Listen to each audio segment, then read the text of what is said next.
go. So we got ourselves the Thursday night showdown. Not too shabby. So let's look at the depth chart.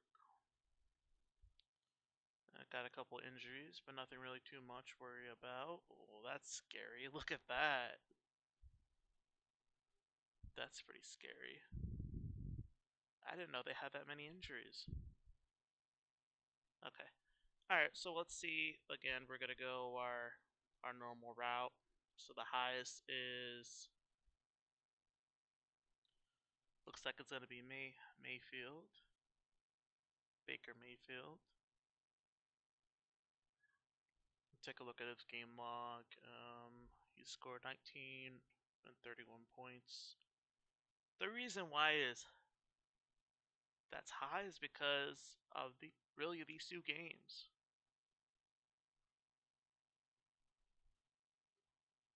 Godwin, these top two. Okay, he's been pretty consistent. 22, 27, 17, and 12. But, but who is really going to have the biggest game? Then we have Evans here with 14. They have 14. That's not too bad either.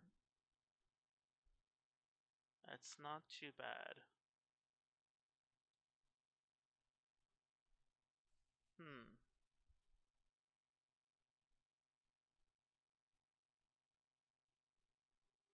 Let's just, for the sake of my argument, let's put that in. And then we're gonna go... I just want to try something here. We're gonna go Cousins, Mayfield, and Goodwin. Okay. That is an interesting left for salary. But if I go kicker, you know, it's gonna run me dry. Let's see the Buccaneers defense. 3 points. Okay, nothing really too big. And Falcons. Yeah, in the same boat. Alright, yeah, that's a little bit of a catch-22 right now.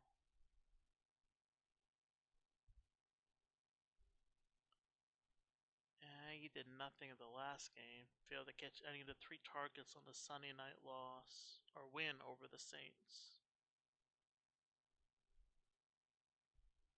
Yeah. Alright, let's switch it back up. We're gonna go here, and we're gonna put Goodwin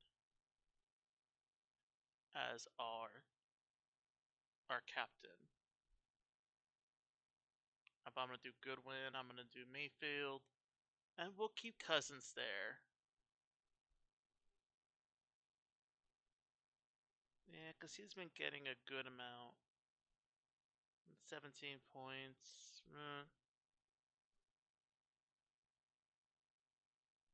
Yeah, I don't know.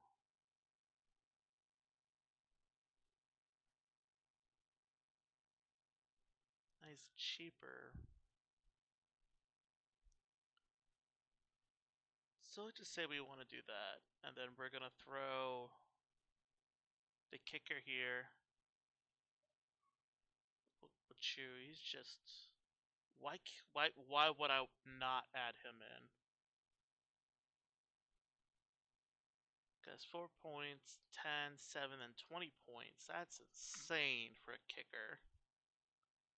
That's just insane. 2 extra points, 2 50-plus kicks, and 2 40 and then 49 kicks. He literally, yeah, he went 4 for 4. He hasn't missed. Hasn't missed at all this entire year.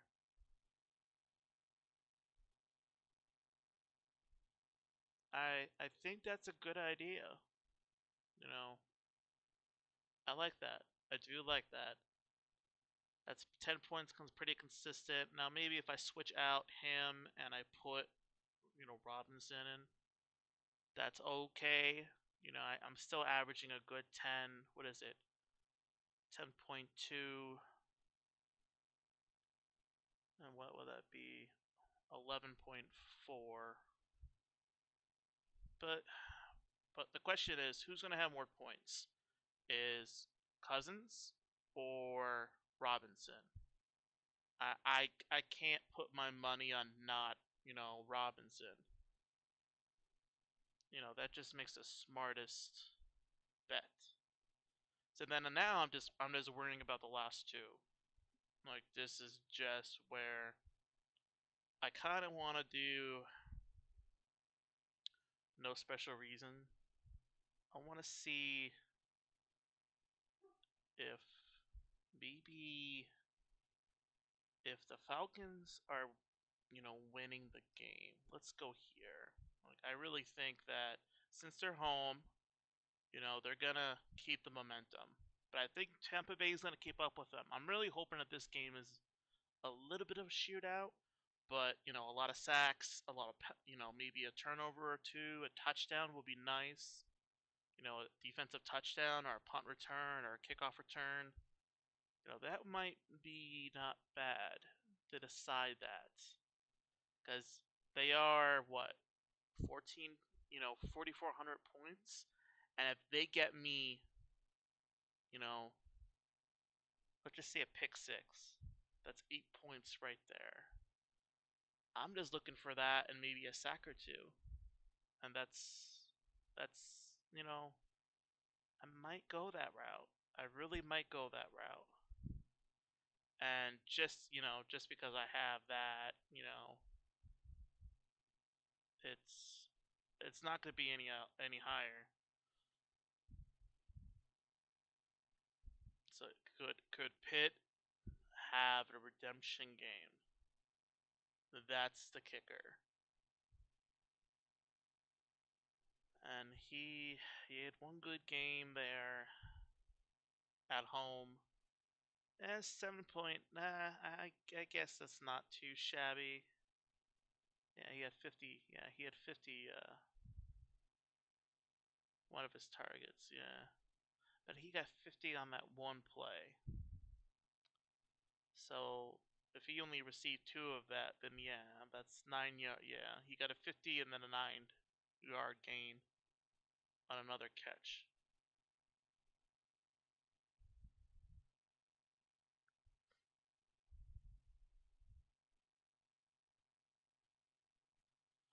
I don't know. Let's try something different. Let's go now. Maybe get rid of him and let's see the other guys for Atlanta. I just want to see these two guys. Who is the better target? So Drake here. He's been getting better averages. 7 targets, 9 targets, and 12 targets. Not bad.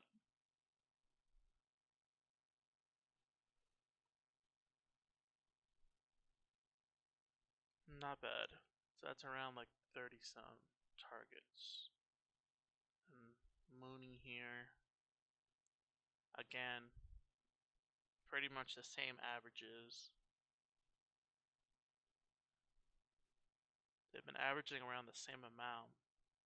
But who would have more of a shine? I think I'm going to go with Mooney because of the salary. 64 per player. That's a little bit better than I wanted it. Maybe I kind of want to see something here. Do I want to go that route still? That's 42. And I could do it if I want. There's a possibility that that would work.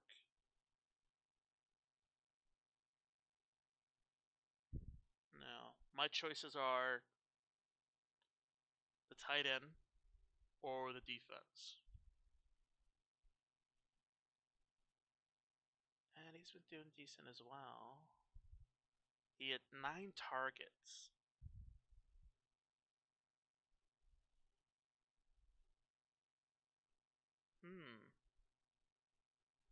You know what? I'm going to go with that. That's a decent little... If he gets a touchdown pass, I'm hoping Godwin gets 2 and maybe throws 1 to him or has over 50 yards. You know, get me 10 points. That's not too shabby. So that's my lineup. I think I'm going to go with... We're going to go with Goodwin as our captain. Then we're going to go Cousins, Mayfield, Koo, Mooney, Olton, I guess I'm going to go with. Yeah, I like that. Alright, folks. Time to load up killer frequency. I'm going to get out of here. And we're going to start there.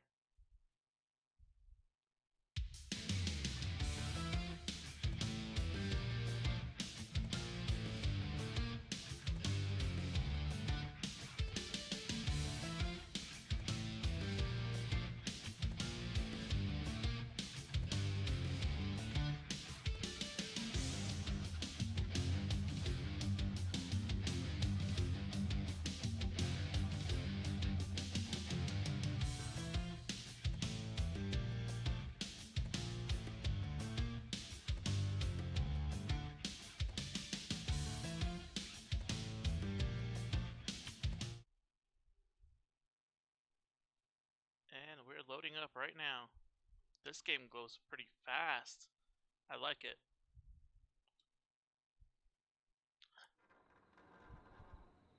Alright. I'm gonna see if we need to change up there. I don't know. Maybe we'll get your opinion later if we need to. But let's go to our settings here. Subtitles on, text panel. What is that? Will automatically display showing plain translate to current. And we'll leave that go.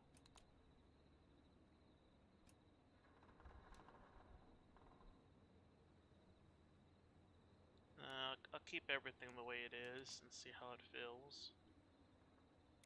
Sensitivity, we'll leave it at 50. Okay, so pause game. We'll kind of play it by ear. If we need to, we'll change all these. Let's get the game started, because I kind of want to try to see if I could beat this in one sitting.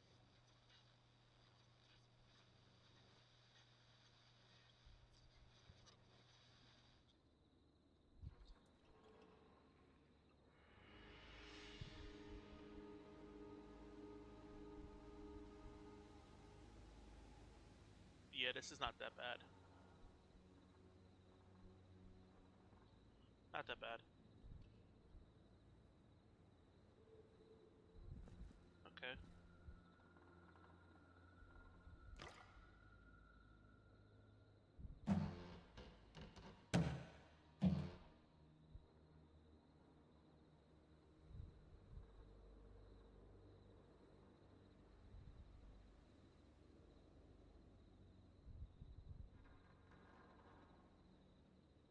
Alright, I picked up the object.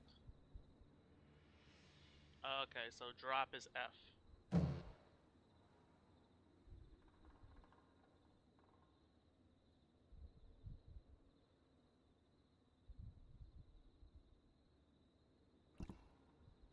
Okay.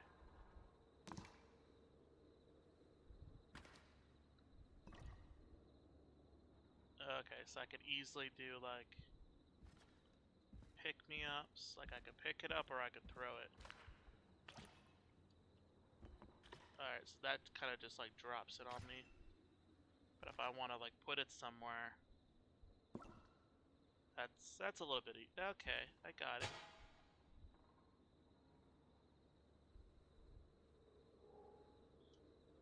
We'll just drop it.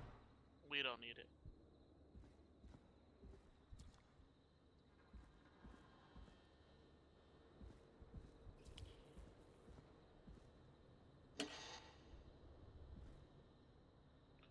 And lights off.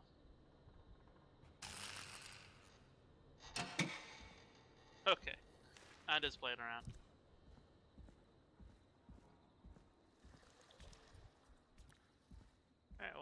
do now? Do I just...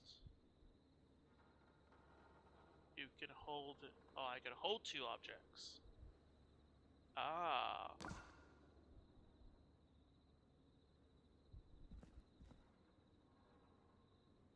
Okay. So I could do 2 objects. Ah, so they want me to... Okay, gotcha.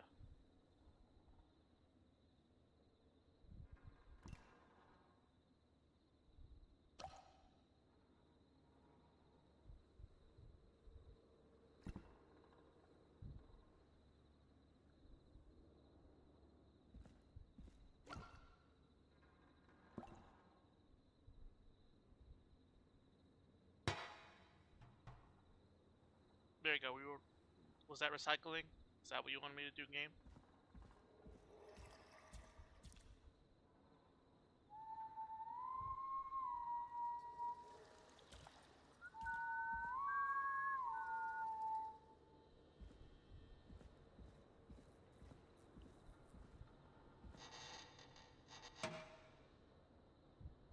Guessing that's a killer. You gonna come get me now?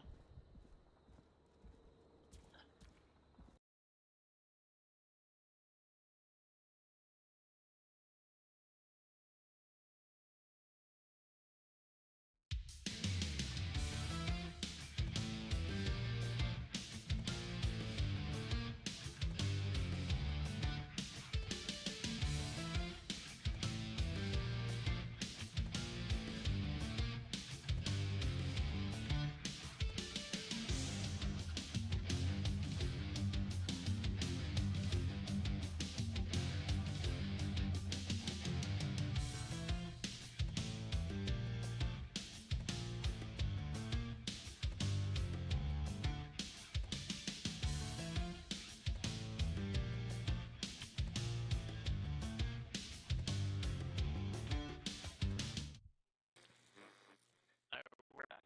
At least it doesn't take that long to, reload the game up. And an autosaver, so I'm not gonna worry about losing too much production.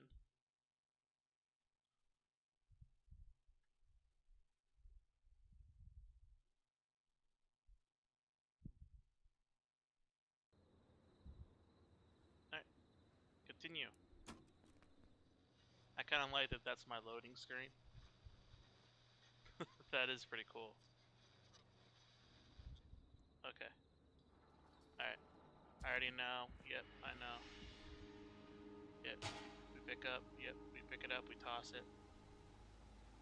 Yeah, we toss it like this.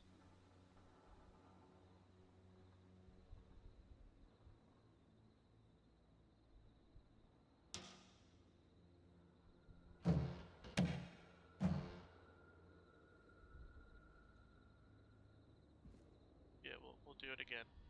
We'll do it again. Don't worry. There you go. Cool beans.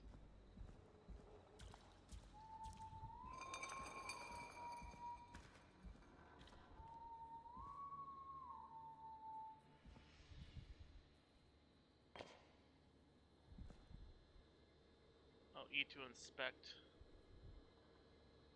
Okay.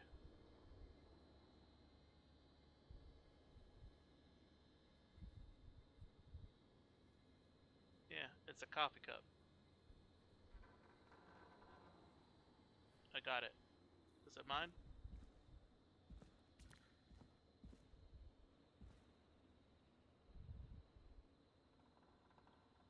Alright, good. Crouch.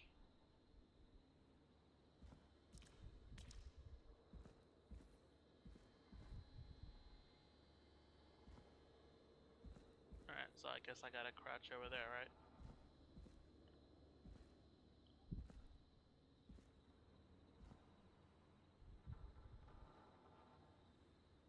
I guess I can't go. I gotta go this way.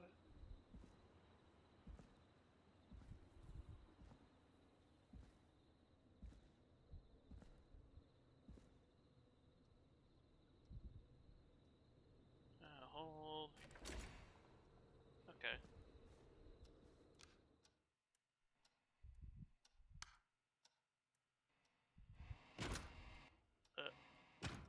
we go. How about we shut the door?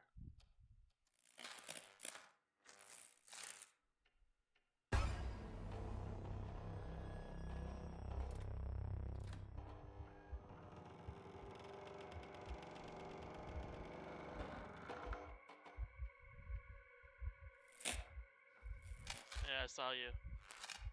Yep. Jump scare. I guess you're the killer.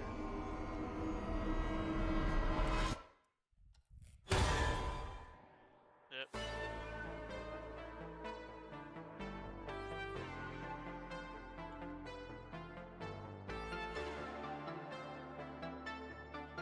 Oh, fun. Guess that was a great game. I'm kidding.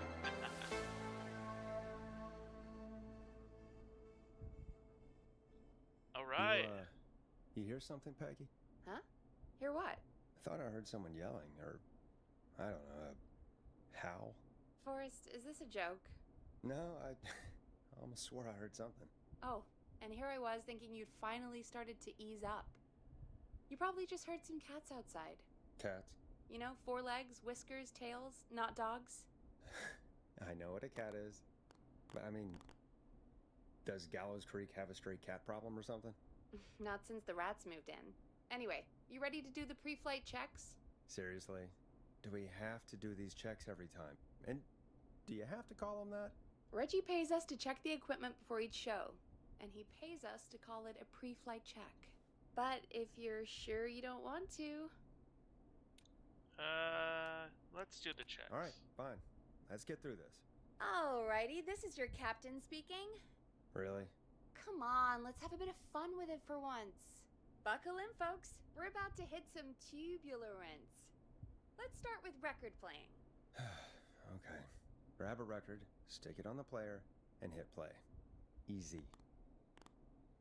Question is, which one should we play? Let's do the night one.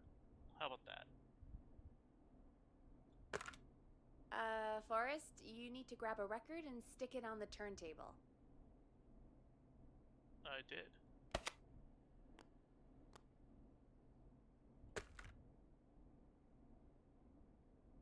The record box is on the left, and the record player is on the right. Pick a record and stick it on the turntable. Did Then I hit move? play. Did I move too fast for you? Okay. How about we do this?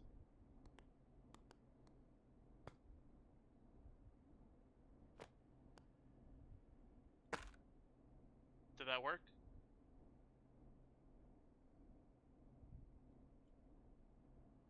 Got it.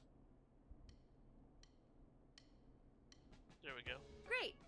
Now turn it off. All right, up Like next, phone line buttons. Your captain will be waiting to take your call on line 1.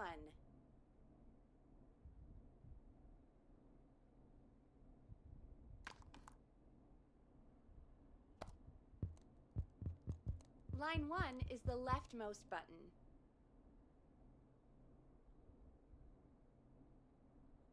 All right, Peggy. Ready for you on line 1. Who's Peggy? This is Captain Donald Key calling. Call me Don. You get it? Yeah, it's a riot. Great, and button 2 works just the same. So, let's move to the Peggy button. You mean the producer line? Like I said, the Peggy button. Press it when you need my help during the show. Is there a I need Peggy help, mute Peggy. button? They Peggy, haven't invented it Peggy. yet. Now come on. The Peggy button is the 3rd one on the phone line. I labeled it for you. Oh, thank you. Press for Peggy.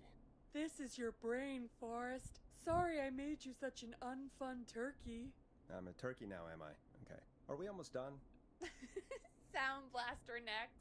That's an easy one. Sorry, I was getting a drink. I was getting a drink. I didn't hear you. Can I say it again? Peggy? Sound blaster. Front of the desk to the right. Front of the desk to the right. Okay. There we go. Always good for a cheap laugh. All right, we're almost done. Just the volume sliders left. Okay, hold on. These should let you affect pretty much everything. But let's test it with a record. play a record and change the volume with the music slider. So I'm guessing this is it. All right. Seems to be all working. We done, Captain? We sure are. Yeah, Coming in for let's landing. jack it up. Local time. Should not encourage you. I knew you had a fun side.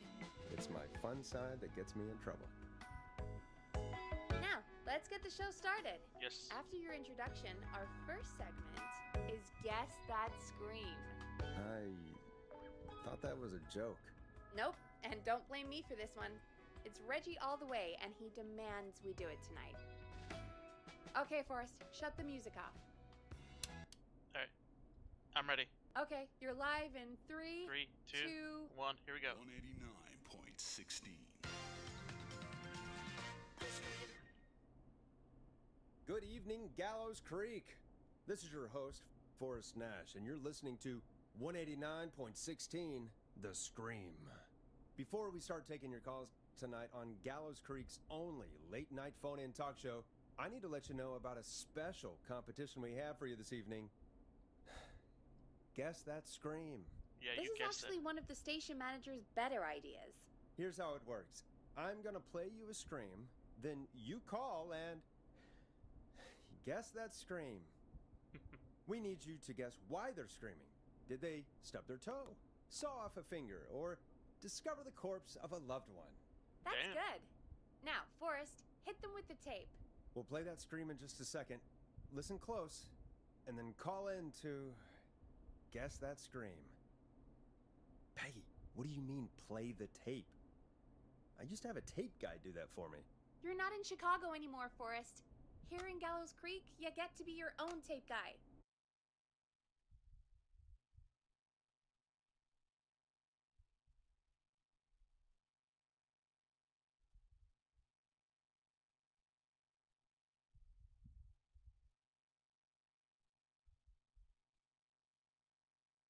Okay, we're live. Yes, yes, we are. We are live.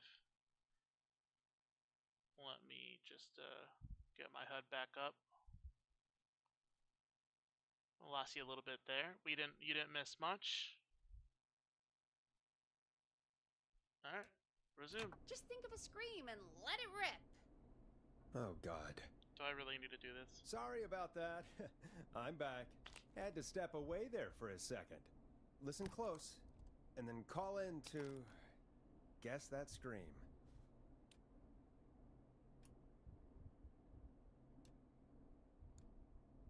Sure.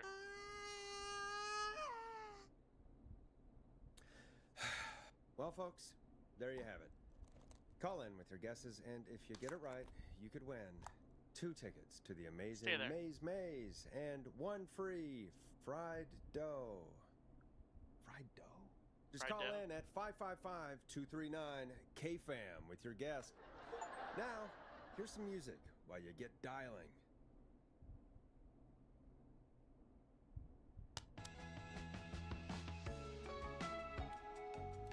Yeah. Listen in to this next track from Late Night Lurkers, if you dare. Oh, God, Forrest, that was amazing. Thanks. I can't wait to hear what people think that was. How the hell did I get into this mess? Lighten up, Forrest. That's gonna be the highlight of Okay, so if you go back over here and pick one up, it stops that. Oh, Forrest, there's a call coming in. Time to turn the music off. Okay.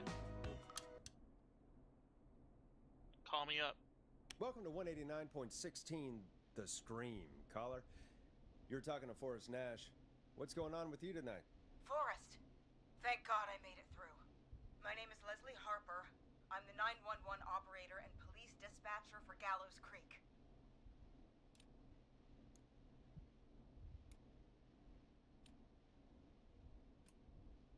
Well, Leslie, I guess it must be a slow night for crime. If you've got time to call in, what can we do for you?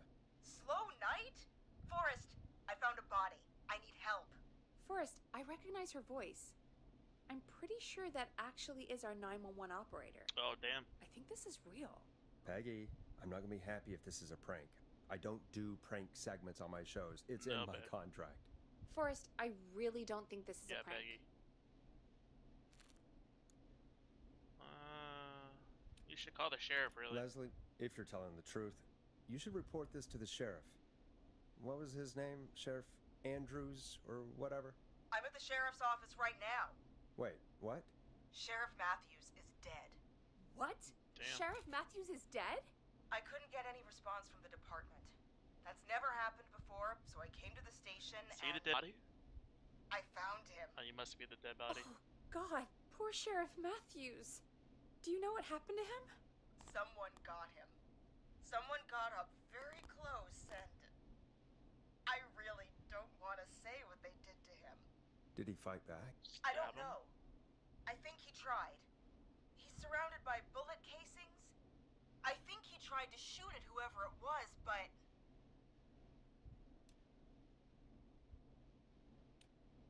Yeah. Well, is anyone else at the station? Anyone who can help you? Or who might be responsible? no. I checked everywhere. Deputy Martinez is here, but she's knocked out, tied up, and locked in a holding cell. I called you right after I found her. God. Wait. Please don't tell me that this hick town only has 2 cops. Don't be ridiculous. We have three. Haha. Officer Gunderson is on leave in Cancun. Leslie, do you have any idea who could have done this? Not a clue. I didn't see anything on my way over. Leslie, you need to call over to Henderson or Quiet Ridge. They need to send someone over from their department. I tried, but I can't call anything but local numbers. Something's wrong. I'll have to go there myself, let them know what's going on, and bring help back with me. But if you leave while there's a murderer on the loose, who's gonna man the emergency line? That's why I called. Forrest, I've routed all 911 calls to come in to you. Oh, really? 189.16.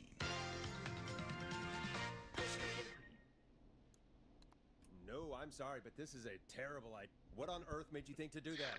You're the Having only too much person with fun with the experience soundboard. manning a phone line around here. You're the only person equipped for the job. Besides, there are lots of transferable skills between the two. It's like an interview. You Okay. ask questions to get information. Alright, you I'll can stop with use. the soundboard. Keep people talking, you know? Guide the conversation and know when to jump in. You do know that I'm so good at interviews. They sent me from Chicago to Gallows Creek, right? So I've heard. But that doesn't matter. And besides, there are 2 of you. You can talk to each other, discuss ideas, work together. Hell, let's have some on-the-job training right now. I have an emergency. I need to get an unconscious Deputy Martinez out of that holding cell. It looks like whoever attacked her threw the keys into the cell after they locked the door. Is there any way you can reach the keys? No. There aren't any bars to the cell, and the door itself only has a food tray slot. And that's too narrow for me to reach through. Get There's yourself a gotta be pickle. another way in.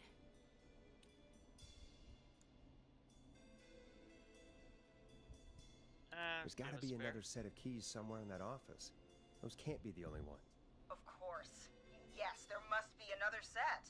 Where might another set be? Ooh, check the officer's desk. Well, there is one on vacation. Have you looked around the officers' desks? That's the first place I'd check. That was the first place I checked, too. I couldn't find anything useful, though. Maybe Sheriff Matthews had a set of keys on him when he, you know. I couldn't see any at a glance, but I didn't really look up close. 1 second. Oh, I think I might be sick. Sorry, Sheriff. I'm just gonna turn you over and... Oh. Please don't stare at me. Oh, wait. That might be them.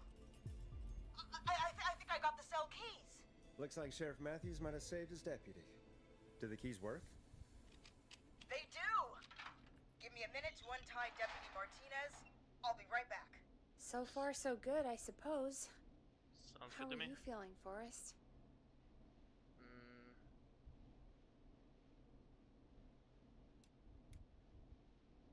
I think we can handle it. Yeah, that seemed to go okay. Maybe Leslie was right. Maybe we can handle this Positive 911 attitude, business. everybody. That's the spirit, Forrest. I think you're right. Though I have to say, I really hope this is the only call like this we get. Same. Come on, Martinez. There we go. Just gonna sit you in your office chair. We'll head to my car in a minute. I'm back. Deputy Martinez is still out cold. I'm taking her in the car with me to get help in Henderson. If the killer came back now, Martinez would be a sitting duck.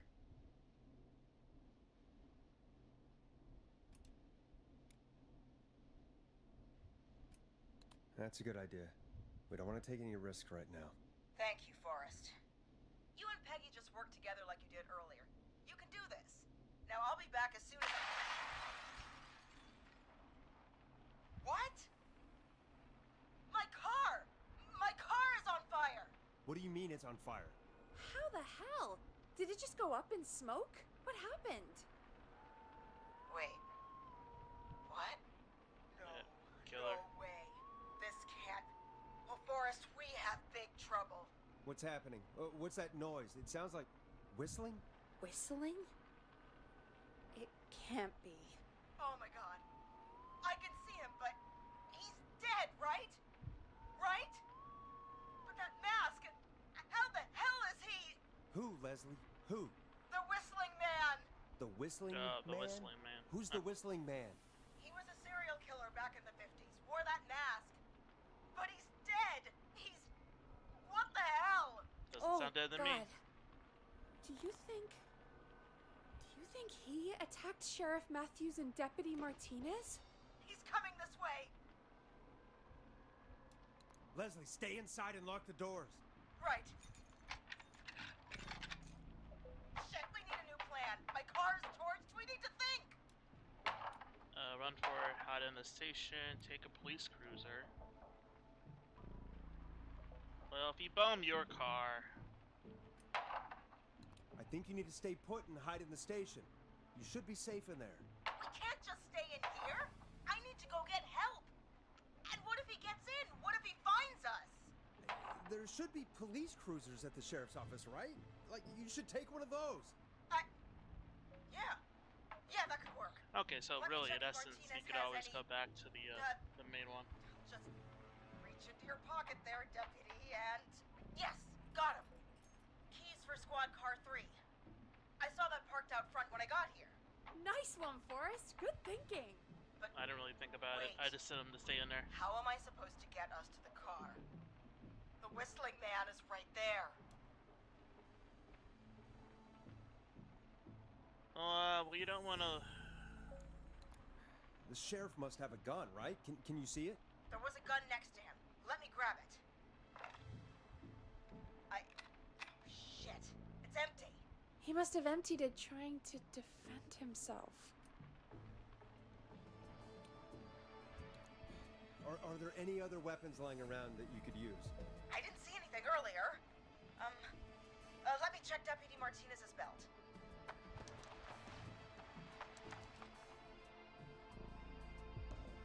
All right. It looks like the whistling man left her with a baton, pepper spray, and taser. I can only hold one if I'm carrying Deputy Martinez. Which should I take? Ugh, good question. The baton, you have to get close. That doesn't make any sense. The taser he's wearing, but he's wearing a mask, so take the taser. I mean, it's gotta be the taser, right? Got it. I'm just going to grab Deputy Martinez and then... Wait. Do you hear that? Yes, but just to make sure we mean the same thing, what do you hear? The knocking stopped. Everything's gone really quiet.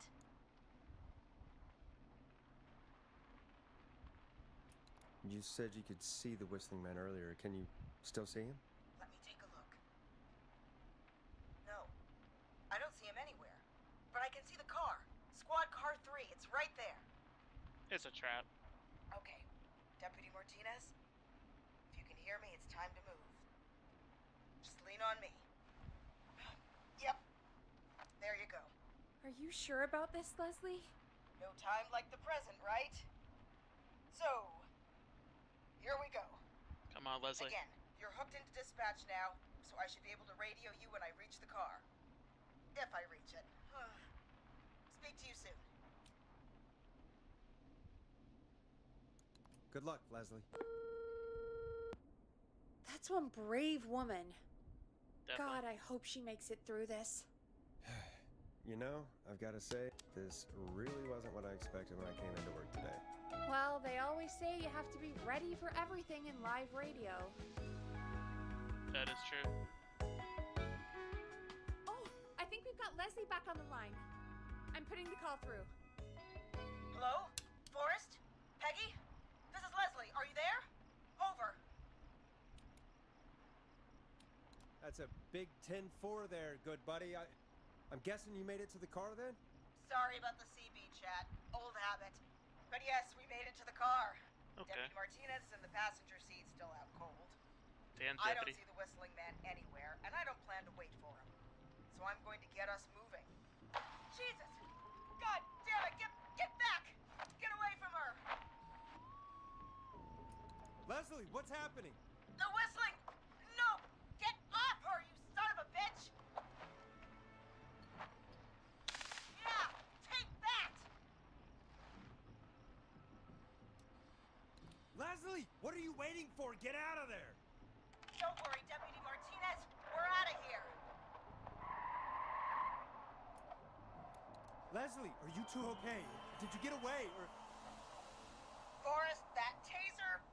Definitely the right call. Oh my god, I can't believe we escaped. Yeah, the pepper spray Well won't done, work. Leslie. Maybe the You saved baton, a life. but that's Just another day for you.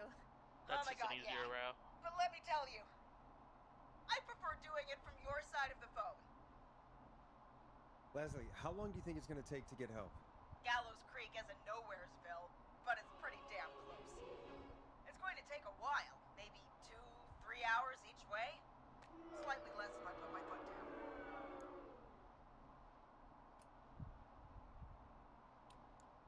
Well, We'll do our best to keep everyone safe until then. Thank Don't you. want her to speed. Just do what you did just now, and Gallows Creek is going to be okay. Anyway, once I'm in... Oh, I think Deputy Martinez is starting to stir. Forrest, Peggy, I've got to go. I'll be out of range soon. Alright.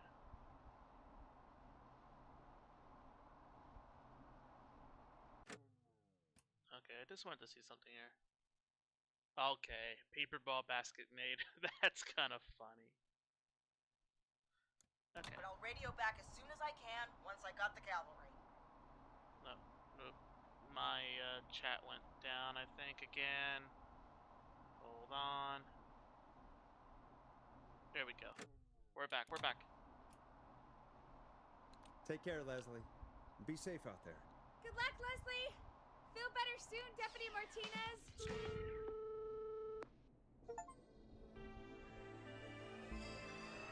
Folks, you heard it here.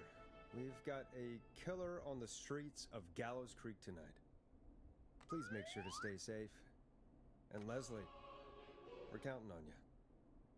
Yes, We're going to we get are. back to the show meanwhile.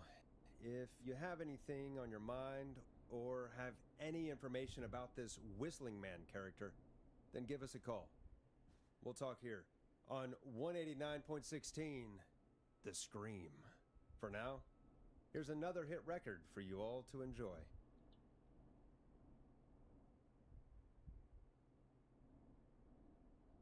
And we'll do a different one.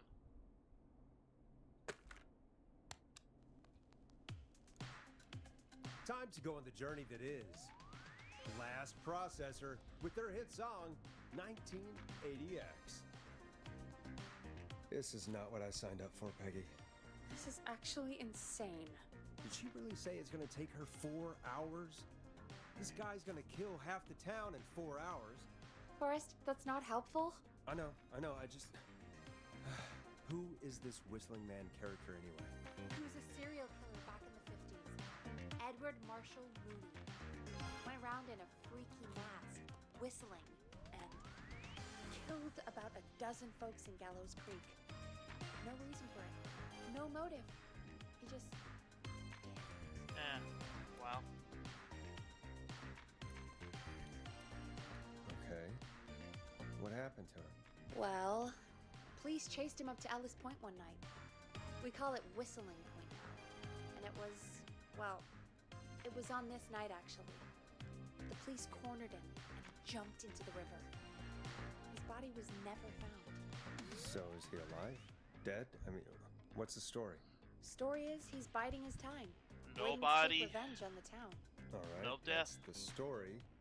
What's the truth? Other than we have a whistling killer on our hands tonight, I don't know.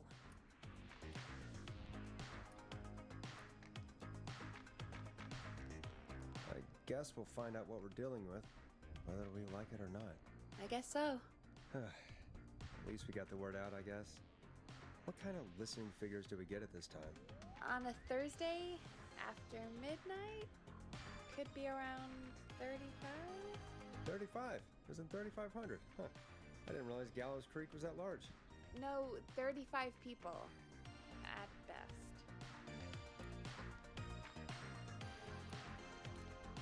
35 at best.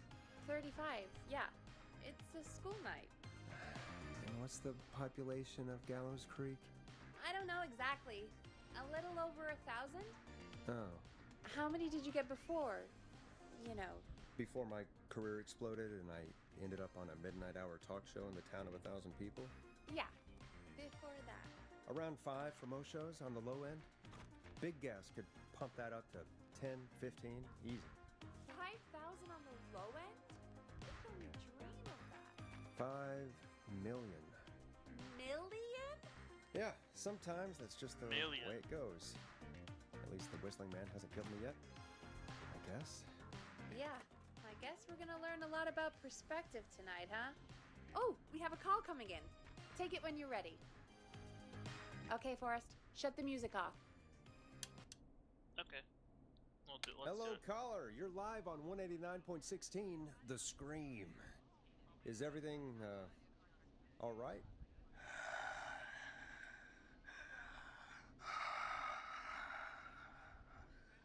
Okay, who is this? Are you, hello? Hello?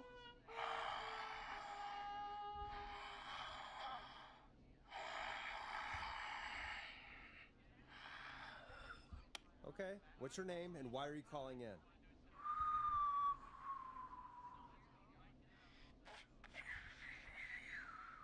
Oh, is this a prank call? You know my name. I've come back from the dead to kill again. No He one was safe. whistle.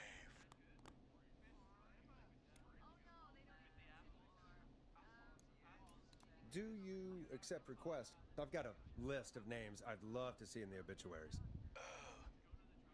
Maybe you must make a sacrifice to us. A sacrifice? To... I mean, me.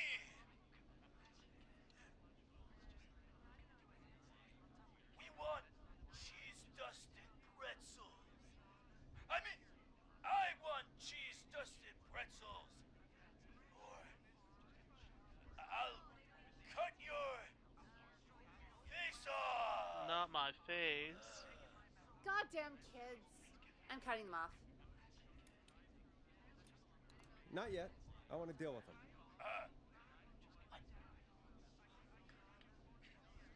We also want a mega gulp. Come on, kids, give it up. I know you're just having fun, but there's been death tonight. This really isn't appropriate. Man, suck it, old man. Gallows high for one. Woo! For anyone just tuning in, we do, in fact, have an actual killer out in the streets tonight. Anyway, this next one's dedicated to all of you staying inside with your doors and windows locked. I wonder, how do you... Are we gonna just...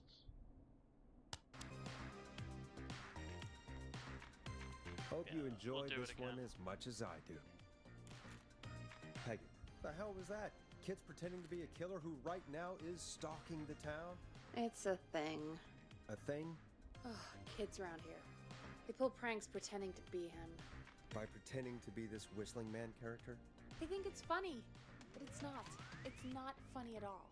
And there's no chance that our whistling man was just a prank. That Leslie... No, that's real. Christ. Let's stay positive. We still have a show to do. We already have another caller on the line. All right. Let's do this.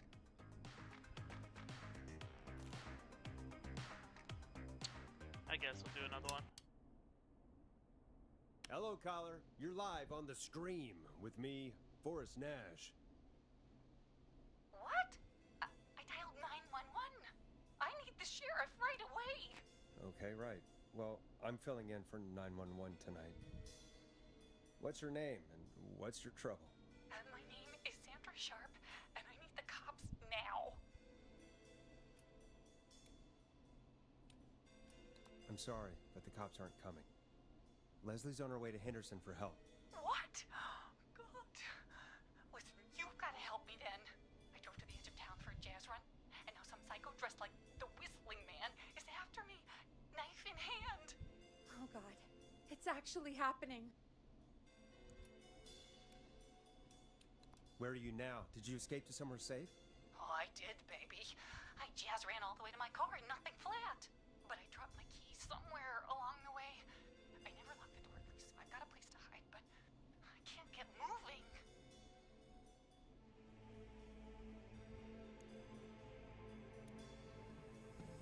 Is there anywhere else you can go? Do you have any friends nearby? Oh, I'm not going back out there. No, he's back. Oh, shoot. Oh, he's back. Look, I don't know a thing about cars, but I gotta start this engine without the keys. And you're gonna have to help me. Wait, I don't... If it helps, I've got a toolkit buried beneath my spare sweatbands. I'll call you back when I find it.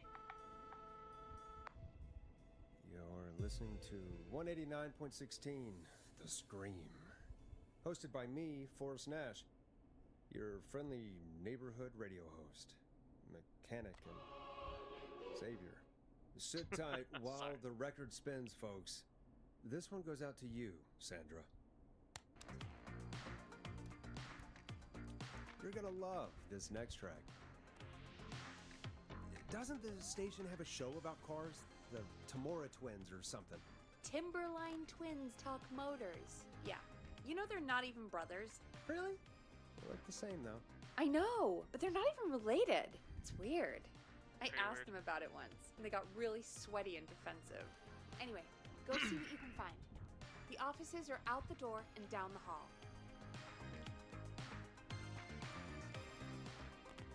Oh, I guess I leave my office now.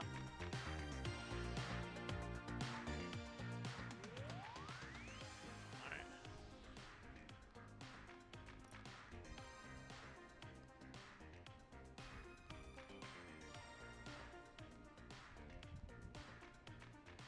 Not bad.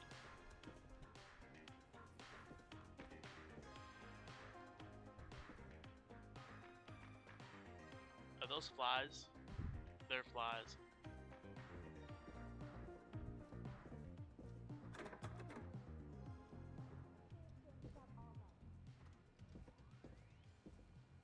I'm not getting in there tonight. Alright, so where else I gotta go then?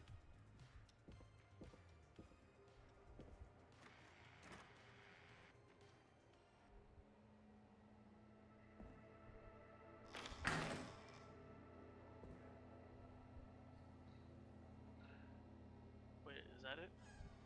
This looks useful.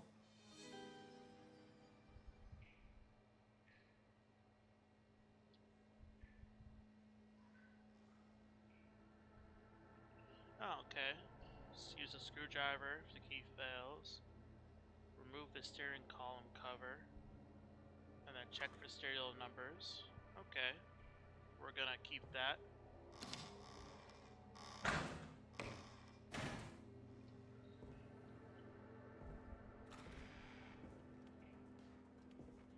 So this one is here. We're gonna put that right here.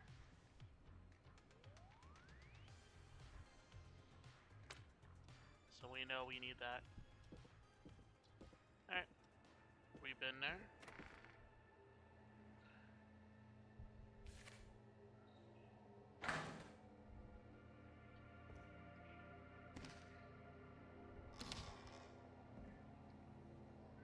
Check the toilets again. Scream.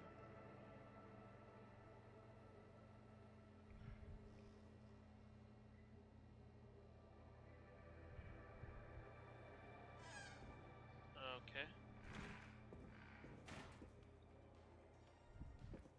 That's weird.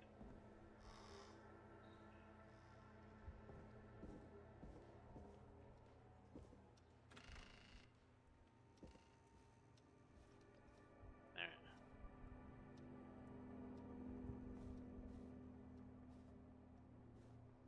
Just looking around.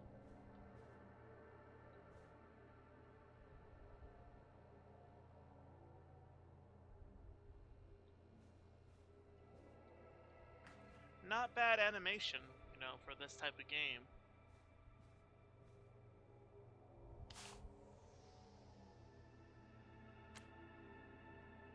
That can go back. I don't know if I'll need that for later.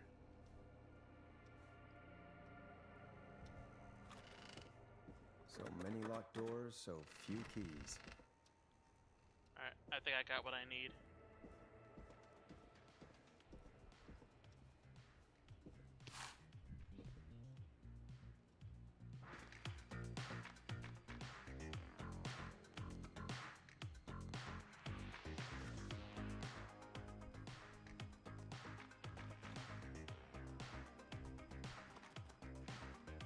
And shut. Does that look shut?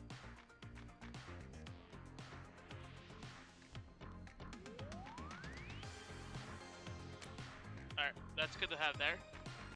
Alright folks, I'm gonna take a short intermission right now and I'll be right back.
gentlemen, I am back.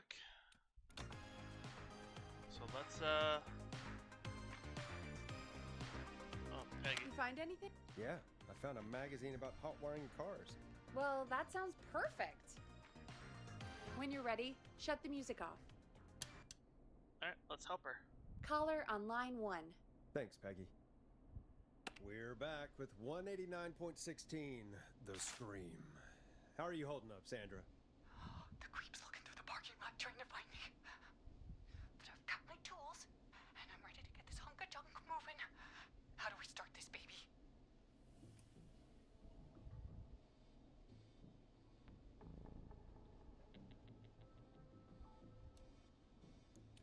Put the screwdriver in the ignition and twist clockwise. Here goes, baby. Screwdriver's too fat to fit. What next? Unscrew the steering column. All right. Just turn. Just turn. 1, 2, 1, 2. Oh, God. How long are these screws? Okay. Cover's off. There's a bunch of wires down here all paired up and... Oh, God, my heart is pumping.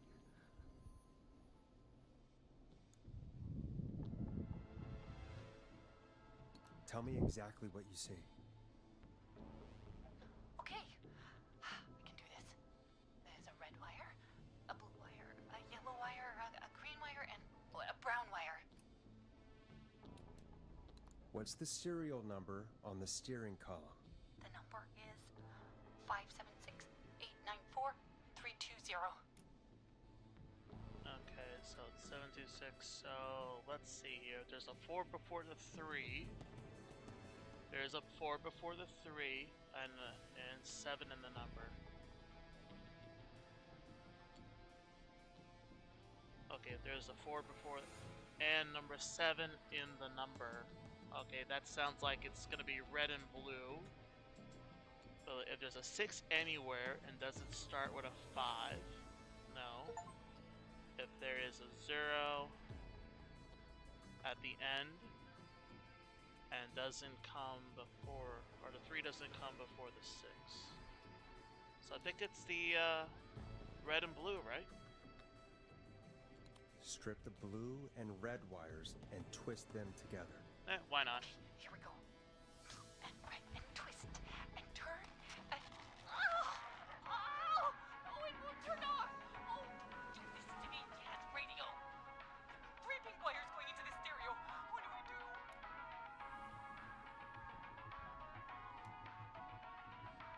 Cut the middle wire. Oh my God! Oh, he's coming right for me!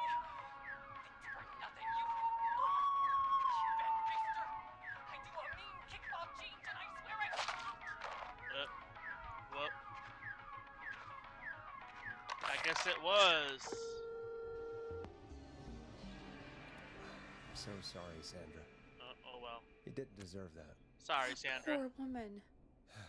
Folks, Gallows Creek just lost one of its own. Everyone, please stay home. Stay home, stay safe, I had and to kill stay one. tuned. This next track is dedicated to Sandra. Taken too soon.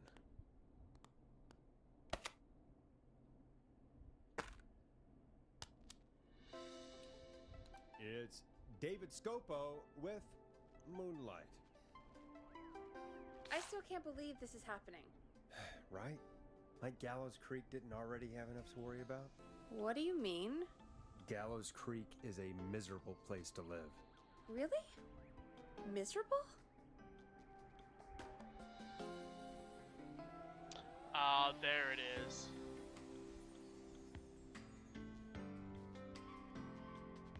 I should have read the notes. It's nothing personal, Peggy, but it's not Chicago. Or, hell, it's not really anywhere. Well, I like it here. People are polite and, friendly, usually, if you get to know them. Come on, there must be something you like about this place.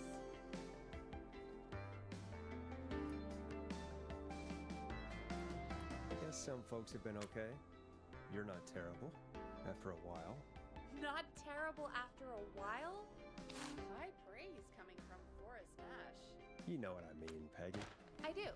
It's Forrest Nash for I think you're swell. Anyway, I hope the killer is done for the night, and that Leslie gets back soon. Me too.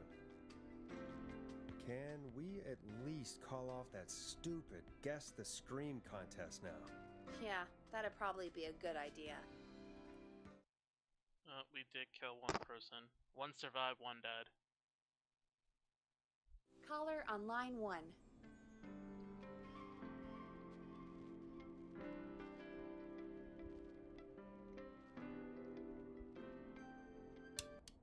We have a call waiting. Evening, caller. This is Forrest Nash, host of 189.16, The Scream. And tonight's 911 stand-in. Hey, Forrest. My name is Brian. Brian Ponte. Brian Ponte of Ponte's Pizza.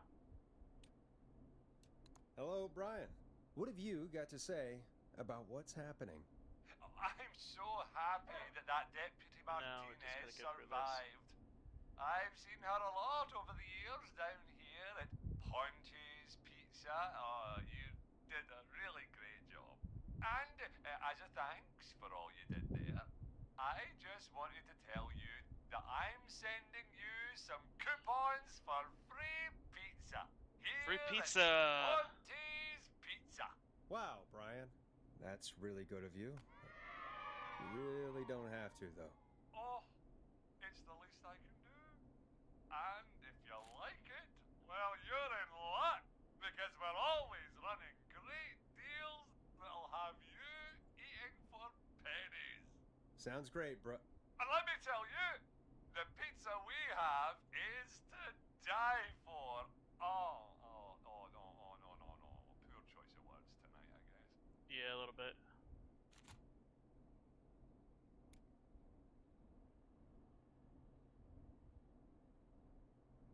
Yeah, that didn't come out great. I'm sorry, Forrest. Well, I just hope I didn't put you or anyone else off coming on down to Ponte's Pizza. We've got a great special this weekend. Our famous beer and pizza deal. Wait a minute. Come on down to Ponte's Pizza this weekend. You've just got to pay for one slice to get yourself. God damn it, you're just calling in to advertise your shop. Peggy, hang up on him. Done. Thanks, oh, Peggy. real quick, before I forget, it's probably time we played a paid ad. Now, a word from our sponsors. You know how to play an ad, right? No. Nope. In-flight check time. Christ. Our captain would like to remind you that the station is required by law to play advertisements from our sponsors. Grab a cassette and stick it in the player. Oh, okay. So one of these.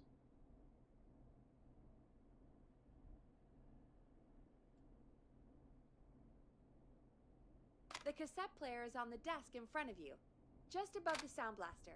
Got it. There should be a cassette in the dock nearby. Done.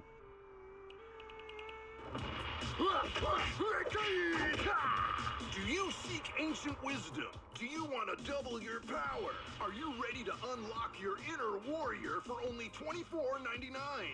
Then step into Master Robbie's deadly dojo of Kung Rate and receive direct by video warrior instruction from me, Master Robbie.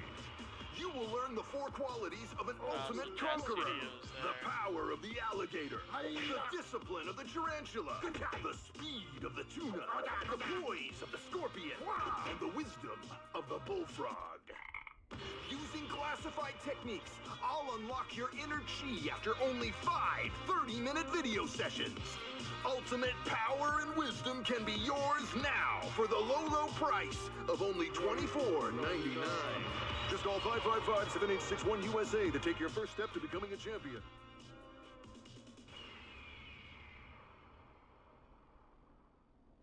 Never forget the element of surprise. If you buy today, you'll receive 2 additional VHS tapes. The Tornado Technique and Karate Lovemaking. Call today.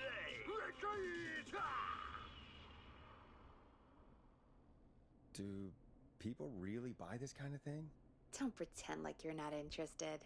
I mean, I wouldn't buy them, but I might watch them, I guess.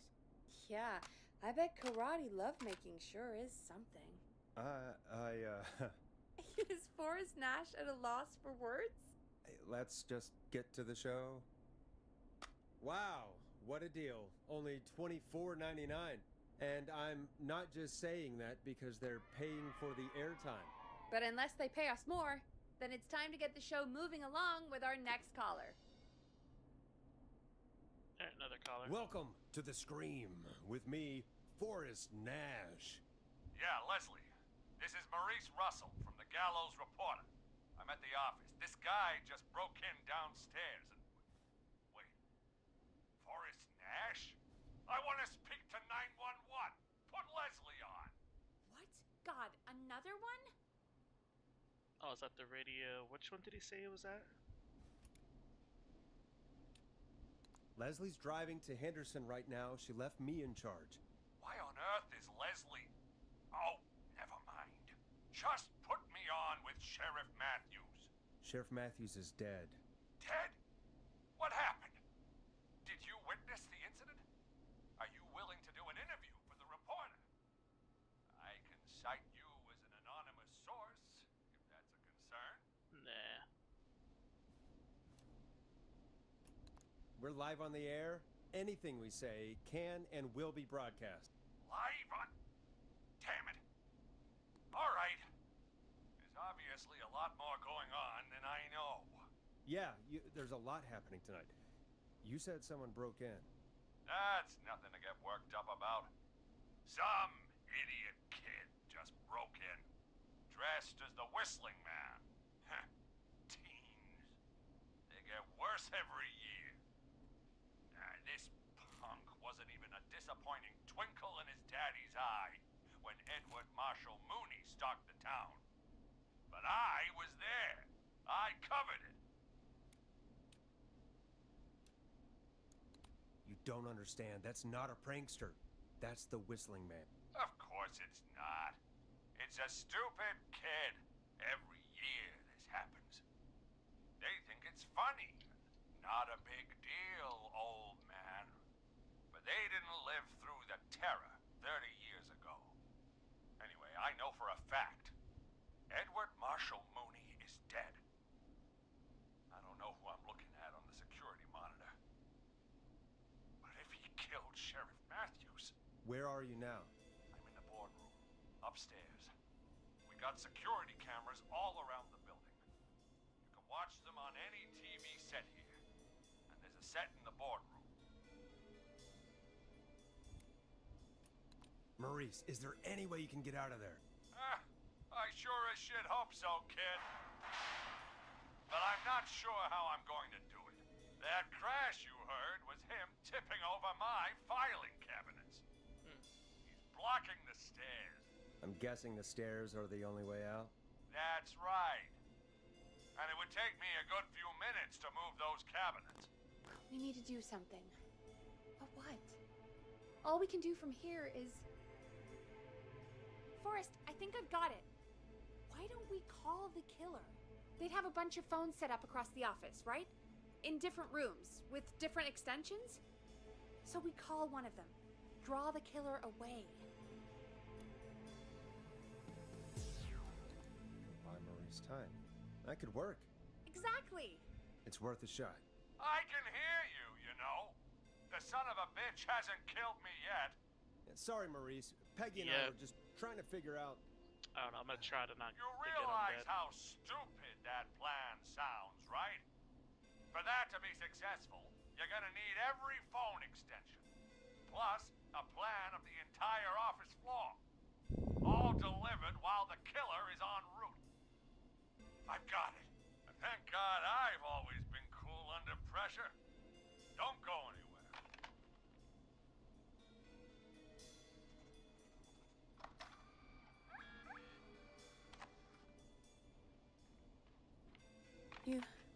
You don't think the killer got him, do you? Mr. Russell, I'm here. check your fax machine. Don't let me down.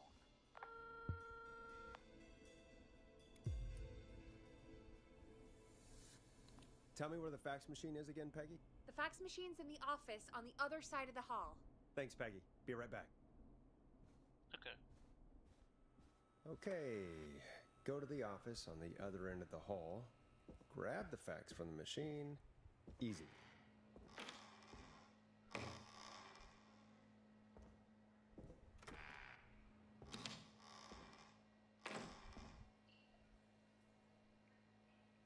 Scream. That's still funny. I need a key to get in there. Oh, there's the fax machine. This must be it.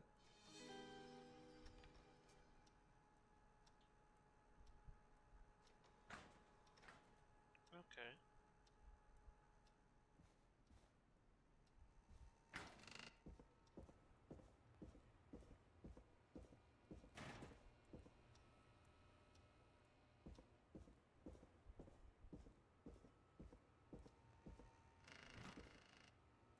I don't know if it really matters that the doors are all open.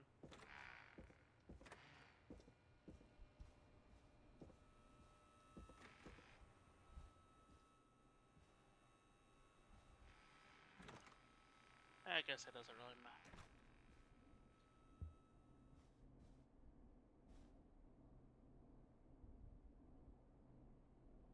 Hey, did you get the fax? Yes, I have. Mr. Russell, you still with us? I am. You get my fax? Yes, I did. Yeah, I got it right here. Good. I knew you could at least manage that. Okay, folks, we're back on the line with Maurice. Let's see if we can help him avoid the Whistling Man. Here's the situation. The Whistling Man searched every room in the hall leading up to the boardroom. And now, he's in the office next door. It's now or never. This plan of yours better work. I'm ready on my end, Forrest. Again, we want to draw the killer away by dialing an extension number, and then move Maurice somewhere safe. So, what extension should I call?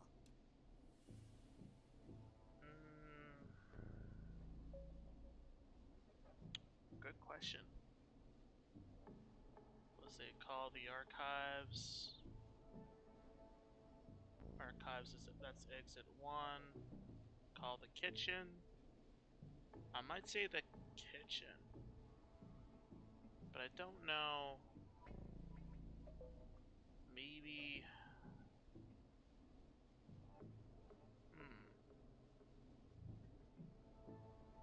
The boardroom that's where he is at, so of course that'd be kind of a stupid idea. So the editor's office, but that's kind of close. We'll do the kitchen. Call the kitchen. The extension is 02. Got it. I'll put the call through when you're ready.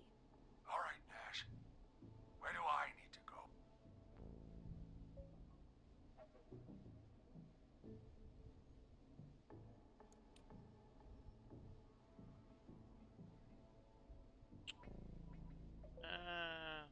Archives. Hold on. On second thought, let's dial another room. Let's dial another. Boy, we're wasting time. He's right, Forrest. I can get another number ready, but we probably won't get to change our minds again. Where do you want me to call? Call the editor's office. The extension is 03. Got it. I'll put the call through when you're ready. All right, Nash. Where do I need to go? Oh, You're try the moving kitchen. to the kitchen. Yeah, that makes sense. Go somewhere he's already checked. Not bad, Nash. I'm ready to place the call. Are you ready, Mr. Russell? Don't have much choice, do I? Make the call. Yes, sir. Calling now.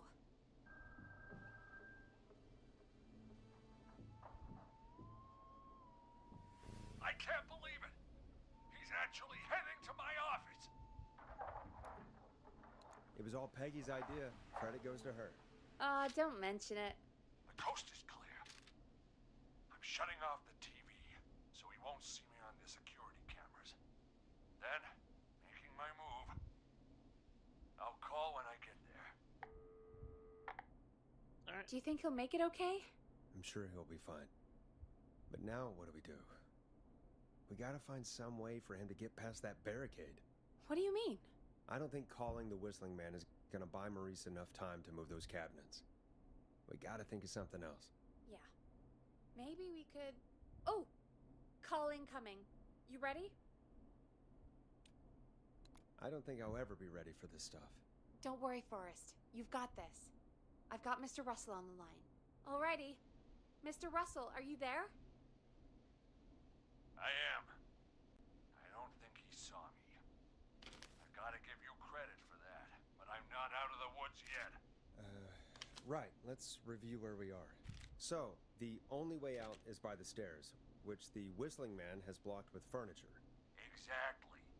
I can move the furniture out of the way, but not quickly or quietly.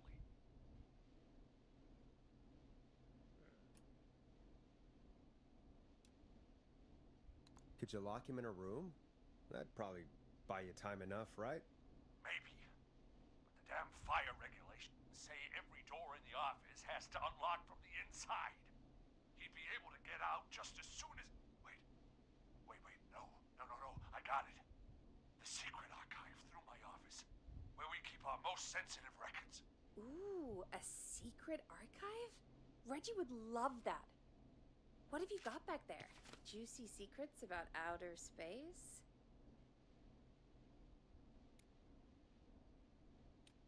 Peggy, I don't think now's the time to be playing around like that. You're right. Sorry, Forrest. Come on, Betty. Kids, we're in the big time now. I've got it all figured out. The secret archive. There's no lock on the inside of that room, only the outside. You can't break out. If we can get him in there, and I lock him in... We can catch the son of a gun. Exactly. Oh my god. Forrest, we might be able to end the nightmare right here. So should I call the secret archive then? You can't. The archive is a room for secrets, not gossip, so we don't have a phone in there. Oh, we're gonna need to change it up then. Any ideas, Forrest? Is there TV in there? Use yourself as bait. Use a radio. Yeah. Maybe we could use a radio. There's no radio in the secret archives. Are there no radios at your offices? I don't have one in my office, but What is it? our sports reporter, Hopkins, he has a little portable radio he never turns off when he's here. That might be what we need then. Is his portable radio still there? It should be. It's what he calls his work radio. It should be in the archives, actually. I'll sneak over while our friend is still distracted with his search. I'll call you back once I've got the radio. We're gonna save him, Forrest. Heck, if this works, we might even save the whole town. There's still a lot to do before we celebrate. Let's just see how it goes first. What do you mean? He's not out of there yet. He's still got to find the radio, unblock the stairs. I know, but we've got a plan for how to do that. And, oh, call incoming from the reporter. Putting it through now. Nash, hello? Nash, are you there? I'm here. Is everything okay? I found the radio. It's right where I thought it would be. It's all coming together. I'm just gonna turn it on quickly, make sure it's still got some juice. Maurice, turn the volume down. We don't want that thing blasting just yet. Yeah, I knew that, Nash. I was just doing that when you yelled at me. The radio works! If I make it out alive, Hopkins might just get that day off he wanted. He's earned it. Let's do it for Hopkins, Forrest. Wait. Ah, God damn it. If I can't have this stupid thing turned up, how am I supposed to draw the killer? I can't be in the room when it's on, or I'm dead. You just... Oh, That's a good point. But wait, we're the radio. We can just be quiet until you're ready. If you can do that, then yeah, sure. 189.16. I know that's your station number, but a good editor always double checks. Can you confirm that? You got it. 189.16. Good. I've got the radio on silent, but I'm tuned in. Now, I just need to get to my office. Sounds like we need to make another call, Forrest. Where should we send the killer? Alright, where is he at? Call the boardroom. The extension is 0. That might work. The boardroom is fairly close to the editor's office, but we haven't seen the killer go there yet. Are you sure? I'm sure. Make the call. Okay, calling the boardroom now.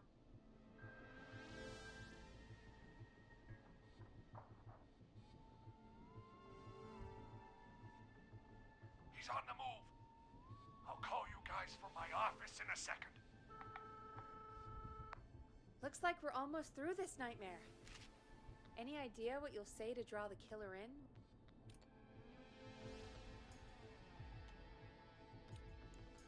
I'm gonna do my best impersonation of Maurice. I think that'll draw the killer in. What's your Mr. Russell impression? I think I gave that masked freak a slip. What a great plan this is, pal! I'll give you an A for effort. Ooh, call coming in. Here we go. I'm here. The radio's set up in the secret archive. Just give me the signal, and I'll turn it all the way up. Where will you hide in the meantime? Good question. It's under my desk, but you can see under it. I've got a big cabinet, but that'll take me a second to get into. Anywhere else? Not really. There's the secret archive itself, but that's where the killer's going. I could try the cubicles, but they're pretty far away. Your judgment has kept me alive so far, Nash. What do you reckon?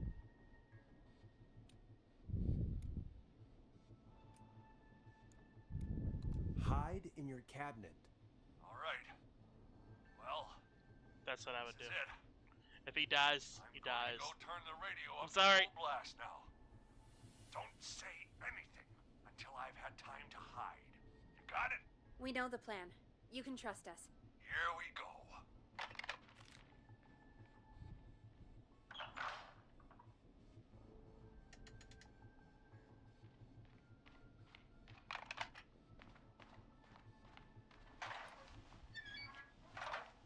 I think it should be safe now, Forrest. That's it! No more hiding! I'm a tough old man. I've been on the beat longer than you've been alive! Come on down, Whistling Man! Come and get a knuckle sandwich!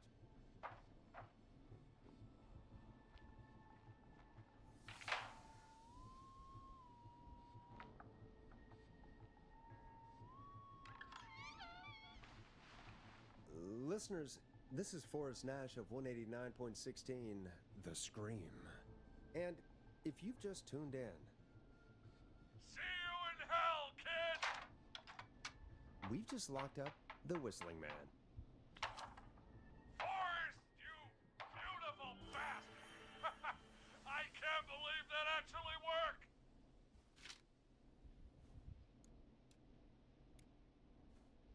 It was ever Come on, a Maurice, doubt. was there ever any doubt? God, it's over. I'll be off now. Gotta get out of here. Write up a few notes. Call a few friends. I'd feel safer waiting for the cops to come grab this freak with some company. Hey, maybe you and me could do an interview tomorrow for the Gallows Reporter. I'll think about it. Let's see what tomorrow brings. I'll take that as a yes. Talk to you soon. There we are, folks. The Whistling Man is locked up. Let's all take a deep breath. And play some killer tunes.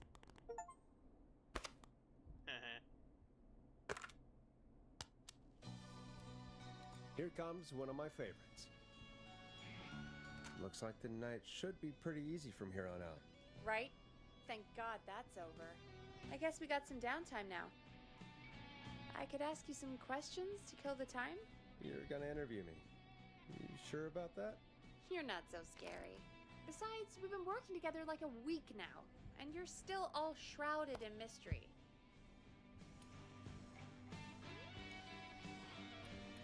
All right, shoot. What do you want to know? Question 1. Tell me about your family. What? Come on, Peggy. That's too general. Okay. Did anyone move with you to Gallows Creek? Nope. Now that's too specific. Too specific? Do you have any siblings? I don't. I'm an only child, and my folks are dead. Oh, I'm sorry, Forrest.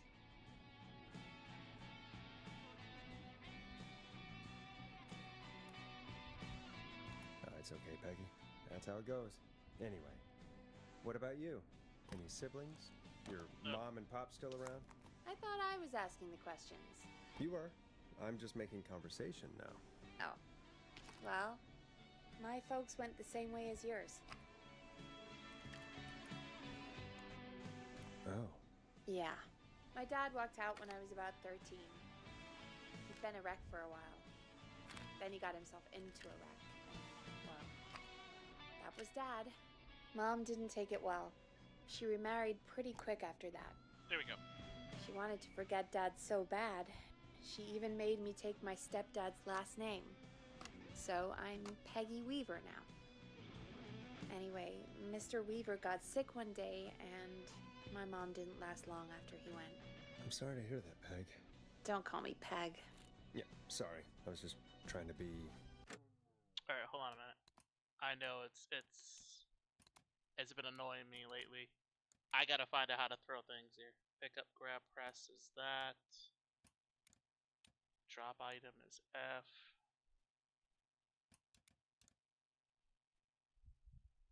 Okay, that's basically it. It's okay, I know. I'm sorry. I'm defensive about that name. Any siblings? Funny you mention that now.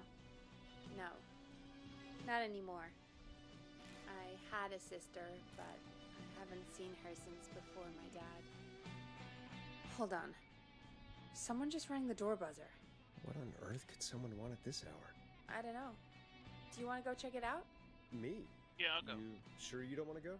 I can't leave the booth while we're on air. One of Reggie's K-Fam regulations. I'll pass you the key to the stairs. Understood. I'm on it now.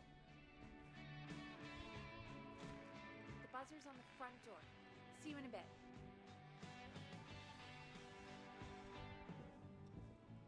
Okay. Down to the first floor, then check the door. That's not opening.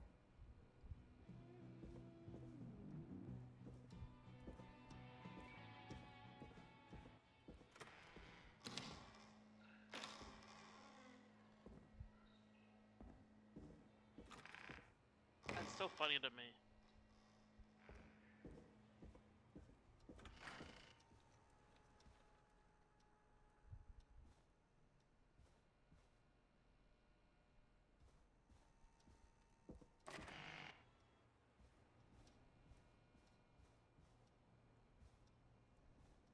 Okay, this is all new.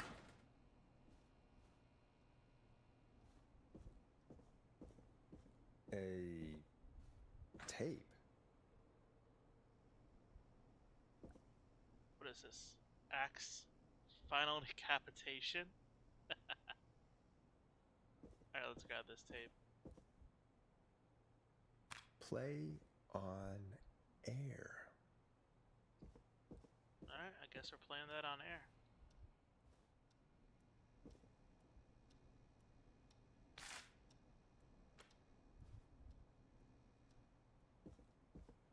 Oh, somebody dropped in the box area there. Watch it be like the killer.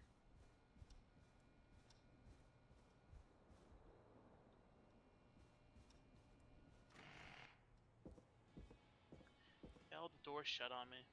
So I guess it really doesn't matter.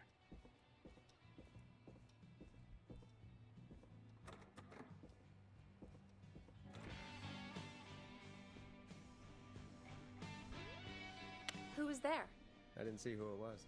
Are they still out there? No, they left as soon as I went down there. They pushed a cassette through the door. It says, "Play me on air." All right. Well, turn the music off and play it.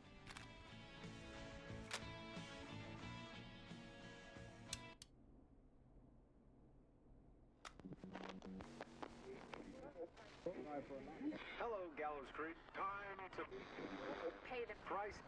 Time to pay for lives. Time to sit there. I will punish you. I'm going to enjoy this. I did not enjoy that. What the hell was that? Oh, Forrest, we're still on air. Say. That, wasn't the ad tape we meant to play. Sorry, folks. It won't happen again. Maurice locked the killer up. I know. There's more than one killer. Called it. There's always more than one killer. Hey, we had a call come in.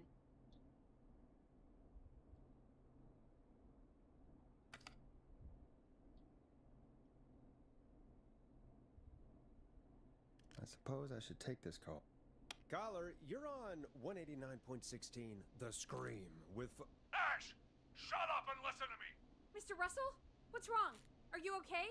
I said listen! He's gone! The Whistling Man is gone! God damn it, I thought you locked him up. What's going on? Damned if I know, Nash! Mr. Russell, where are you now? What happened? Well, after our call, I cleared the stairs and went home. I phoned some buddies.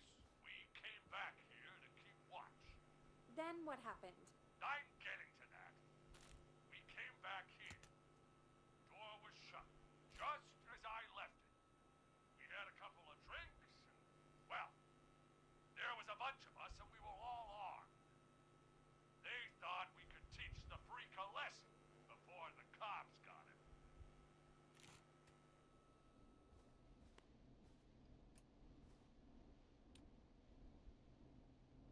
Did you let him escape? Of course we didn't. I demand you retract that accusation. Ah, damn it, Maurice. Just tell me what happened with this plan of yours. This was not my idea.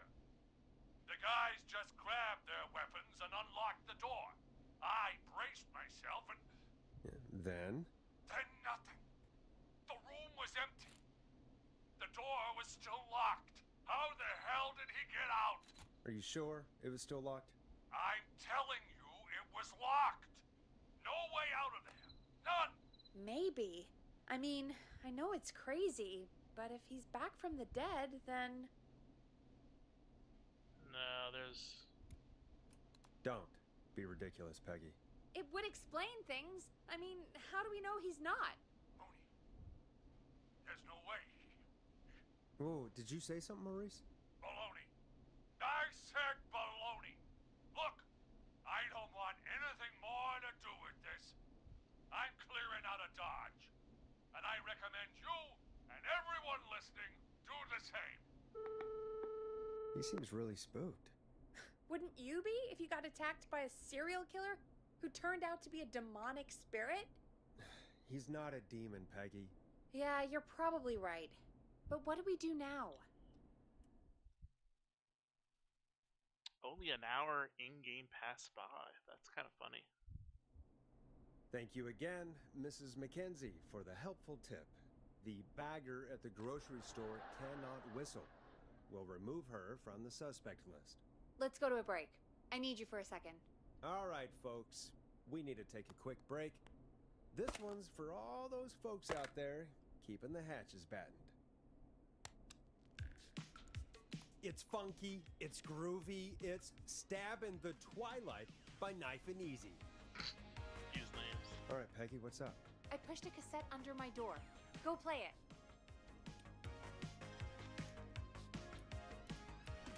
You stop the show for a tape? Just go get it.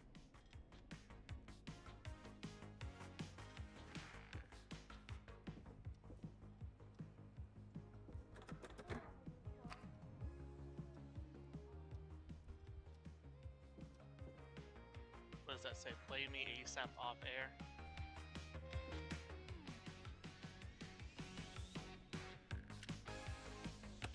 All right, I've got it.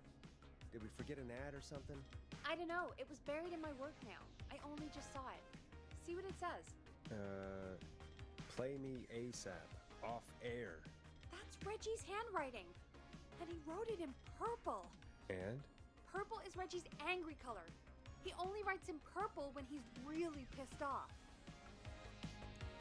Purple message. All right. I'll put it on. I hope it's nothing serious.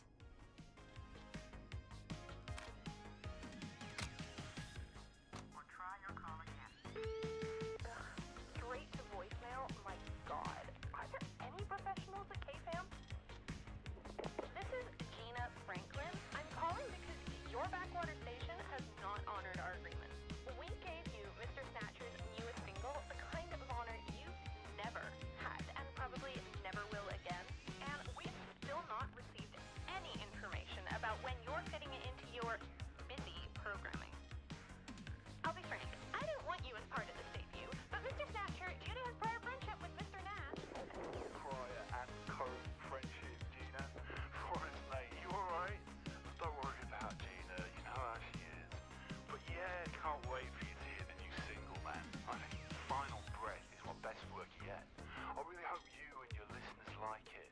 And man, if you ever find your way this side of the pond, let me know. We'll have to catch up. If Final Breath isn't played on your airwaves by the end of Mr. Nash's show tonight, the next call will be much less friendly. That was Roddy Snatcher, Forrest. You know, Roddy Snatcher? Yeah, Roddy and I are old friends. I love Roddy. I Will Always Find You was my song. I wish we still had it in rotation. Oh my God, I can't believe you know Roddy Snatcher. And I can't believe you didn't tell me he sent you his new single. We have to play Final Breath. Where is it? I don't know. They mailed it to KFAM, not to me. Then it's gotta be downstairs at reception. Man, I can't believe Barbara didn't say anything. I mean, well, if that fiasco last Friday about the missing Knife and Easy track is any indication, folks at So I guess I KFAM have to aren't go down against again? holding station music for personal use. I think we're still missing a few tracks, actually. Well, go get Roddy's song before Gina sues the pants off us.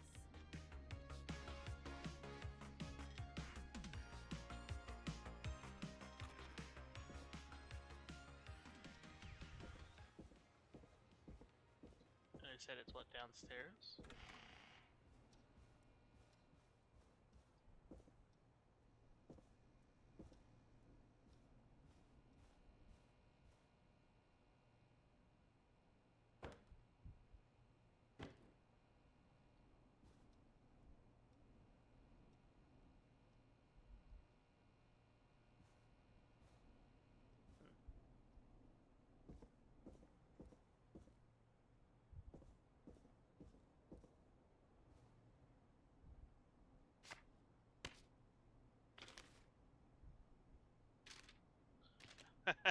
Somebody did the S on the desk.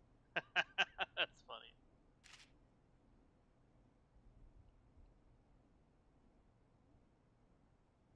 Alright, where is this cassette or record?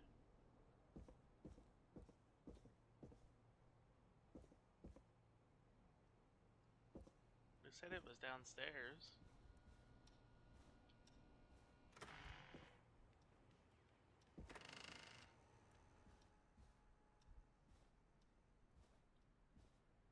Or they meant like in here.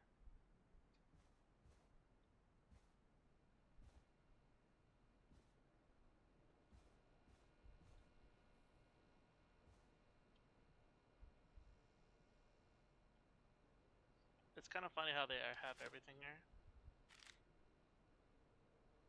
It's kind of funny to me. Alright. don't know where she said it was, so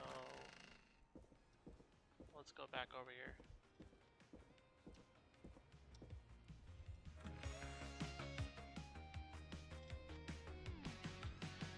Hey, did you get it? No, not yet. Any ideas where it might be? If it got mailed to the station, it's probably still at reception. Check around there. Thanks. Alright, reception.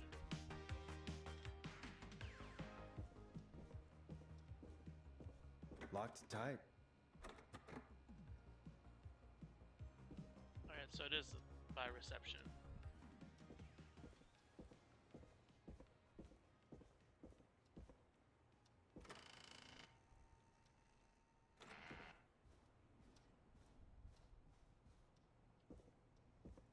Okay, here's the reception.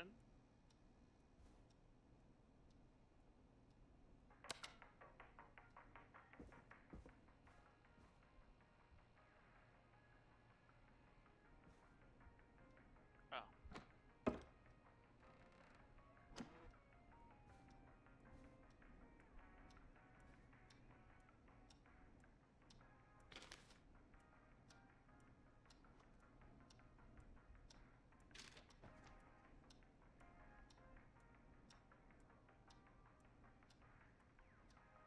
This must be it. Final breath. My tiny selection grows.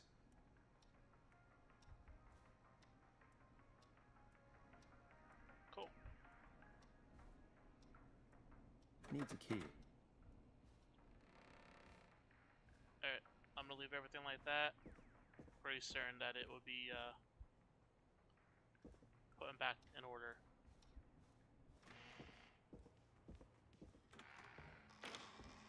Scream!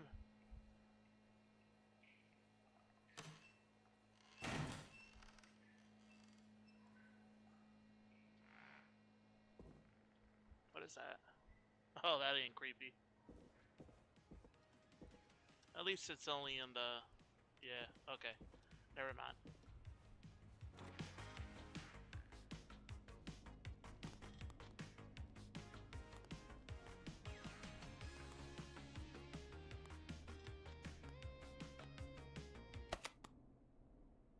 Hey, did you get it? Got it. Let's get this on the air. Gallows Creek. I'm pleased to say we're in for a much-needed treat. Up next, courtesy of the British sensation himself, is a track you won't hear everywhere. Here's Final Breath by Roddy Snatcher. Wow. God, Roddy's the best. He is. And more importantly, we should be safe from the worst of Gina Franklin. I still can't make a shot. I'm doing something wrong. Maybe I'll figure out I eventually. think that's every time I've seen him live. Peggy, you just talked through the whole song. Oh, whoops. It's okay. I can just play it on loop later. Oh, shoot. I just noticed we have a caller waiting. I really hope it's nothing serious. Evening, caller. This is Forrest Nash, host of 189.16, The Scream, and tonight's 911 stand-in. This is Murphy. Hello, Murphy. What have you got for us tonight? Two things, Forrest. First, happy birthday to my son, Fernando. He's 3 today, and man, Nice. being his daddy has changed my life. I've learned how to live, how to laugh, most importantly, how to love. Aw, happy birthday, Fernando. Happy birthday, Fernando. Thanks. And now, my other thing. I'm putting the word out to this so-called killer. You think you're tough, huh? Big man with a big knife, huh? Prove it. Come face me, a true warrior at the Gallows Waste Disposal Plant. Guess what?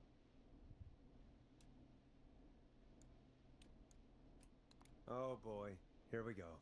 I got all the tapes in Master Robbie's Dojo series. So get ready, whistling man. Damn, Murphy. Just let loose the junkyard dog. Oh no. Yeah. And there he goes.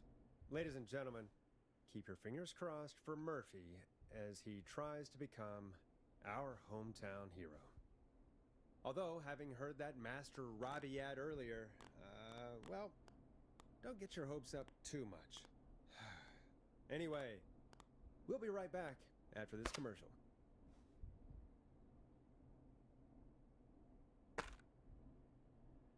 Oh, I gotta do a commercial.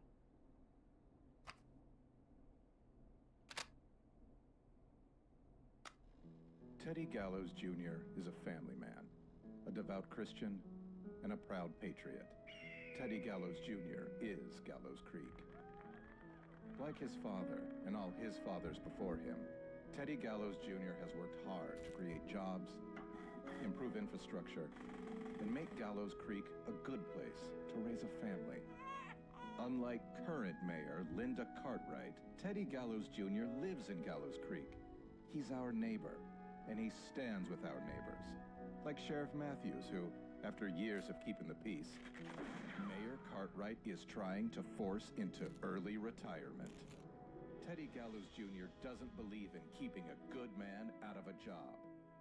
Teddy Gallows Jr. believes in the American dream. Does Linda Cartwright? Help Teddy Gallows Jr. keep Gallows Creek a good American town. Help him become mayor. Take a swing for Gallows Creek. Vote for Teddy Gallows Jr. My name is Teddy Gallows Jr., and I approve this message. God, what a jackass. 100% grade A asshole. Linda Cartwright isn't super herself, but she's not... Yeah, we don't have any more of those ads to air tonight, do we? No, just the one. Good. I have to ask, though. Take a swing for Gallows Creek? He set the home run record for Gallows Creek High. Of course he's one of those guys.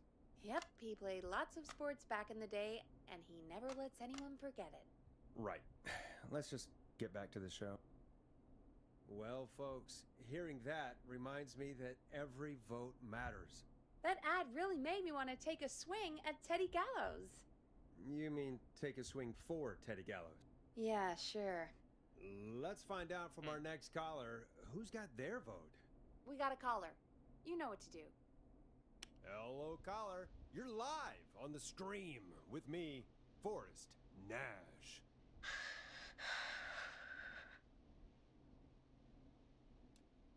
Hello? Who is this?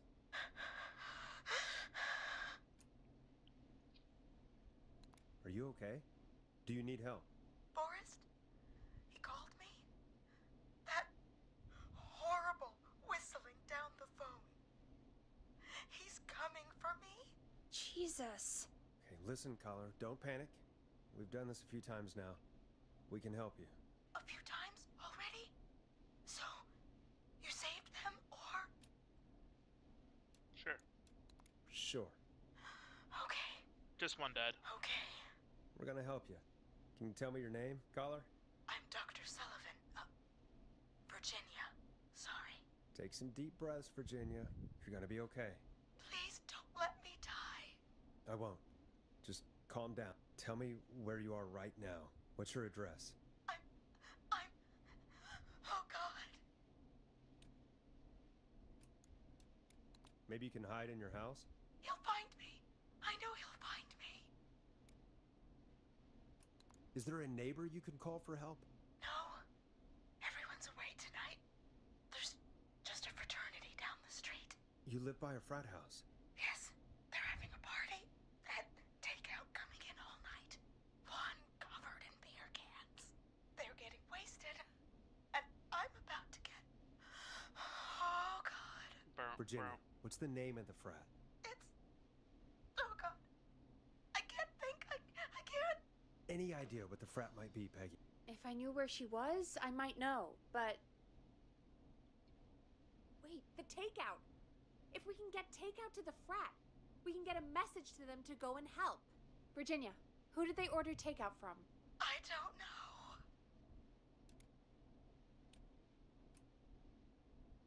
Come on, Virginia.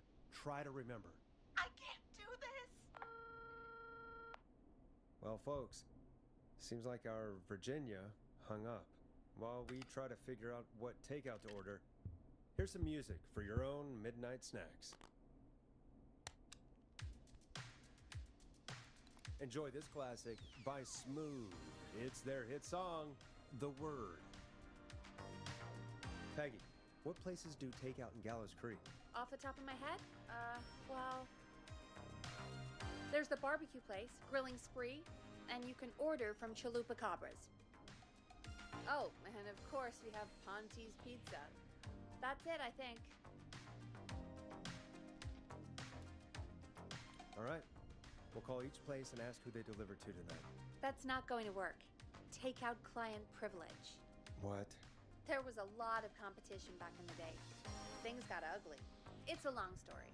But what we can do is this. We figure out where the frat boys order from, call the takeout pretending to be from the frat, place an order, and include a note asking them to call the station. There's no other way, is there? Not that I can see. Well, let's not waste any time then. That's the spirit. Got any suggestions on where to look? Check the offices for anything food related. And maybe the kitchen downstairs. You'll need a key for that. I'll just slide it under my door now. Thanks, Peggy. Alright, going out again. God, where to start? What would make me order from somewhere if I were a partying frat boy? Alright, staff area. We have a food critic, right? Chad or Brad or... I'll just have to look around. Let's look around.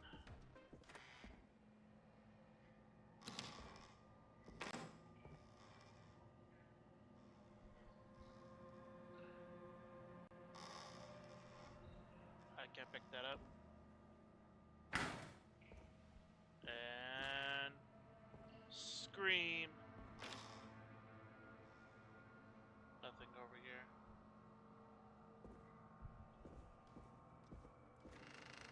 Alright, let's go over here now. Say you got a food critic.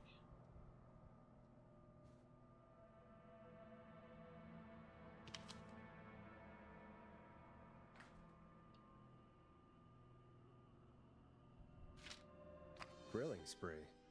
I better see what's on this tape.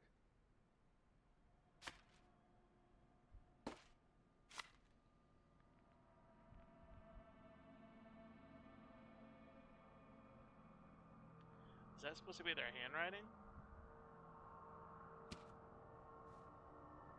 Chalupa Cabra. So it looks like it's just Chupacabra.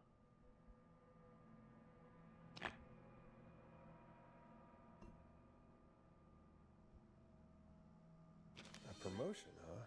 Maybe if I find the pizza box. Please enjoy a free sample of garlic bread. Yada yada yada.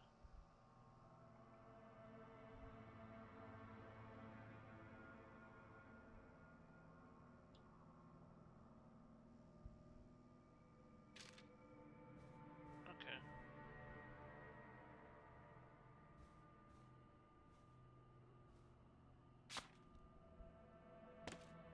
Nothing there.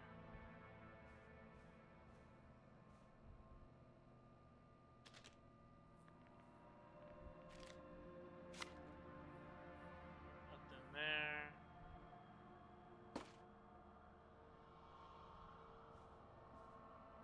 Alright, gotta go to the staff area.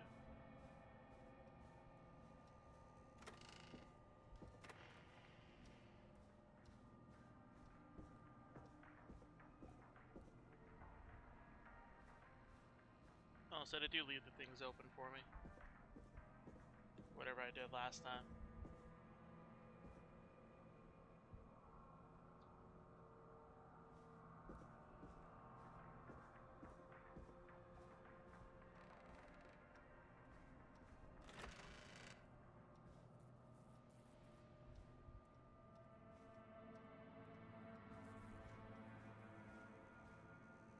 Locked. For now.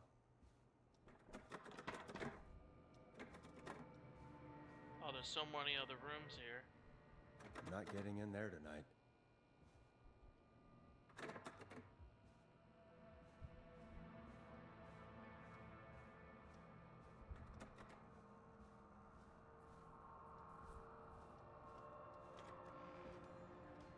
There's a kitchen.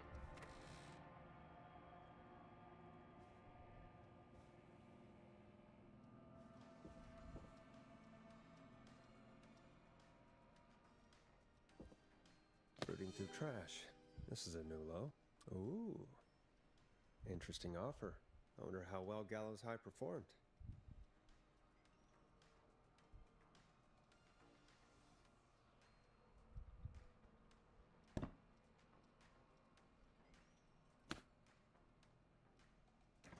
So am I gonna... Can I put it here? Alright, good.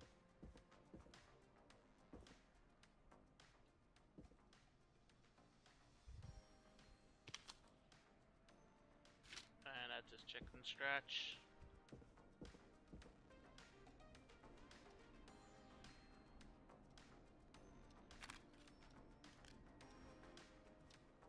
Oh, that stinks.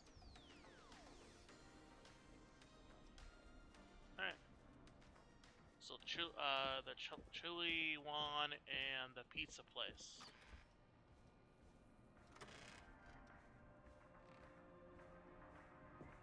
And we found a tape.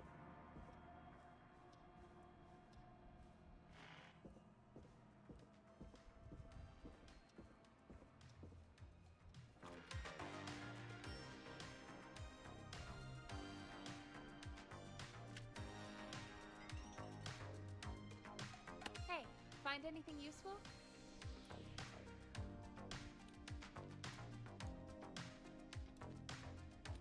Yes, I have. That's great. Are you ready to get back on the line? Let's make the call. Okay, Forrest, shut the music off. Okay, Forrest, what'll it be? Call Ponte's Pizza. You got it.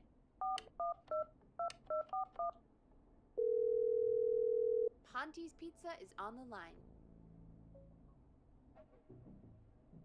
Monty's Pizza. May I take your order? Hey, dude, what's going on? May I take your order? I need some garlic bread. Oh, I need the bread! Can do. Where do you want that delivered? Same place as before, you know, the frat house. Got it. And we'll have that over to you right away. Oh, and one more thing. Can you add a note to the order that says to call K-Fam? K-Fam? Oh, consider it done. The folks at K-Fam are huge fans of Ponty's Pizza, you know. I should really call them and let them know. And now we wait. Alright, We guess should that's put a a good song choice. Agreed. This one goes out to our delivery workers. Yeah, we'll put the final breath on again for you. I know him. You love him. This is Roddy Snatcher with his new single, Final Breath. Alright. Doing strong. I don't know how many left of this Which game of is the going. takeout places would you order from? To save Virginia? No, where would you actually eat? Oh, I mean, they're all pretty equal. Pretty equal. Sure, but if you had to pick one. All right. Not Ponte. He's not Ponte. Right, so between Grilling Spree and Chalupa Cobbers. I mean, it depends. Do I want a plate full of meat? Or do I want really, really good nachos? It can change depending on the day, you know? Yeah, fair enough. Maybe I... Hold that thought, Forrest. Alright, We've got Peggy. a call coming in. I hear you.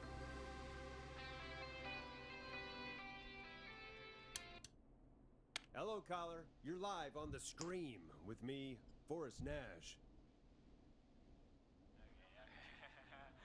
Hey, this is Fratman Bunker. We got some garlic bread and a note to call this number. Yes!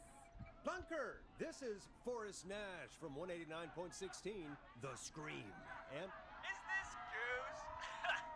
Oh, man. It's totally you, isn't it, Goose? This is such a Goose prank. Sure, whatever. It's Goose. Now, listen, Goose, dude, get your ass to the party. We got so much beer. Listen, I need you to... Goose, come get beer. Your brother's awaiting for you. I'm not Goose! How can I prove this to you? Let me get a second opinion on this. Norman the Barbarian! What do you think? Great idea. Norman the Barbarian says only the radio man can control the tune. So, play us the flow. Wait, really? What? The flow? Norman the Barbarian demands it. Okay, I'll play the damn song. Oh, shit. Okay, radio man. Got my attention. What is it? Thank God. Listen, you've got to get over to your neighbor's house. All of you. Just... Say no more. Bunker's moving the house. Forrest, line 2. Hello, you're live on 189.16, The Scream. Forrest, it's the killer. He's at the door. Grace. Oh my God, it's you, isn't it? God, I didn't talk, I promise. The party has arrived. Oh, thank God. He's good and... Oh! Oh, is that you, radio man? Don't worry, we brought the beer. Good times are here. I could use a drink. Thank you, Forrest. You're welcome, Virginia. And thank you to Plunker and his fraternity brothers. Some heroes wear capes, some wear sheets as togas. Hey, Forrest, did you hear what Virginia said earlier? What was that all about? Clive, I didn't talk. Do you know what she meant? There's a janitor here at the station named Clive, but your guess is as good as mine. All right, folks. Seems we may have a lead. If any of you know a suspicious Clive, then please call in. It could save lives. In the meantime, looks like we have another caller. Hello, caller. All right, You're we'll do another live on The Scream with me, Forrest Nash. It's great to speak with you, Forrest. As a local small business owner, I find this all horrifying. A killer roaming the streets of our fair town? Terrible. I hear you there. It's a scary time for everyone in Gallows Creek. How are you holding up? You somewhere safe tonight? Yes, Forrest, I am. I'm here at work in my small business.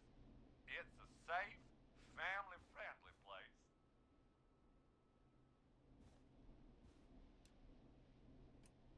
Oh, what small business do you own? Oh, well, I'm not really big on promotion, but since you ask, it's Ponte's Pizza! The best and only pizza place in town! Come on down and get yourself a cracking deal on our 2-for-1 God damn it, Ponte, no!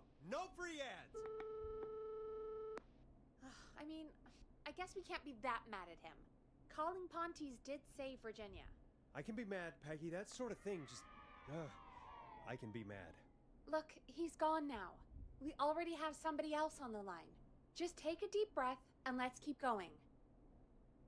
Alright, we'll do. Evening, caller. This is Forrest Nash, host of 189.16, The Scream. And tonight's 911 stand-in.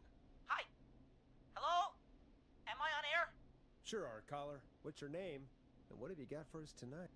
Name's Eugene Stein, and I've got a heart full of love, Forrest. I'm hanging out in the middle of the maze, listening to your show, looking up at the stars and waiting for her. You got a special lady coming out to see you. Yeah. Lolly. Wrong one. We planned to get lost in the maze tonight.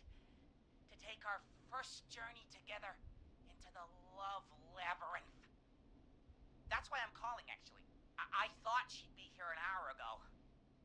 And since I've listened all night to how cool you play it, I thought you were the perfect guy to ask.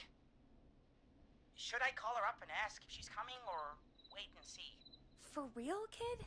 If you've been listening all night, do you really need to ask me? Yes, that's why I'm calling.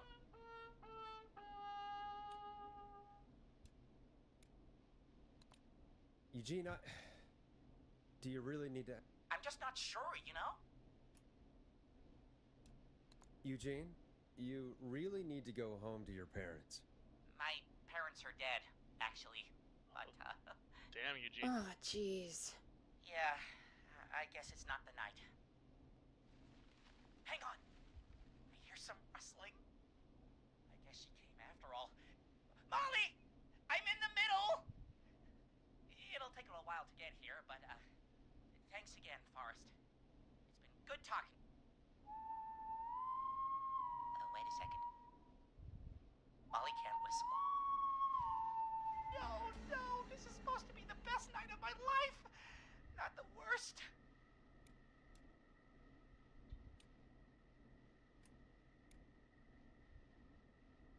Eugene, do you know the way out? It wouldn't be the maze if he could just remember the way, Forrest. She's right! Listen, Eugene, breathe, hide, and call back in a minute. We'll get you out. I'll do it for Molly. But please, For Molly. hurry. Well, listeners, while Peggy and I deliberate, here's a track for all you lovers out there.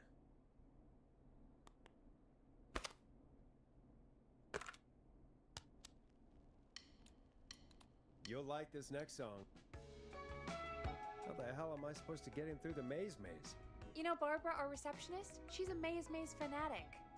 Shame she isn't here. I was supposed to go with her last week, but she changed her mind.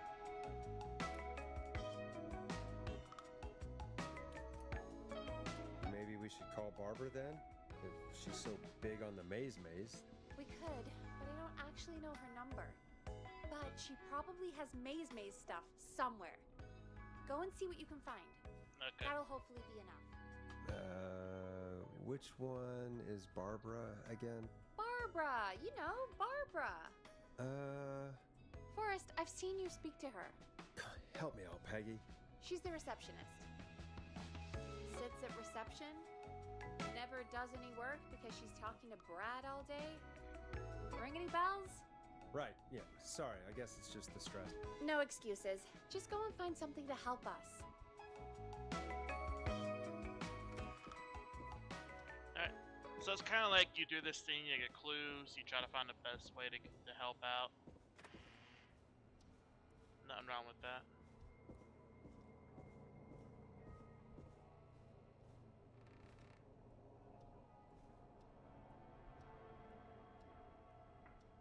I got cleaning supplies.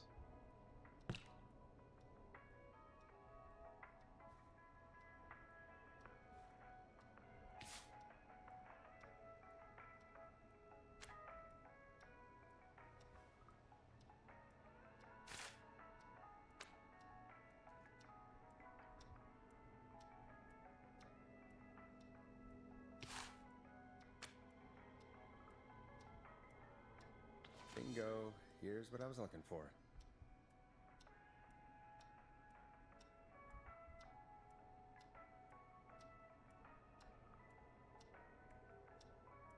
Okay, so he said he was in the middle. Alright, at least we have the maze.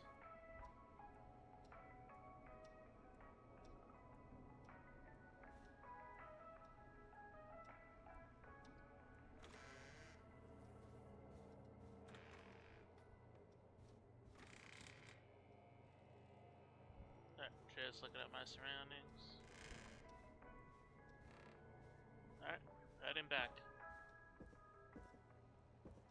Don't worry, Eugene. We're coming. Just don't scream.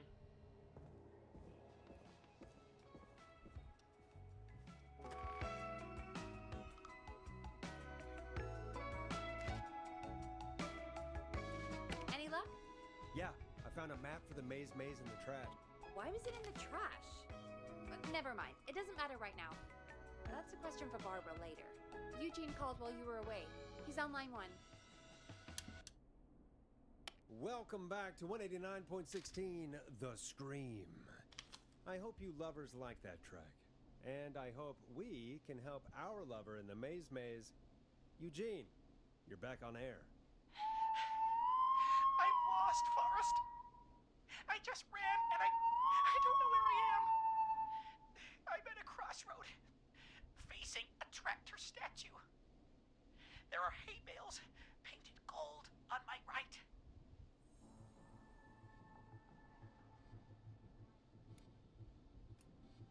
He's at the crossroads facing a tractor statue, gold hay plates to his right. Gold wands. Golden hay. Okay, golden hay bales to his right. Okay, so that's to his right. So he's right there. So make him go.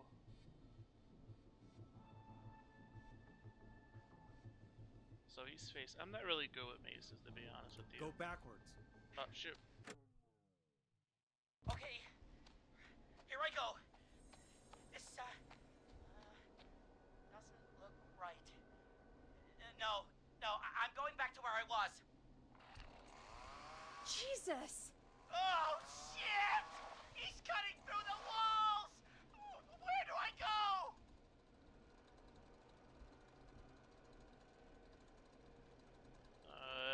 Go left. Go left. Okay, left. I took a turn.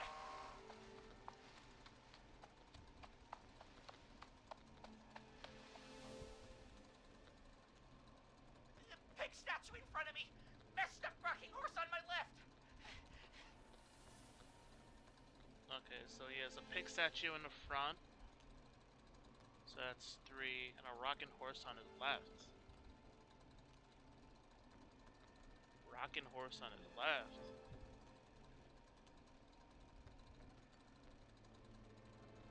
Rocking horse. Where's the rocking horse?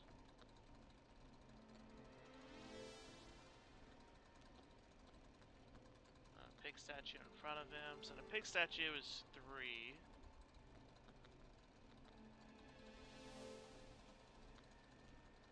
Go backwards. Go backward. Crossroads! Pitchfork statue up ahead! Where do I go? Okay, so he has a crossroad pitchfork on it up ahead. So that's 5.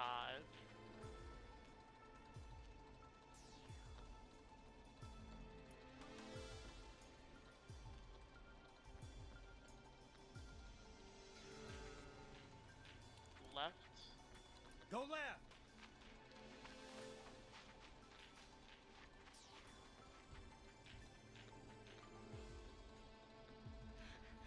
Tiny barn ahead of me! Scarecrow behind! Oh, nothing either side! Tiny Bart ahead of him. So that's 8. Tiny Bart ahead. Scarecrow behind him and nothing on his sides. So go right. Go right.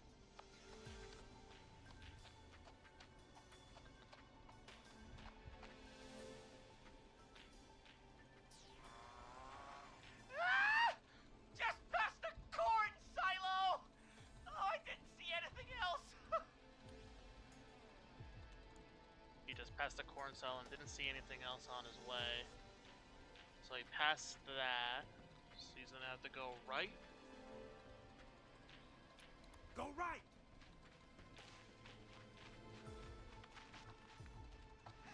I see it! I'm out! Nice. And my bike's still here! Oh, thank God! Thank you, Forrest! I love you, Molly! Ah! Aw. That was tense. I think I held my breath the whole time. Another survivor. Shame the maze got all cut up. Yeah, better it than Eugene, though. By the way, why do you think Molly missed their date? Do you think she's okay? Unfortunately for Eugene, I think she probably never left home.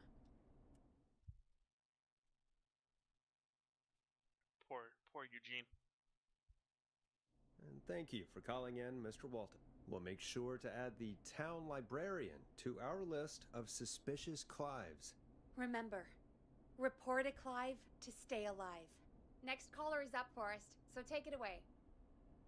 Caller, you're through to Forrest Nash on 189.16, The Scream. Hey, wonderful show tonight, Forrest.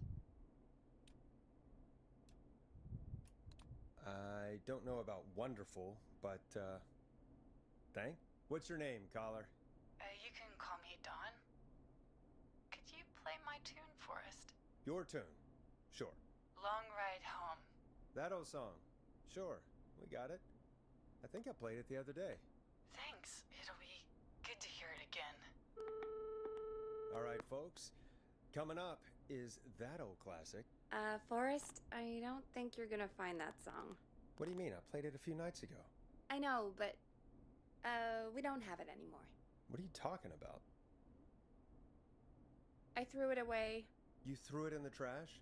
No, I threw it out the window earlier today.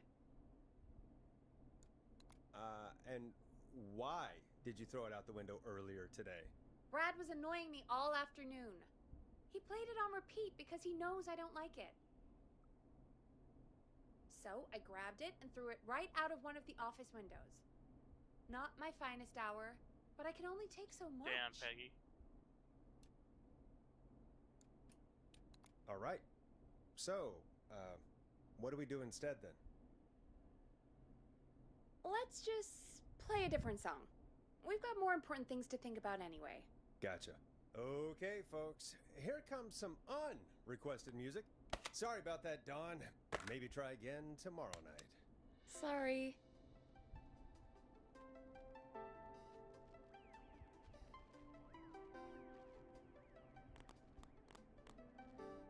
Of all the songs to request, why'd it have to be that one?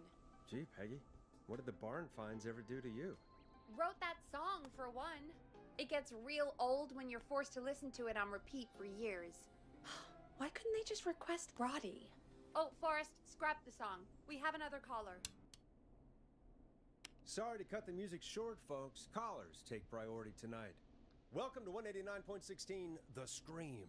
This is Forrest Nat. Forrest? Oh, thank God. It's me again. Murphy.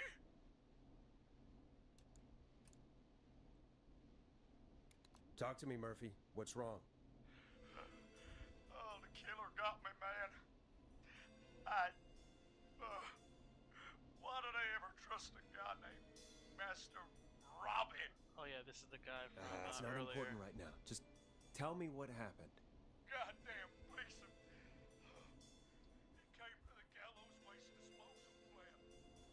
Beat on me, man. Carried me inside and locked me in a dumpster. I got a flashlight, but...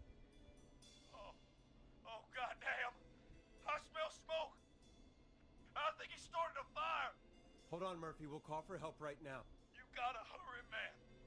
I need someone here now or I'm gonna die. Peggy, get the fire department on the line. On it. All right.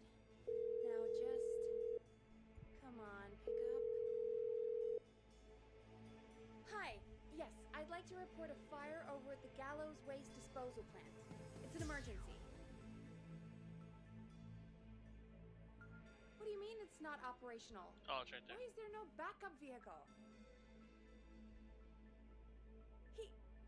God damn it! Forrest, that evil son of a bitch slashed the tires on the town's only fire engine. They can't do anything. Damn. But I have a few friends who live nearby. Maybe one of them can save Murphy. Where do they live? My friend Alex lives on the corner of Haddonfield and Romero Street, and Catherine lives on the west end of Myers Lane. And there's Jericho on the east end of Myers Lane. But he's old. Really old. Okay, I'll check the map, see who would be best to do this.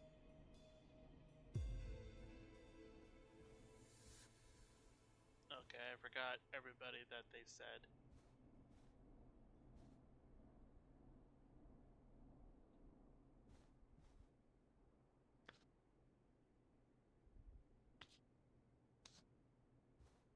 The gallows is right there.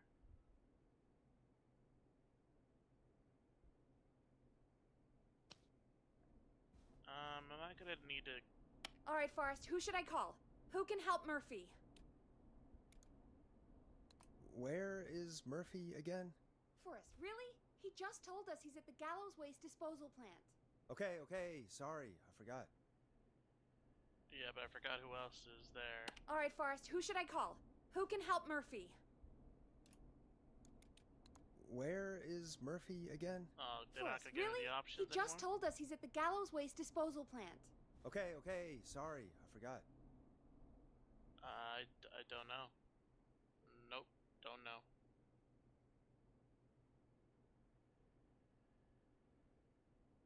I'll be taking a guess. Alright, Forrest, who should I call? Who can help Murphy? Call Jericho. Alright, give me a second.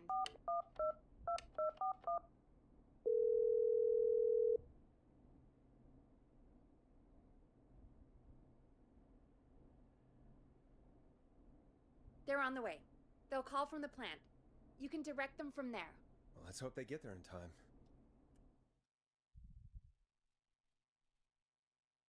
Alright. Forrest, I'm getting a call.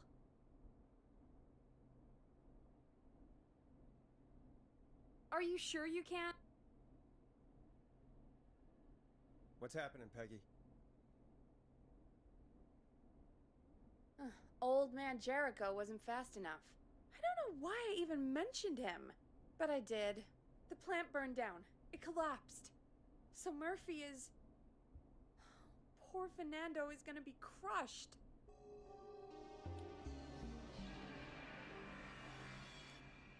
Jeez, that's no way for anyone to die. Yeah, that one kind of... Terrible way to go. Yeah. Murphy, I promise we will stop this. For you and for Fernando. Peggy, it's going to be all... Forrest, we have another caller. Let's not waste time. That one kind of wasted, but okay. All right, folks. Another of our good citizens is on the line. Let's see what they have to say.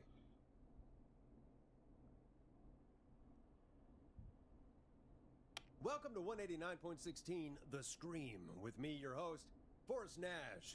Forrest, Teddy Gallows Jr. here. I just want to say that my thoughts and prayers are with my Gallows Creek neighbors during this awful time. Oh, it's mayoral candidate and scion of the town founders, Mr. Gallows. Are you in danger? We need to be a town of law and order. We need cops who have the tools and funding they need to keep us safe. Okay, Teddy. I know you're an outsider to our little town here, Forrest. But you're really stepping up to bat for us all tonight. I just want to say thank you for taking a swing for Gallows Creek. Jackass.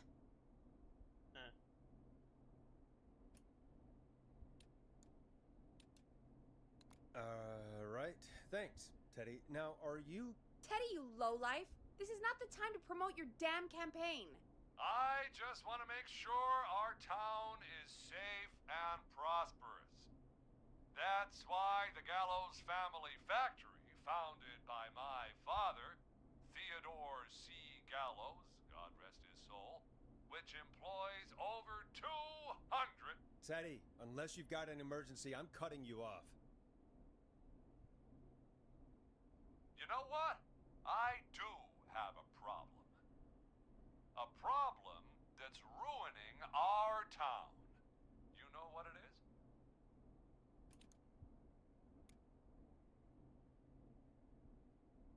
Yeah, how about the goddamn serial killer? The problem is that woman, our current mayor, Linda Cartwright. Oh, here we go. She just isn't one of us. Linda Cartwright is un-American, unstable, and You're not better than anyone, Teddy. Just because you inherited half the town. your producer sounds a little unstable too. Don't you dare speak to me that way. Cut him off, Peggy. I can guarantee this kind of thing will not happen when I take office. The moral decay of...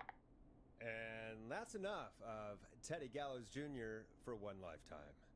I always feel disgusting after hearing him talk. Just play an ad, Forrest. I need a minute. We'll be right back after these messages. Great party, man.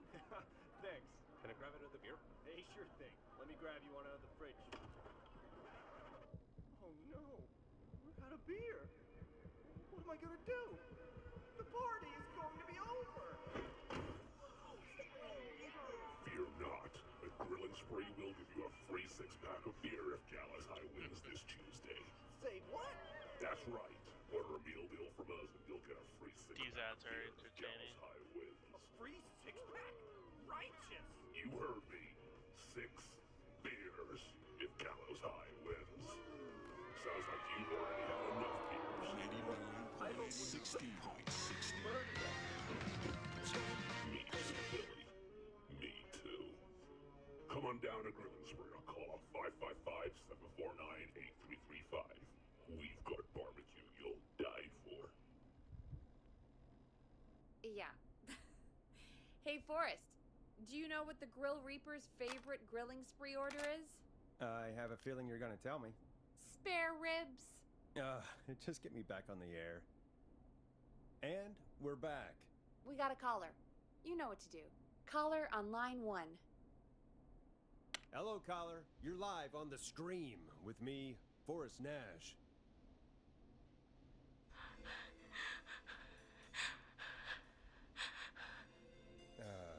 Hello, caller. Who is this?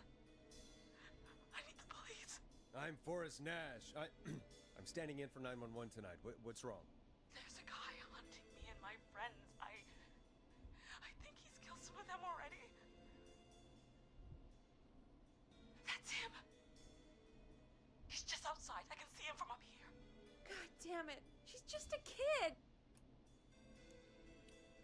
Where are you? Are you somewhere safe? Oh my god. Oh my god. You stay with me, kid. Focus. I can't do this. Yes, you can. Focus. Tell me, what's your name?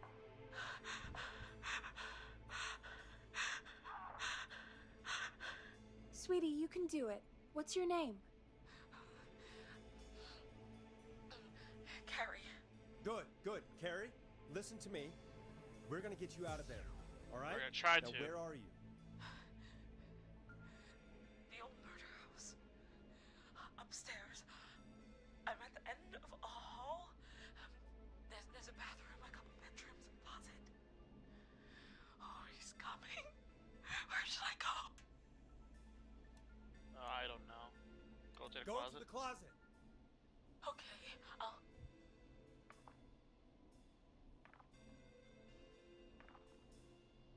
He's here. He's here. He's gonna kill me. Forrest, I don't think we can... Don't move! And be a little quiet.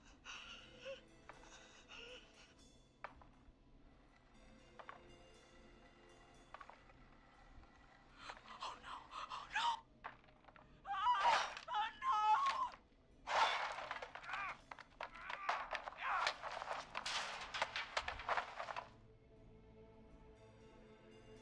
Forrest!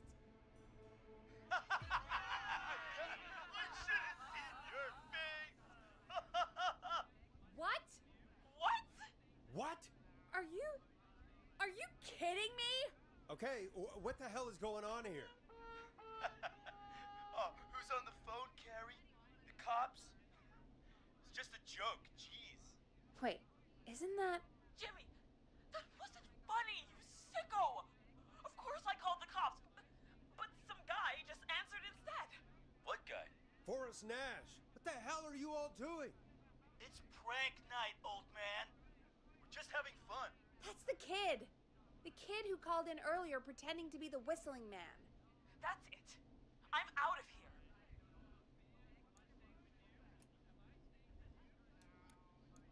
You know he's really out there tonight, Jimmy, right? Yeah, right. It's just whistling night, man.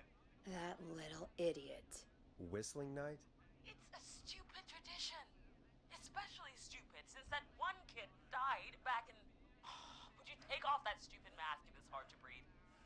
Who's under there anyway? Is that you, Seth? Idiot! Seth is right next to you. That's, That's the killer. Wait, Oh no. who are you? Oh no, man!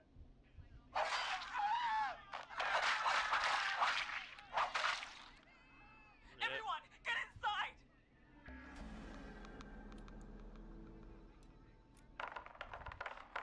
You two, barricade the door. Scott, Heather, you barricade the back. As long as he's out there and we're in here, we're safe, right? You bought time, but not much. Forrest, we have to... Heather, I already called the cops. Forrest picked up. He's the best we're gonna get. Who is with you, Carrie? My friend, we drove out to the old murder house and... Of course! The van! Who's got the keys? Jimmy had them. Jimmy.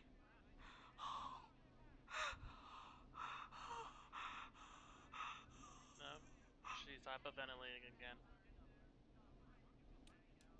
Okay. It's gonna be okay, Carrie. Right. We'll figure something out. Between all of you, there's gotta be a way to beat this. Just sit tight, okay? Heather, shut up. If we do that, we're gonna get killed. If only Jeannie were here. Jeannie? Jeannie McPherson? Our intern Jeannie? Yes. She's my best friend and the smartest one out of all of us. She stayed in tonight. Forrest, listen. We'll see what we can come up with, and, What? Scott, you're not any good at... And... No, Chad. Out of all of us, you're not the one to... Everything okay? No. We're figuring out a plan, but everyone's volunteering to do things they're just bad at. I think we can figure out what to do, but I don't think we can agree on who should do what.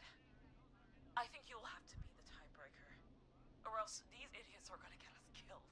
But Shut up, you... Forrest, I'll call you back.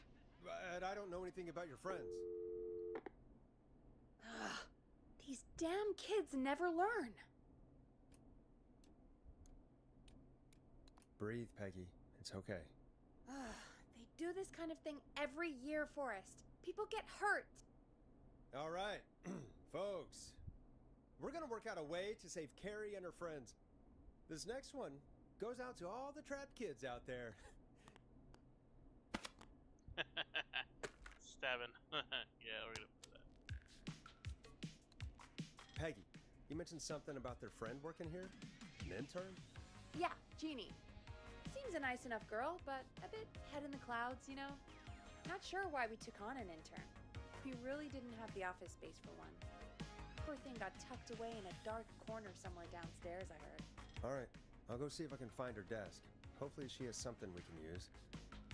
Oh, is that the one with the S on it? Peggy said her desk is downstairs.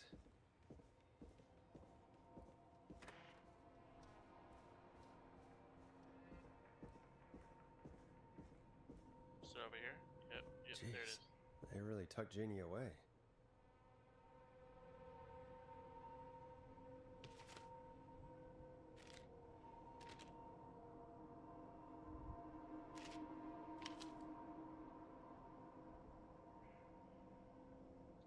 Oh, that is her desk. Friendship quiz. This might work. What was that noise?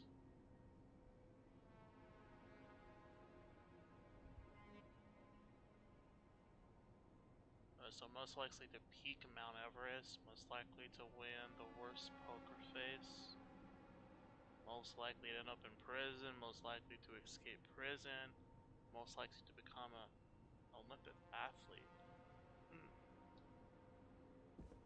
Okay.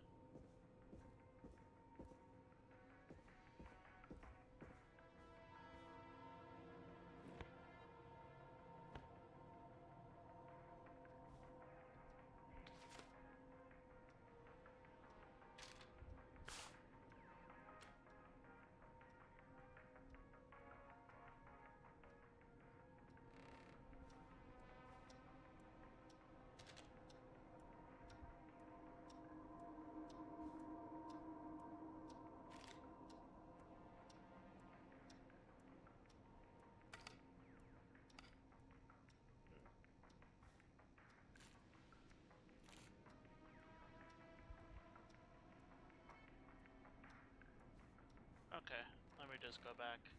I got what I need.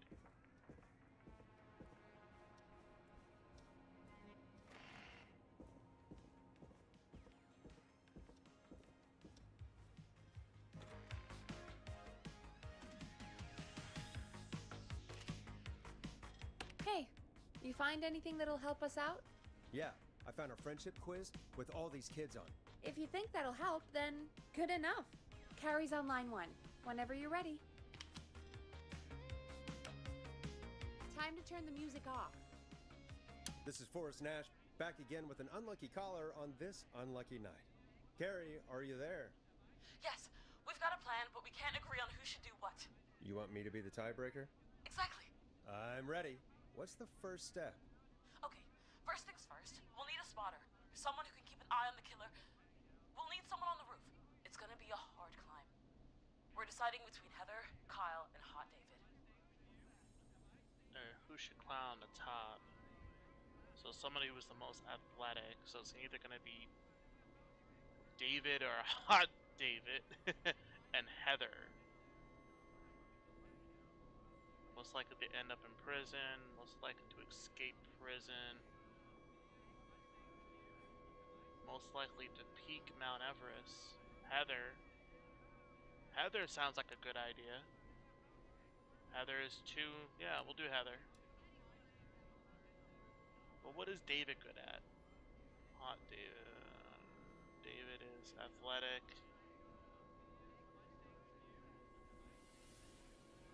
We'll do David. Hot David! Hot David, I don't know if running up the roof is really possible, but I guess we'll see. Part 2. The Whistling Man padlocked the gate back to the road. Before we drive out of here, we need someone to pick the lock. Seth, Jennifer, and Scott all want to do it. Well, Seth is most likely to end up in prison, so I'm gonna say Seth. Seth. Seth, what are you talking about? I don't know that smashing into windows is really... Oh God, fine. Anyway, that brings us to part 3. Getting the van keys. I'll volunteer for this. I don't know Jimmy as well as you guys, so... it'll probably be easier that way. Then it's part 4.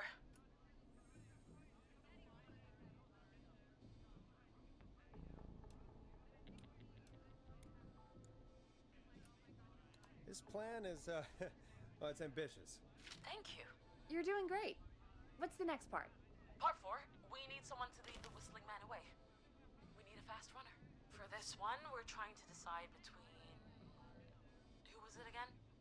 Kyle, Cynthia, and Scott.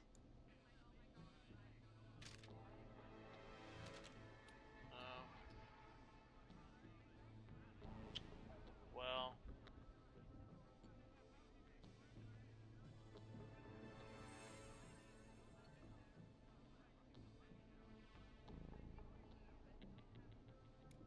Scott. I guess I Scott. know Scott. For once, you're not the last pick. Sweet. Okay, let's recap. We get the eyes on the roof. A runner distracts the killer while we grab the van keys and pick the lock on the gate. Now the tricky part. The getaway. Ooh, what's the plan there? Well, we can't all outrun the Whistling Man. But he thinks we're just a bunch of stupid teens. So, let's use that against him. Part Part 5. We trick the killer into a trap.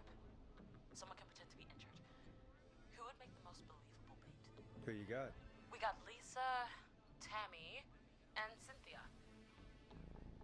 Okay, so this one is definitely gonna be the worst poker face. So we have to do Tammy, Chad, or Scott. So Tammy. Tammy. Tammy, if you survive this, never do that British accent again. That should take care of the killer. And then it's time to get out of here. Finally, part 6. We need someone who can drive us through the woods and back to Gallows Creek alive. Who's our getaway driver? Should it be... Who have we got? Chad, Jennifer, Cynthia, whatever. Forrest, you know what to do. Okay, who should drive the van? Cynthia. Most likely to escape. Yeah. Jennifer. I know we all loved watching American Skid. Yes, Yeah. Just do what they did in the movie. Thanks, Forrest. We'll just take a few seconds for ourselves, and then it's go time. Sounds good. Probably all Talk to you in a sec. Good luck, Carrie. That actually sounded like a pretty good plan. Yeah, I think they're screwed. Well, let's hope you're wrong.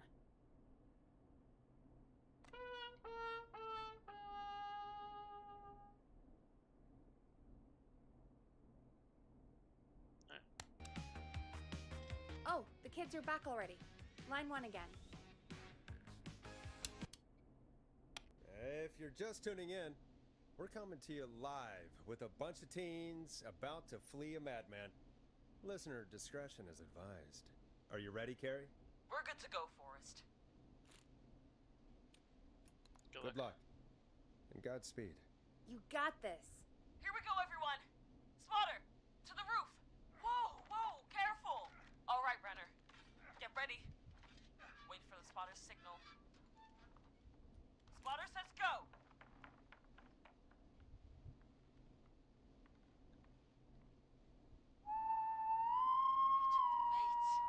Lockpicker, go! I'll get the keys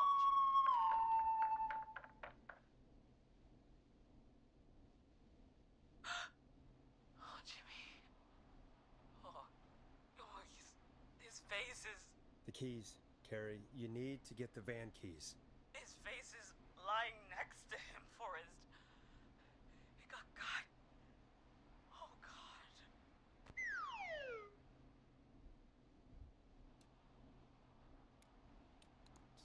Focus. Breathe.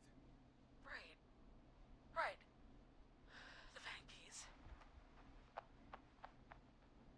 Oh, Jesus! The whistling man got the runner! Where's the key? That's one Got him!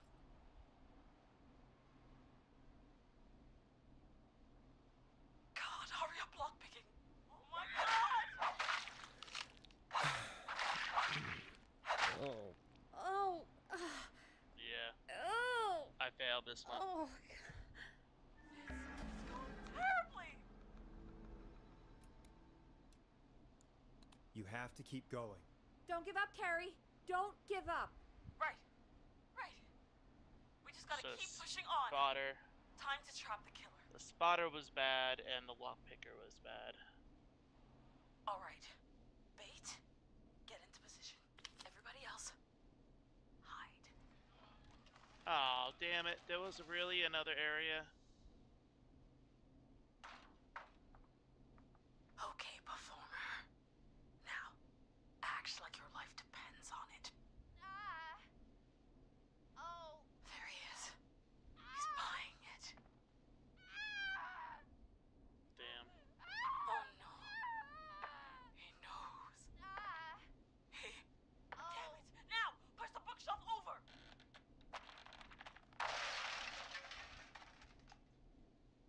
Oh my God, they both went through the floor. Spotter, you need to climb down now. We gotta go.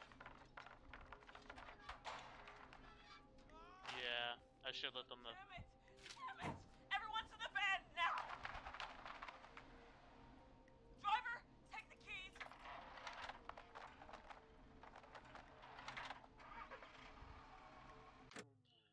Now, question is, would I be able to do these over? Goddamn gate's still locked. Just for my We're sake. gonna have to ram it. Carrie? Oh, what was that? It's the whistling man. Drive now. Hold on.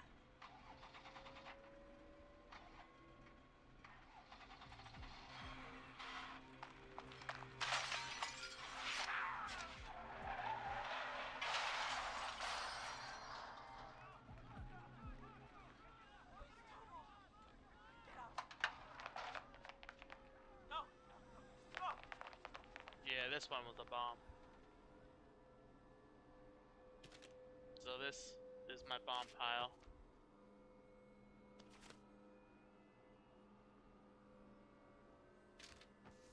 Bomb pile. Carrie, can you hear me? What's happening?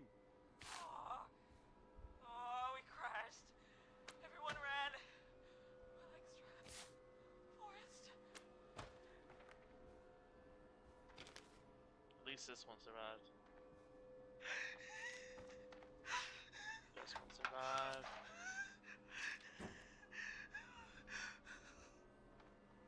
Please, no! No!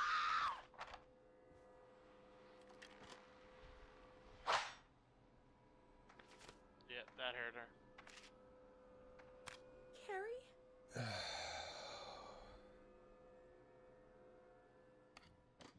Yeah, we screwed up on this one. Screwed up pretty bad on this one. He just stared at me. Carrie! Carrie? He just stared at me and got my leg out. I don't understand. Thank God you're okay. Can you get somewhere safe? I can make it home. Thank you both for helping. If you hadn't, I guess the plan was just...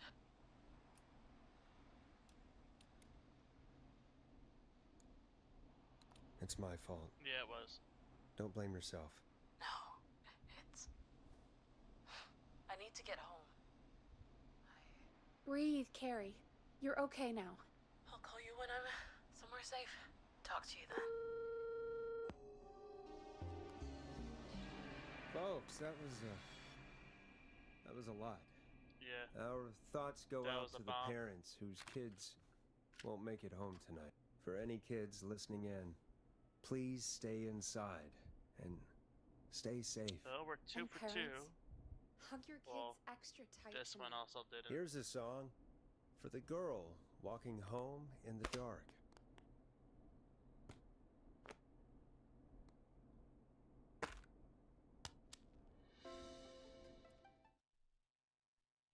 Yeah, that's a bummer. Hey, we had a call come in.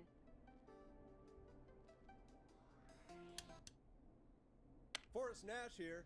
Listeners, we've got another caller live on 189.16, The Scream. What's on your mind, caller? Hey, Forrest. I just wanted to phone in and say that I think I speak for everyone when I say that you're providing a real service for Gallows Creek tonight. It's cool what you're doing, man. Well, I'm just doing my job, friend. Anyway, tell me about yourself.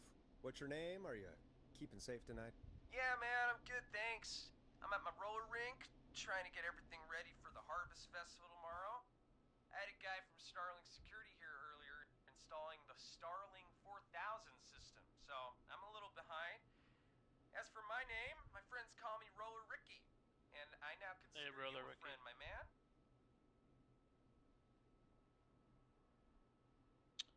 Oh, was those things there the entire time? Wow. Oh my god. Well, that was a fail. Fail. Fail, fail, fail. Fail, fail, fail. Okay. We're friends now, huh? Well, that's kind of you to say. Thanks. Yeah, man. Sounds like roller skating is more than just a job to you. So is this vocational? I wasn't always Roller Ricky. Once upon a time, believe it or not, I used to go by Just Ricky. Okay. Yeah. Back then, things were pretty rough. I used to roll with a bad crowd. Not all bad, but there was this one guy. Anyway, some bad stuff went down. I harbored a lot of guilt for a long time and turned to the bottle. I didn't really talk about it or even know how to talk. It's just how it was. That bottle took the best years of my life. Or so I thought. It's never too late, Roller Ricky. How did you turn things around? I joined a support group. I opened up about my problems, and sharing that burden just took so much weight off. It's a long story from there, but I found roller disco. I learned how to have fun again, cutting loose and making shapes. Now whenever I get down, I get down. I'm finally free from it all, man. It's important just to talk to somebody. That's the first step. Ain't that right, Max? Aw, hello, Max. Well, he certainly sounds like a good boy.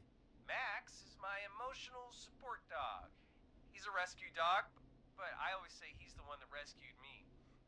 He's the best dog a guy could ask for. Of course, the first thing I did was teach him how to skate. He's better than me now, a real pro. Max can skate. Yeah, man. At first they said it couldn't be done, and then they said it shouldn't be done. But Maxie loves the rink, man. Is that another train, Maxie? Maxie loves trains, man. He's even got that special how to greet them. It sounds like you two make a great pair. Maxie appreciates all the positivity you're throwing out, my man. You know, I'm actually hosting free skating lessons tomorrow at the festival. I think it's a great opportunity to give back to the community. Man, all this talk of skating's got me itching for a boogie. Before I switch my radio off for the night, could I request a song for us? Something I can groove to, you know, something funky. It'll be me and Maxie's final boogie breakdown tonight. Then I think we'll take it down a level. I can do that. Thanks again for calling. You and Max, be safe now, okay? Bye, Maxie. You got it, man. Peace. Well, folks, this next one goes out to Roller Ricky and Max. Enjoy. I really needed that call, you know, after everything. Yeah, I get that. He talked a bit much for my taste, but it is inspiring to hear somebody come back from the brink like that. Yeah, that's what I meant. So long till vacation. You were thinking about Max on skates, weren't you? Well, would you look at that? Another caller on the line. What are the odds? Better take it. Welcome back to 189.16, The Scream. This is Forrest Nash. How are you tonight, caller? I'm doing okay. I made it home safe. Gary! Hey, I just wanted to thank you for doing what you could earlier. You know, even though not everybody made it, and, Yeah, I thanks for don't reminding know. me. Hey, it's okay. You were so brave earlier. You're safe now. I wanted to ask you why he didn't... Why am I... Why what, Carrie? Why did he spare me? After what he did, why let me go?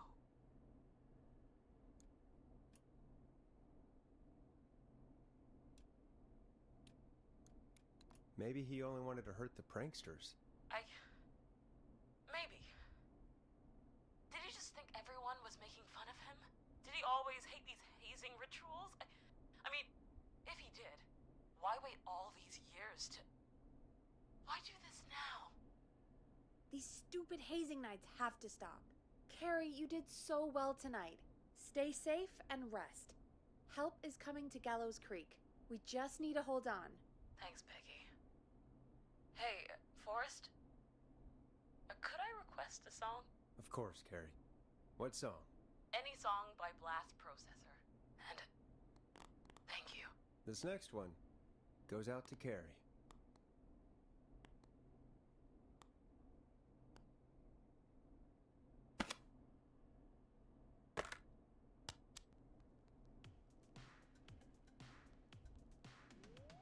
You know, what Carrie just said has really got me thinking. About what? The whistling man left her alone. Why? There must be a reason. When it comes to masked whistling killers, I don't think a reason is a key part of their process. Well, it's something to consider. I need to take a break. If you want to stretch your legs, now's the time. Just hit the Peggy button when you want to get back on air. Yeah, I'll go for a little walk.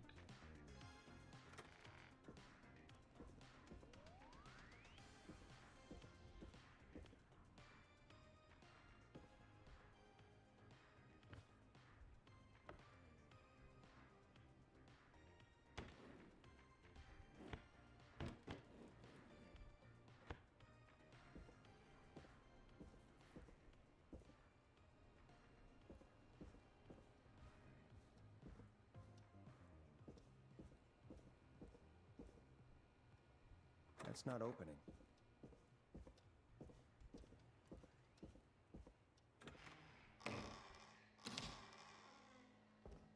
I'm just checking in again. I know.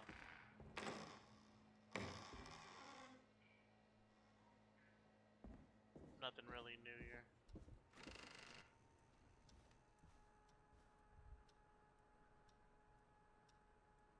I already got that though.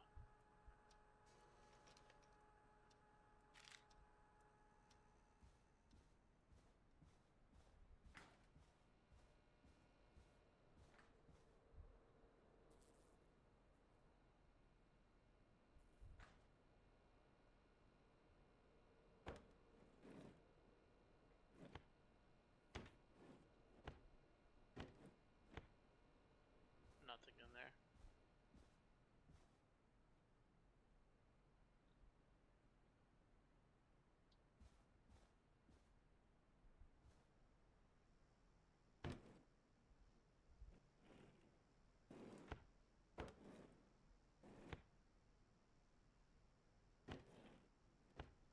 Nothing in there.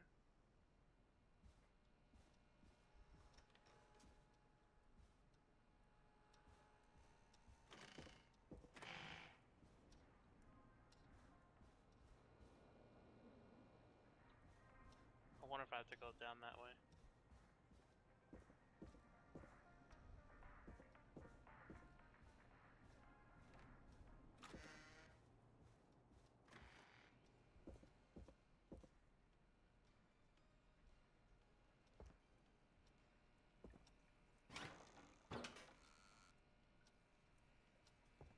Nope, nothing in there. Gotta have some milk.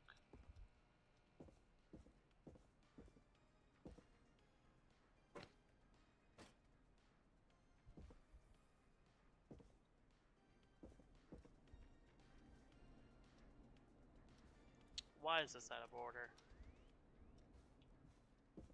That's a high priority to get fixed.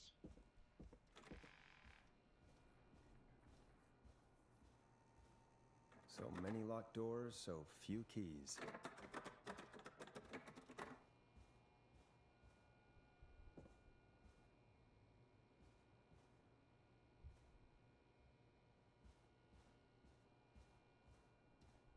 Alright, I guess.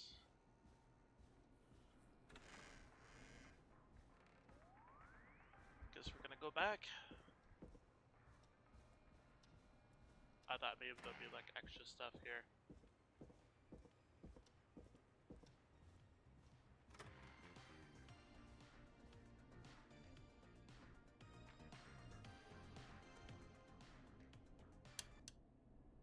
Let's get going, Peggy.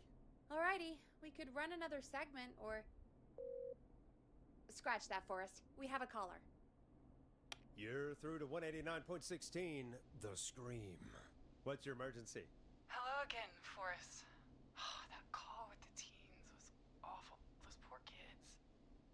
Still, I'm glad the girl didn't get hurt. Thanks for your concern. Are you in trouble? What's on your mind? I wanted to ask you again to play my song, Forrest. You said you were gonna play it, but you didn't. Your name was Dawn, right? What, Peggy? Yes. Oh, well remembered. My name is Dawn. And I wanted to ask you again to play my tune, Forrest. Long Ride Home? You know, the one that Peggy said she threw outside the window? You must really love that song. If you're calling up to ask for it when you know we don't have it. Well, I do love it. And I don't want to argue, but you do have it. It's just outside the window. There's a serial killer on the loose. I can't just go outside hunting for a record. I'm really sorry, Dawn, but we just can't get it right now. But wasn't the Whistling Man just at the old murder house? It's miles from the station. It won't take you a second to grab it. Yeah. Nope, I'm sorry, Don. I'm just not going out there. Oh, but I think you will. Forrest? Peggy, I'm calling with more than a request. I know something. I think I know who's gonna be next. What? Are you serious? Play my song, Forrest, and you'll find out. Well, folks, here's some music for you while I think things over.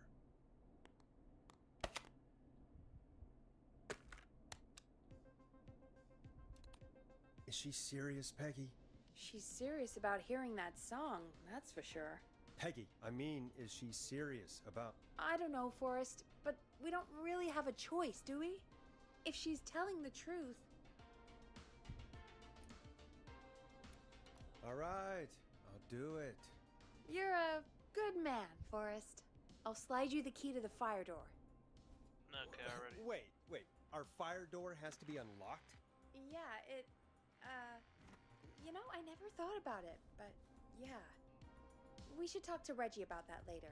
Anyway, I'll hold the fort down while you're out. Maybe I'll even get a caller. That could be exciting. 189.16, The Scream. With me, Peggy. Alright, Peggy.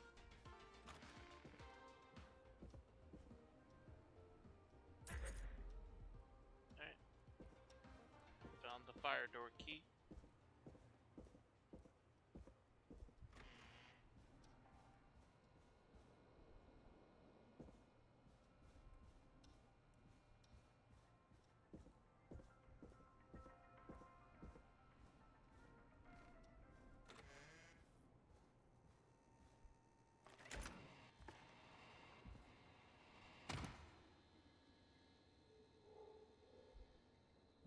You know, I hope she'll be happy when I'm brutally murdered by the Whistling Man. Out here, in the open, alone.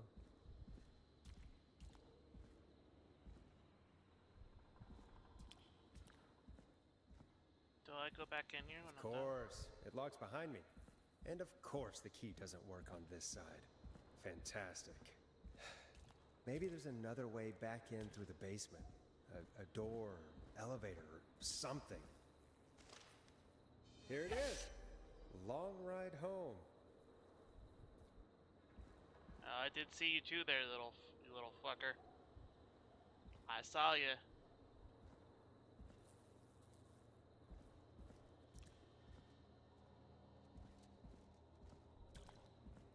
This was the same area in the intro.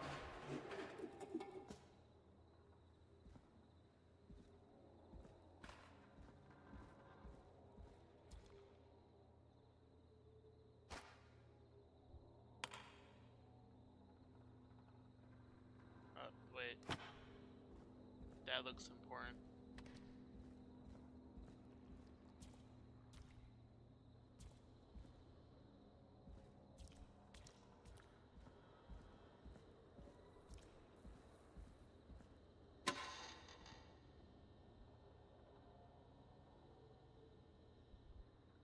And we're gonna put this right here. Because I kind of feel like you gotta go there.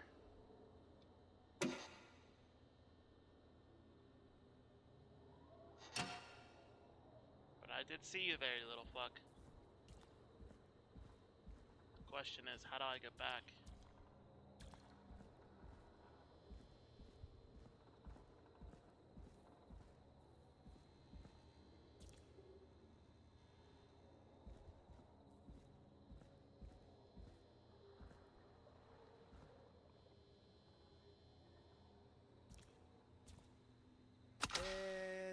That's broken too.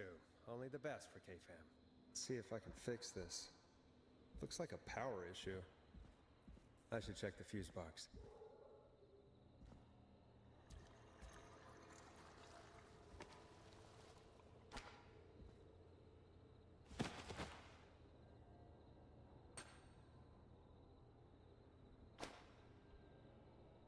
Damn, there's a lot of fuses here.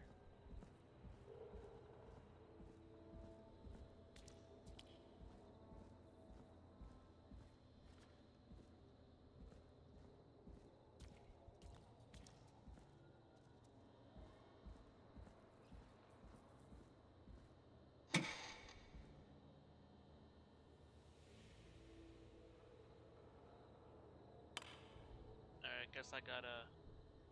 Looks like I'm gonna have to hunt around for some new fuses. Yeah, but what fuse is this?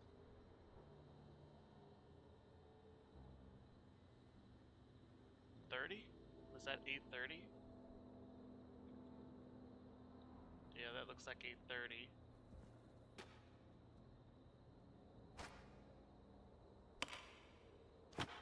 There's 830.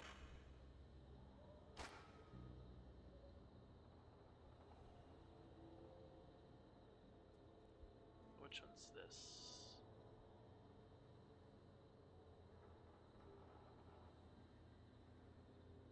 I don't know. I can't really tell. It's a fuse something something.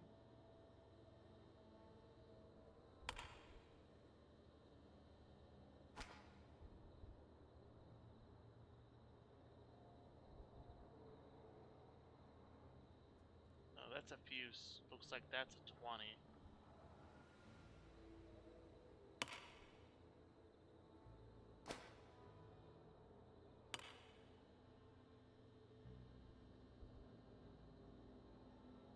Or is it 70?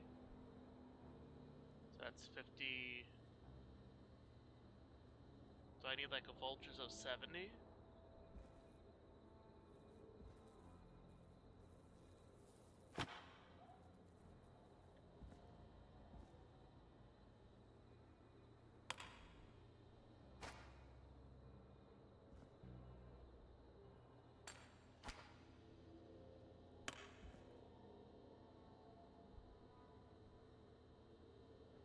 Oh, that's too much. So let's get rid of that for now.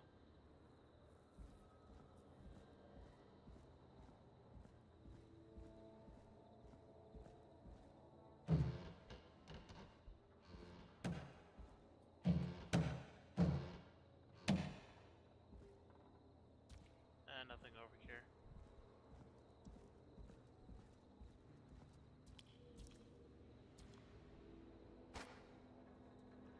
Oh, that's a 5.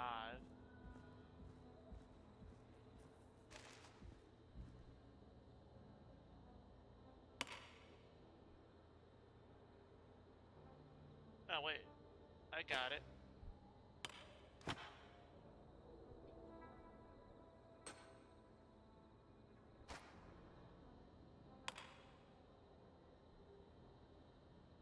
Bingo! Got it.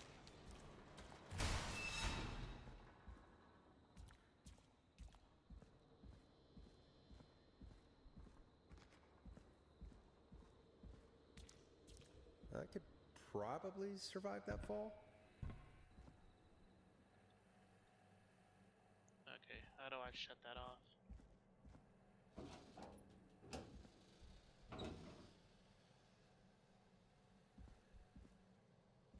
Looks like the janitor's closet. What did Peggy say his name was?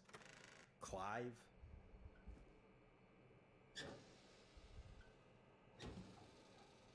Oh damn. Clyde has a dark secret over here.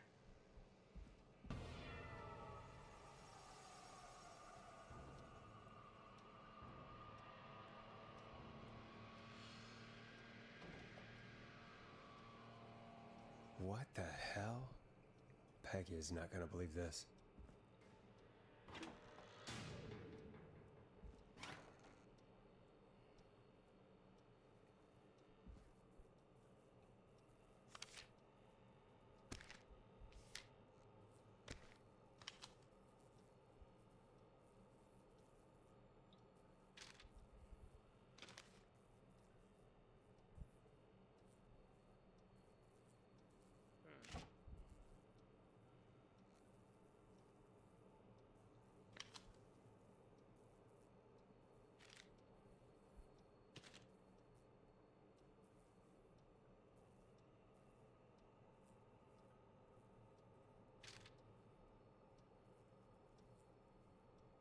Power station, trailer park, gas station, hospital. Okay, so here's a list.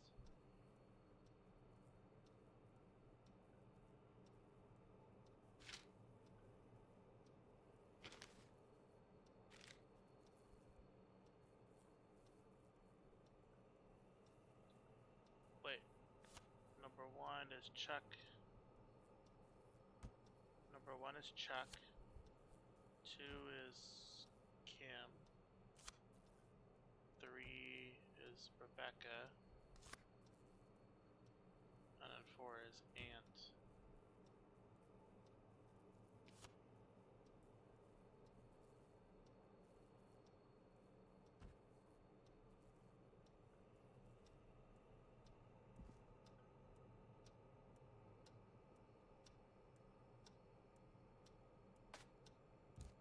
Creepy. Huh, there's a key. I'll just take that. Might be important. Basement key.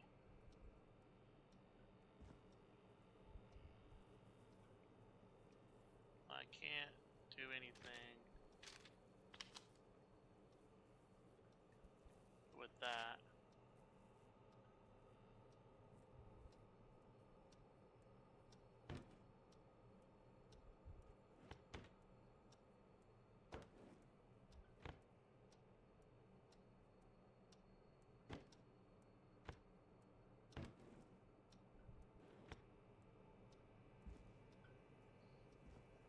I got a basement key.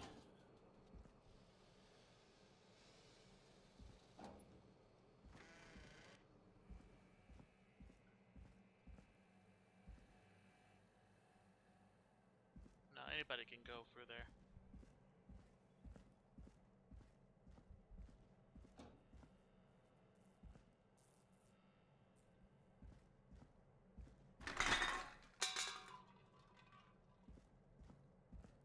That's funny. I wonder how the show's going.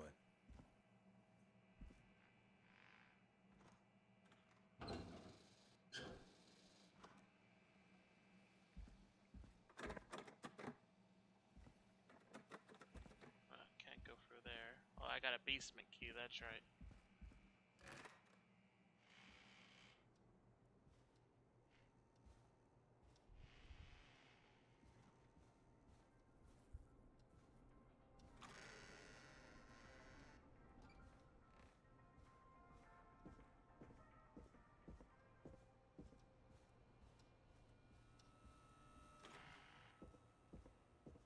No, we're still in the air.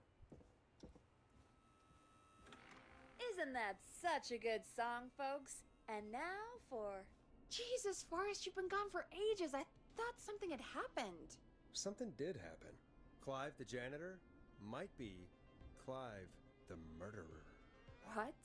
We'll start from the beginning. The fire door locked on. Oh, it's just gonna recap of what happened. Now 2:40 in the morning. Why did you heave that thing all the way up here? Because the basement's creepy as hell, and I don't like standing around down there. Fair. All right, let's run through this again. We have a creepy board you found in a creepy basement made by our creepy janitor who you think is the creepy whistling man. Yep. And on the creepy board are the names Chuck Brody, Kim Walker, Rebecca Allen, and Aunt Williams. Correct. And you think one of these people will be the whistling man's, Clive's, next target. That's right. And we've got to find them. You said there are 4 locations listed there too? The hospital, the power station, the gas station, and the trailer park. Clive must think the target is at one of those locations. Forrest, you're gonna have to figure out if any of the potential targets are at one of these locations tonight. Hit the button if you need any help.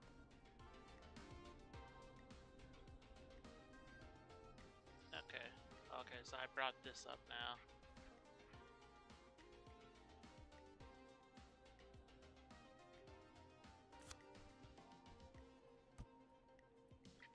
Alright, so we got the hospital, gas station, and trailer park, and the power station.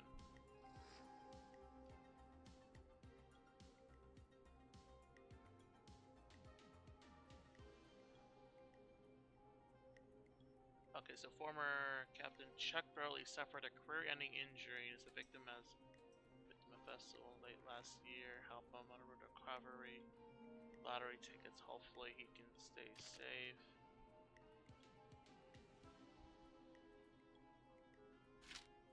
Alright. So Chuck.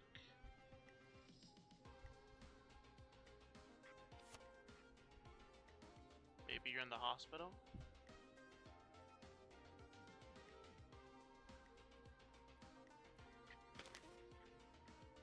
Alright, what's this? Local doctor recommends all locals get a flu shot ASAP. You are protected.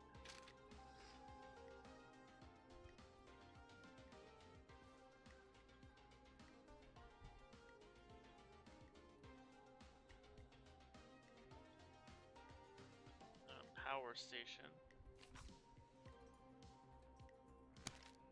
Alright, I'm gonna need a little clue.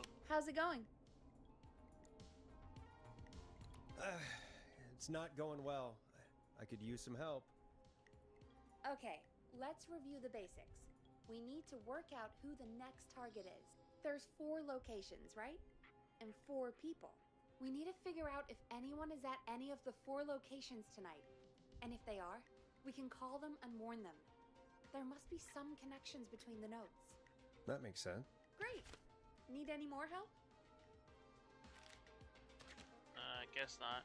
Alright, let's see here. Gallo Creek Power Station hires 20 new staff.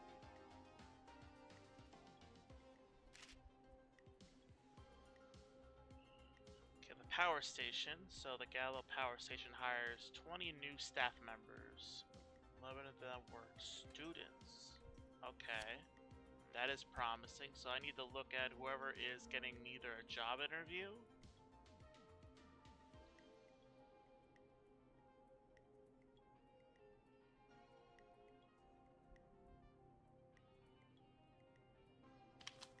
Oh, what's this?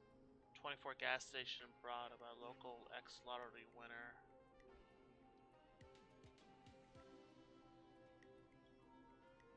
"24-hour gas station bought by local ex-lottery winner."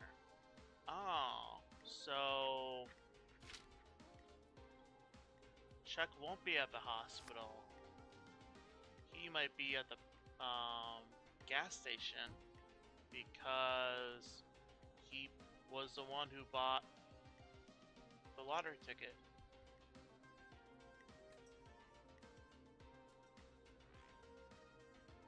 Okay, so yeah, gas station is him. 24-hour gas station bought. So that's probably his gas station because he bought it. Alright, so now we got Rebecca Allen, Kim Walker, and Aunt Williams.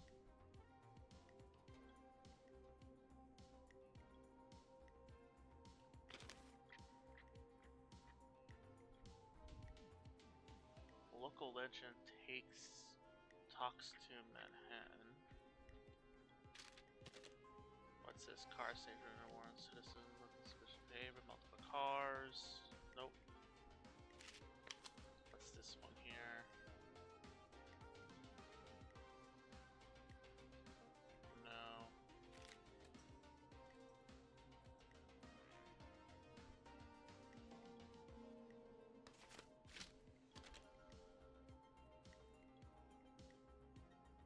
Kim Walker and Pete Stein. Marriage announcement. Okay, so they got married. Or they were at...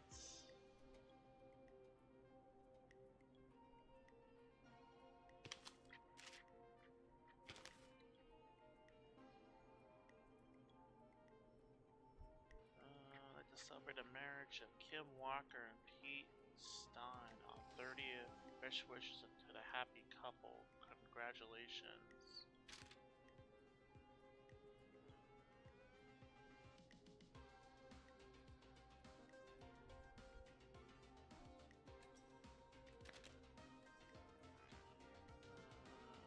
Investigator blames 2 engineers that were contacted from the local power station.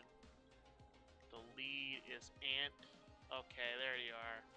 So you, Ant Williams, are at the power station. Okay, so who was at the hospital?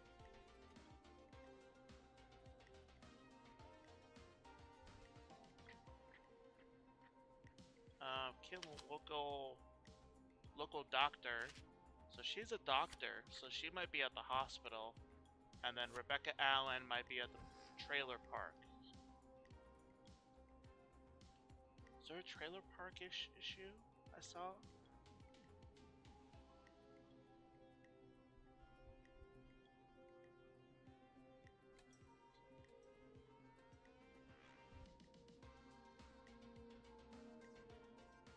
Contacting state agent Tyler Wallace.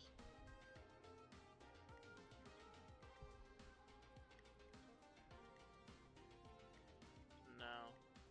Nobody for there.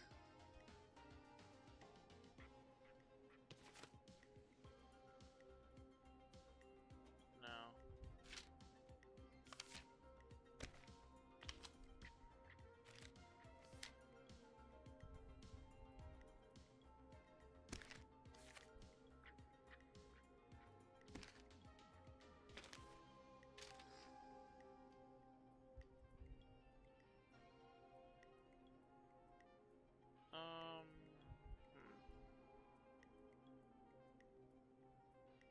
Nothing really says anything for that.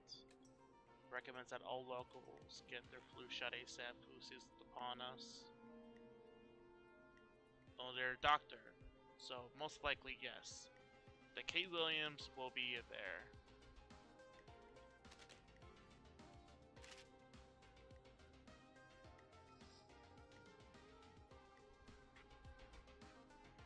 Okay, I think I got it. I'm good now. Thanks, Peggy. No problem. How's it going?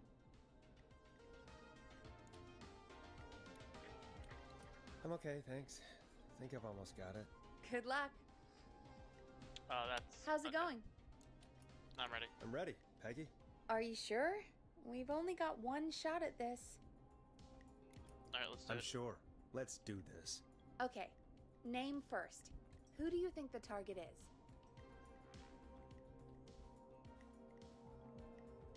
Chuck Brody. Chuck Brody. And where will I find them? Chuck Brody will be at the gas station. The gas station. Okay, I'm dialing. One moment.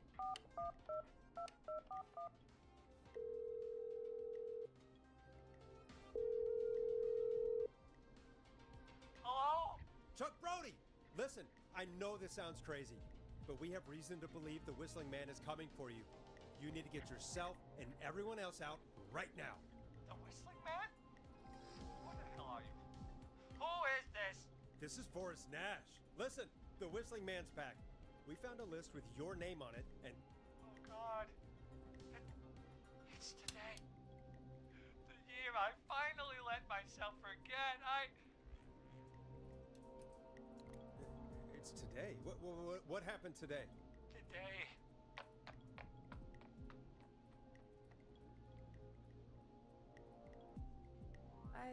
I think he ran off. Well, fingers crossed that Chuck... Jesus! It sounds like something blew up. He's using bombs now? Is Chuck? I don't know. Hang on, we're getting a call. Hello? Chuck? Chuck! Forrest! The whole goddamn gas station's gone up. Okay, cool. Got Is anyone that right. hurt? I don't think so. I got everyone to follow me out. The town's only ambulance was blown to hell, though. Yeah. Damn it, that fireball threw me. I've got to get to the hospital. I'm not feeling great. Forrest, man. I can't thank you enough, but... yeah. I gotta go. Wait, Damn it. Check. We lost him. What was that about today? Oh, Forrest, the call board is lighting up. Get us into some music while I deal with this. Here's some music while we regroup here on KFAM 189.16, The Stream. Hope you enjoy this one as much as I do.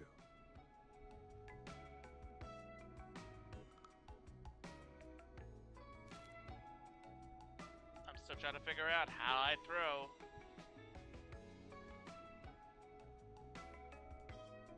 There's gotta be more in the basement to show us who Clive is targeting. And if that's the case, we can get ahead of him. Stop the killings before they can happen. Forrest, we need to go back down. By we, you mean me, right? Yep. Like I said, I need to handle all these calls. Maybe start with that creepy mannequin room you mentioned before. I still have a lot of questions about those, by the way. Me too.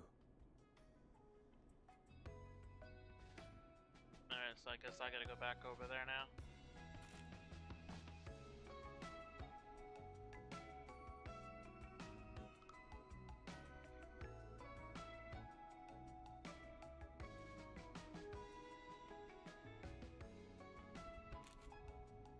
I will eventually learn how to do that. Alright, so you survived. So we're gonna leave you up on there.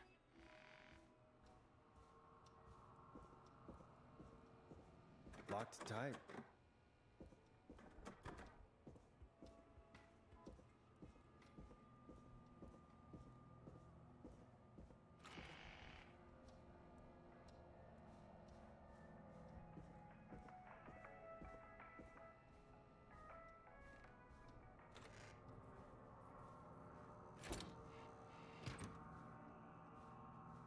Alright, so I have to go back down here.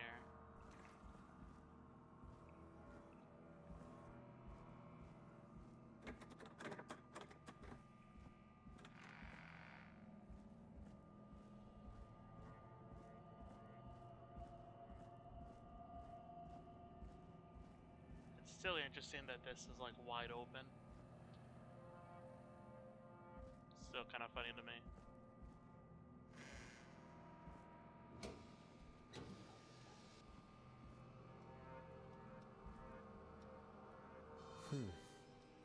A key? Was this always here? I must have missed it when I brought everything upstairs.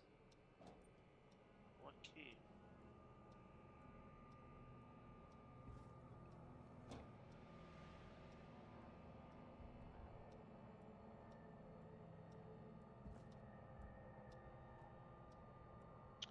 Oh, that's right.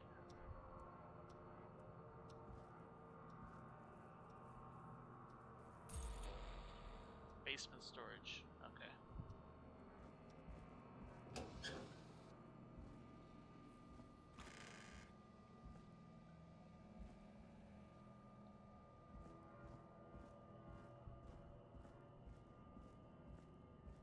Which most likely will be here. Yep. Hey, Forrest! Peggy, give me some warning before yelling down the intercom? Sorry. Buzz the intercom when you find something and want to discuss it.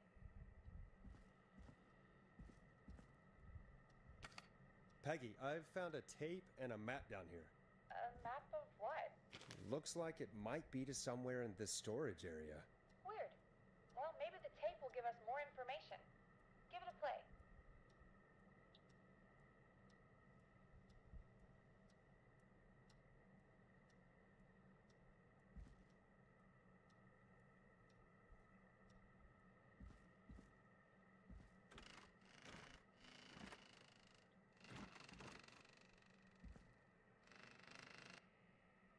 Well, come on, I wanna...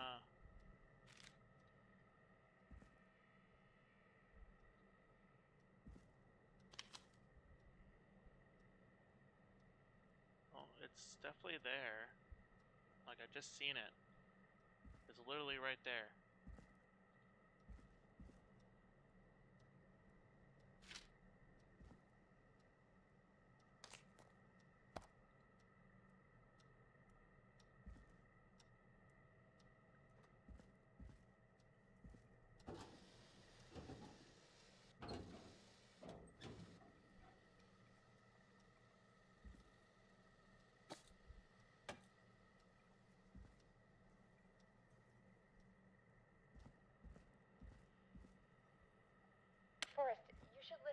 first tape you found?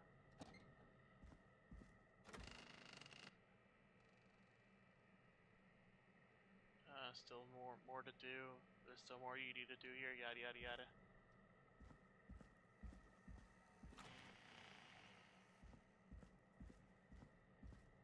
All right. Well.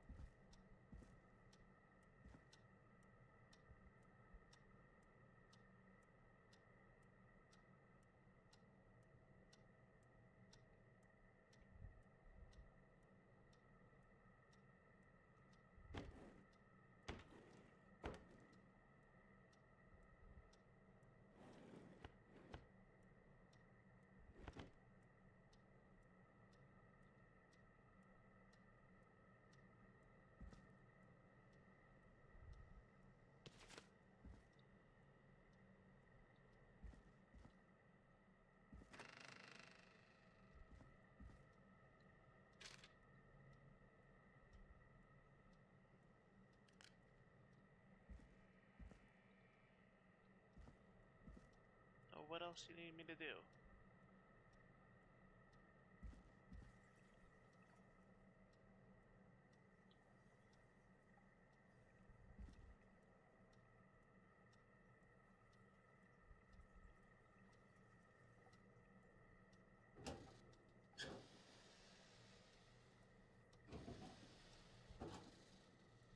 There's nothing in here.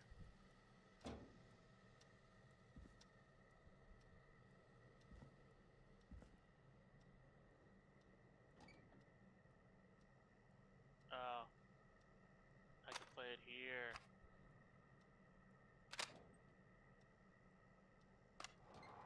George Barrow, 1968. That's when this all began for me. Follow the maps. Find the tapes. I'll be waiting. Wait, George Barrow? We all heard that he drowned after a night out drinking. Was it actually Clive? Has Clive really been the whistling man for that long? He says I need to follow the maps and find the tapes. I guess that's what this map is about. I think we need to see what else is hidden down here. Be careful, Forrest. Keep looking. Buzz the intercom when you found something.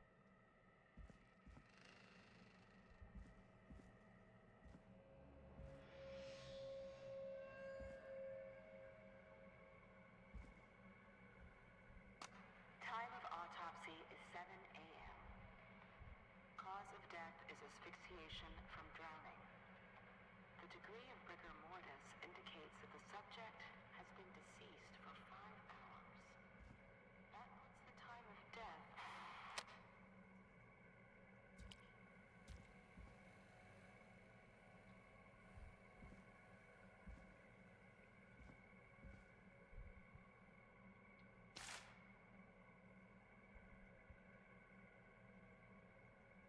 Oh, system override.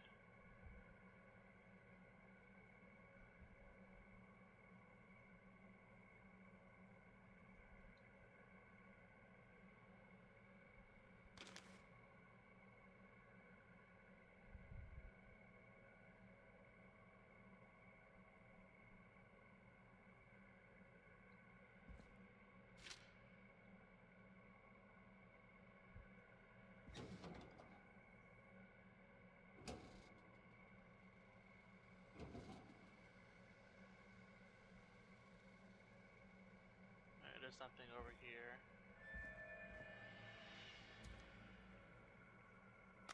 Time of autopsy is 7 a.m. Cause of death. Small lacerations to arms, legs, and face, typically obtained by running through foliage. Severe blistering to the feet, as though the deceased had been running without stopping. Okay.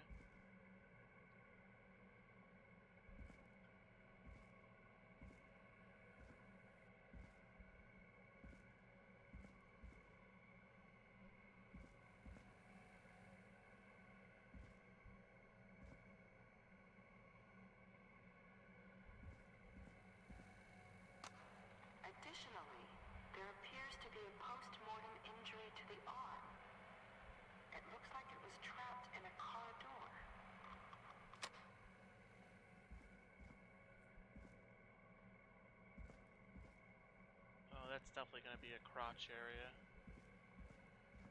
Alright, so let me see if I missed anything over here. Preliminary toxicology results shows no signs of inebriation.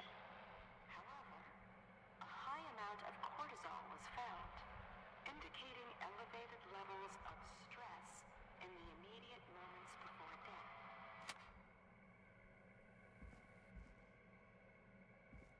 Okay, so it's a cover-up.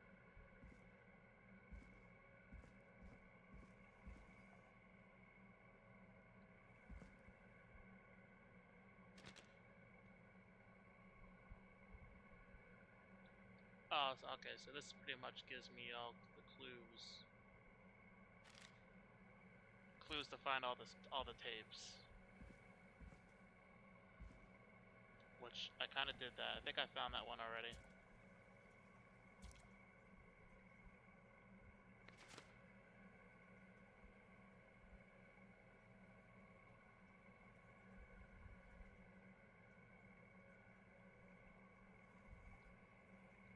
We'll follow the clues just to make sure.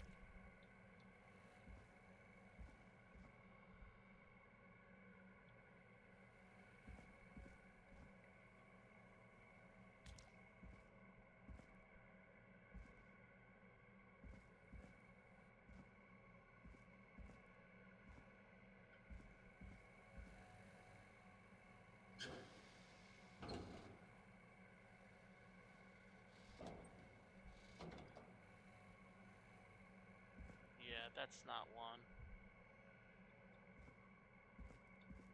Where is this one on the book?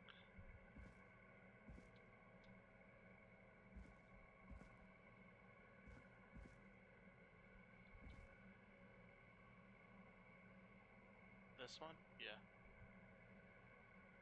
Oh yeah, this is it. Small lacerations to arms, legs, and face. This looks useful. Typically obtained by running through foliage. Severe blistering to the feet, as though the deceased had been running without stopping.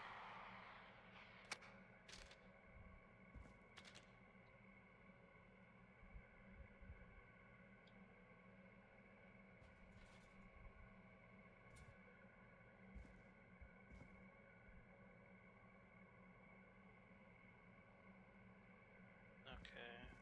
That looks like the area where I was.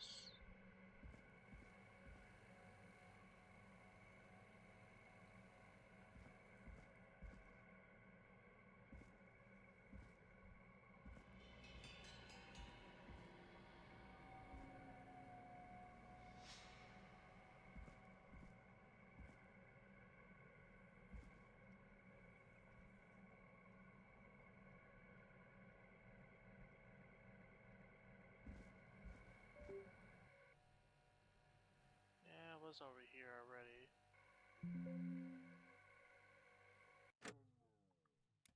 Oh, hold on a minute.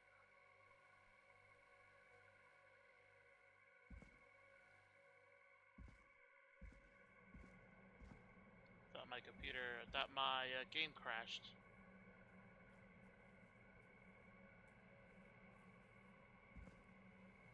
Alright, so I gotta find. Looks like I gotta find one at a time.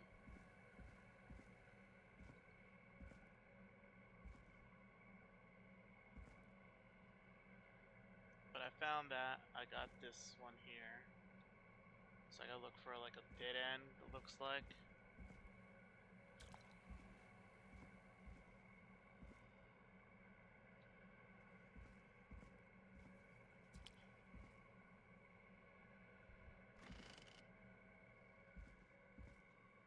What have you found, Forrest? It's an autopsy tape. Doesn't say for who, but I think it must be for George. Poor George. He was so young. Something's bugging me, Peggy. What do you mean? I swear I recognize the voice of the woman talking on the tape. I just can't place it. Seriously? Do you think you've met her before? I don't know. I mean, I just got here recently. I don't know. Found another tape. It talks more about how George died. What did it say? It sounds like he was running for his life. Sprinting through trees and bushes, getting cut up all over. What would drive someone to do that? I'm not sure yet. There's also a tape about a toxicology report. There were no signs of drinking or that he was on anything. What?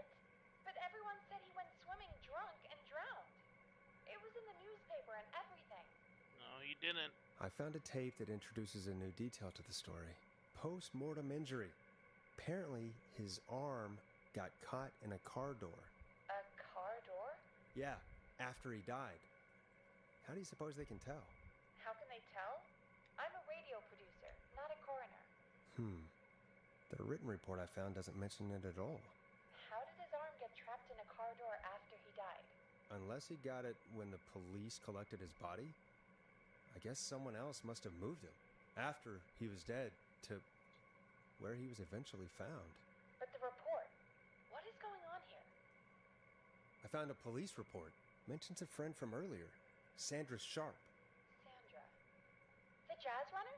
That's right. She found George's body washed up at the reservoir. The reservoir? Yeah? What's strange about that? George got cuts from running through foliage, right? But there's no forest around there. Also, how did it wash up at the reservoir? What do you mean? Reservoirs don't have tides. But that's what the police report said. It's not possible, though. I did a school project on reservoirs and got an A. But, yeah, not important right now. The important thing is that it doesn't make sense. What are you suggesting then? That the body was originally found somewhere other than what the report suggests? That the sheriff tried to cover it up, but accidentally let something slip? Something like that. I think. Well, Sheriff Matthews wrote the report. If he hadn't been eviscerated, could have asked him. And Sandra didn't make it either. Do you think you found everything, Forrest? I think there's gotta be more down here. I need to find all the tapes. You think so? How much did Clive hide down there? Well, if there are more tapes, then there must be more maps to follow, right? That seems to be the case. All right, then. Buzz the intercom when you find something and want to discuss it. Okay, so that one got done.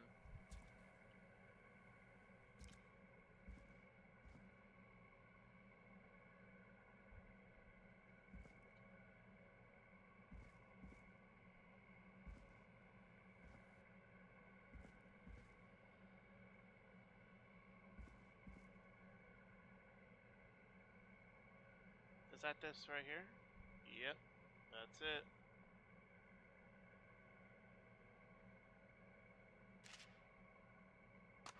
Preliminary toxicology results shows no signs of inebriation. However, a high amount of And that's the over here. in the immediate moments before death.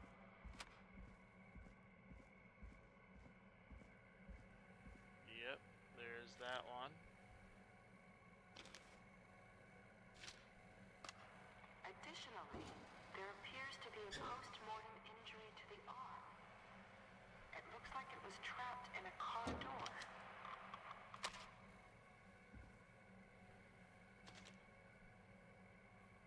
Okay, and that one is over there.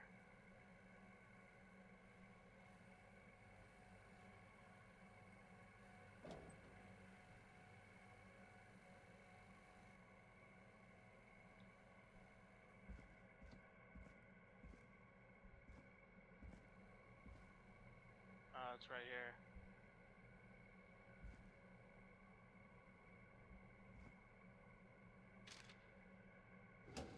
Yep.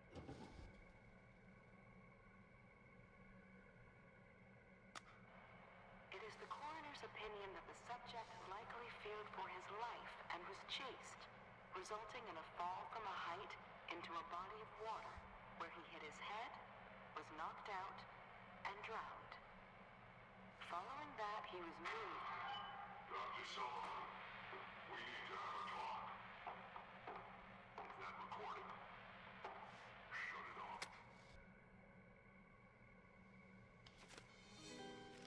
This has to be important.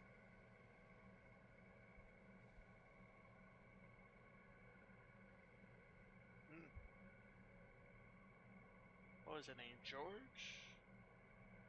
Oh, that's deceased. Okay.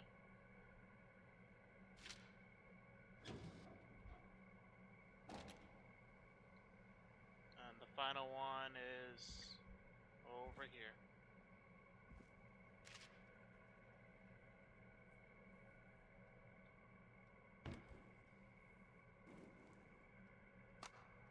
If you're listening to this, then I'm probably dead.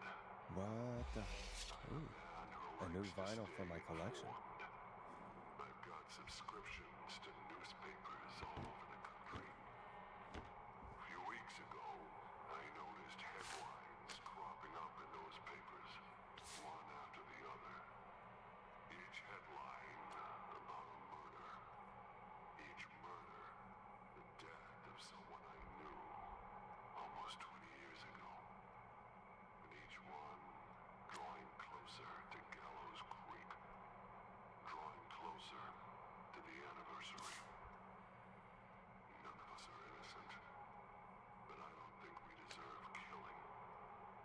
All I hope now is that I can save some folk from the worst. That I can, I don't know, do something to make up for what I did back then, I guess. I didn't kill anyone, mind you, but that's past mattering. Now, there's more I could say, that I should say, but my employer made it clear that my family would pay a high price if I ever spoke out.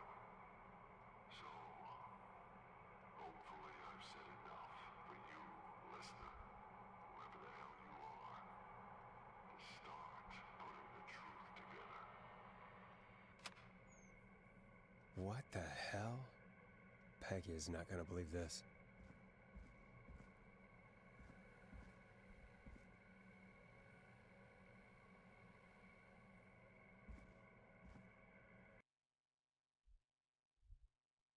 Okay. Yep. There's a crash. Alright, folks. We'll be right back. I want to continue going a little bit further. So I'm loading up the game again.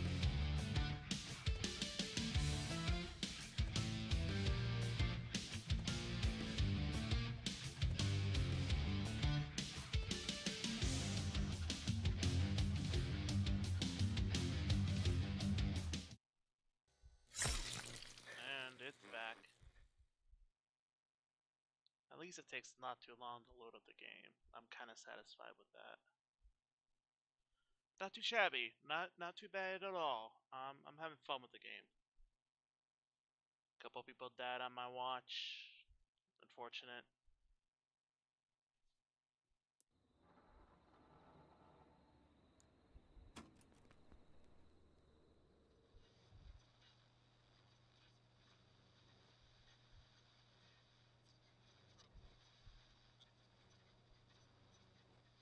I'm wondering, like, how many rounds into the game.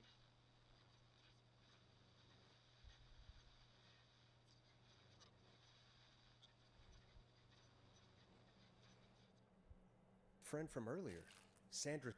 Sandra. The jazz runner? That's right. She found George's body washed up at the reservoir. The reservoir? Yeah? What's strange about that? George got cuts from running through foliage, right? But there's no forest around there. Also, how did it wash up at the reservoir?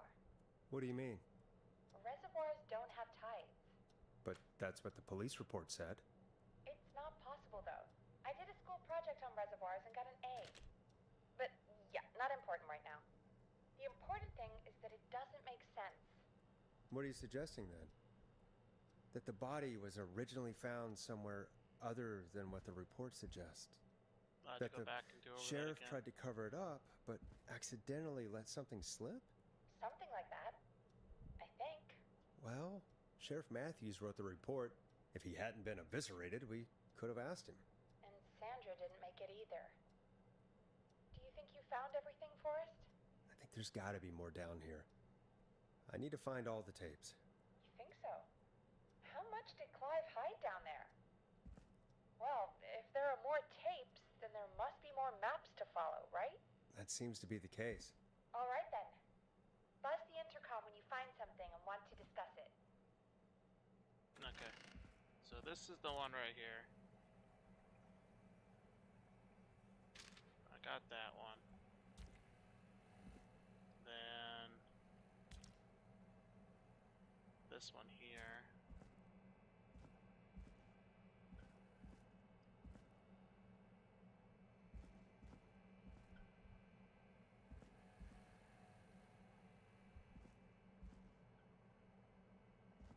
There's the box thing with there. Yeah, that's this one.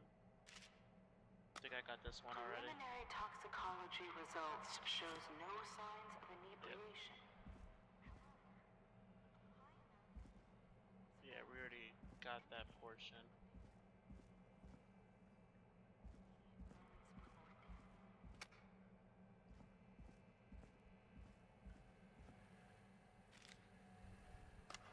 Additionally, there appears to be a post-mortem injury to the arm. It looks like it was trapped in a car door.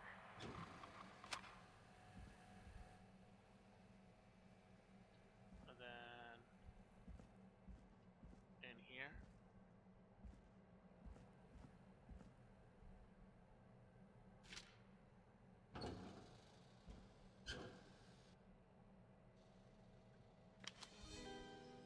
This has to be important.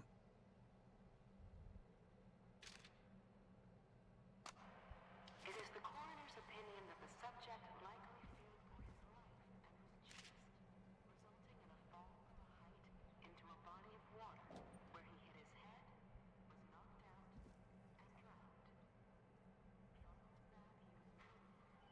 Dr. Sullivan, we need to have a talk.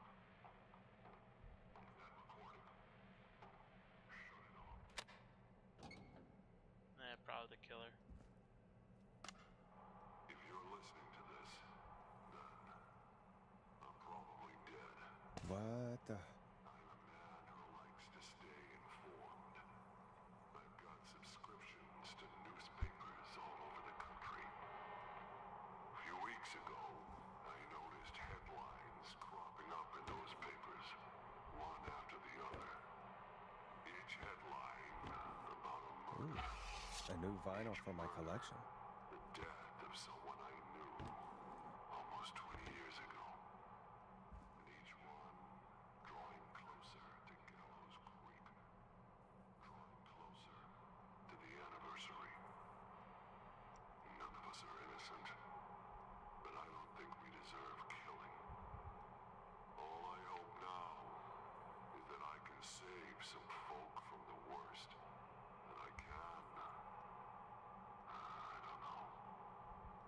Do something to make up for what I did back then, I guess. I didn't kill anyone, mind you. But that's past mattering. Now, there's more I could say. That I should say.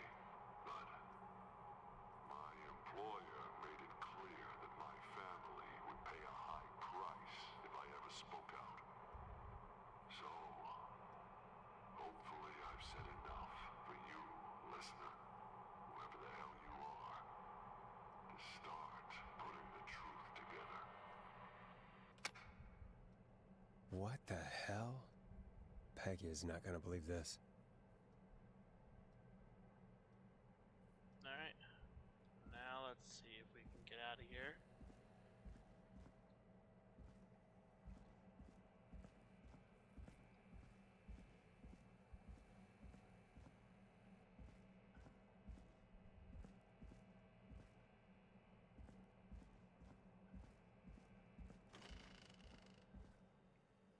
What have you found, Forrest? In another tape, the coroner comes to the same conclusion as I did. George was running from something. Maybe an animal? Maybe, but then there's this next bit where the coroner thinks he was moved post-death. So she agrees with us. At the end of the tape, someone burst in and demanded the doctor Dr. Sullivan to stop recording. Dr. Sullivan? Wait, Virginia Sullivan? She was her caller from earlier. Well, then our caller was involved in a conspiracy around this boy's death. We need to call her back once we finish down here. It looks like she might know something about what's going on. I found a written autopsy report. What does it say? According to that, it's just like you said at the start. George drowned after getting drunk. Said he liked to fight, too. But that contradicts the tape. I know, and I think I know why. There's a note with the report that says, "I'm sorry I made you do this, Virginia." If it was on the autopsy report, then Virginia must be our coroner.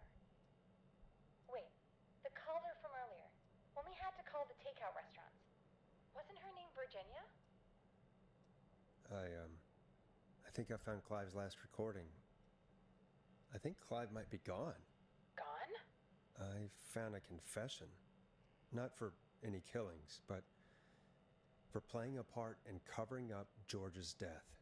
He left this behind in case he died. He hoped someone would find it. Do you think the Whistling Man already got him? Possibly. We've had a lot of callers tonight, but maybe not every victim made it to the phone, you know? We don't know how many there really are. Christ, Forrest, that's dark. I know, but Clive said he had read about other murders in other towns, and that the murders were all folks who knew about the incident. And the killings were getting closer to Gallows Creek. He said he wanted to do something good for once. The board in his office. He wasn't tracking people down to kill them. He was tracking them down to save them. Ugh, why didn't he just come out with all of this? He said his employer threatened his family if he spoke out about any of it. His employer? The one who orchestrated the cover-up? Oh, Clive. I'm sorry for thinking you'd killed all those people. Do you think you found everything? I think so. Forrest, what's going on here? Someone wanted that boy's death to seem like an accident. And they hired Clive to make it look that way. Come back upstairs when you're ready. We need to figure out our next step. Okay. Now jump to 3 o'clock. Thank God you're back, Forrest. I've been running out of stuff to pad our airtime with. Peggy, you work in radio. Forrest, I'm stressed. I mean, really. How are we supposed to keep a show going with all this happening? Beats me. But we gotta do it, and we're going to. You're right. So, what's the plan now? I think we should call Virginia back. All right, I'll get her on the line. Okay, Forrest, shut the music off. No, Virginia. No, Virginia's not on here at all. When you're ready, shut the music off. Hello again, Gallows Creek. This is Forrest Nash. We're circling closer to the truth behind tonight's events. To this end, we're calling back one of our earlier callers, Virginia Sullivan.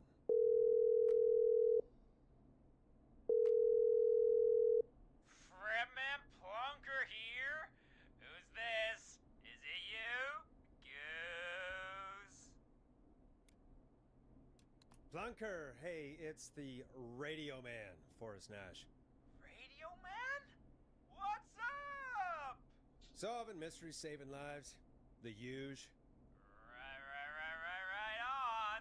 Plunker, what are you doing at Virginia's house? She asked if we could stay to keep an eye out for that whistling turd. So we're hanging out, bro. Well, that's big of you, Plunker. No, it's nothing. Can I speak to Virginia? Sure thing, Radio Man. I'll just go get her.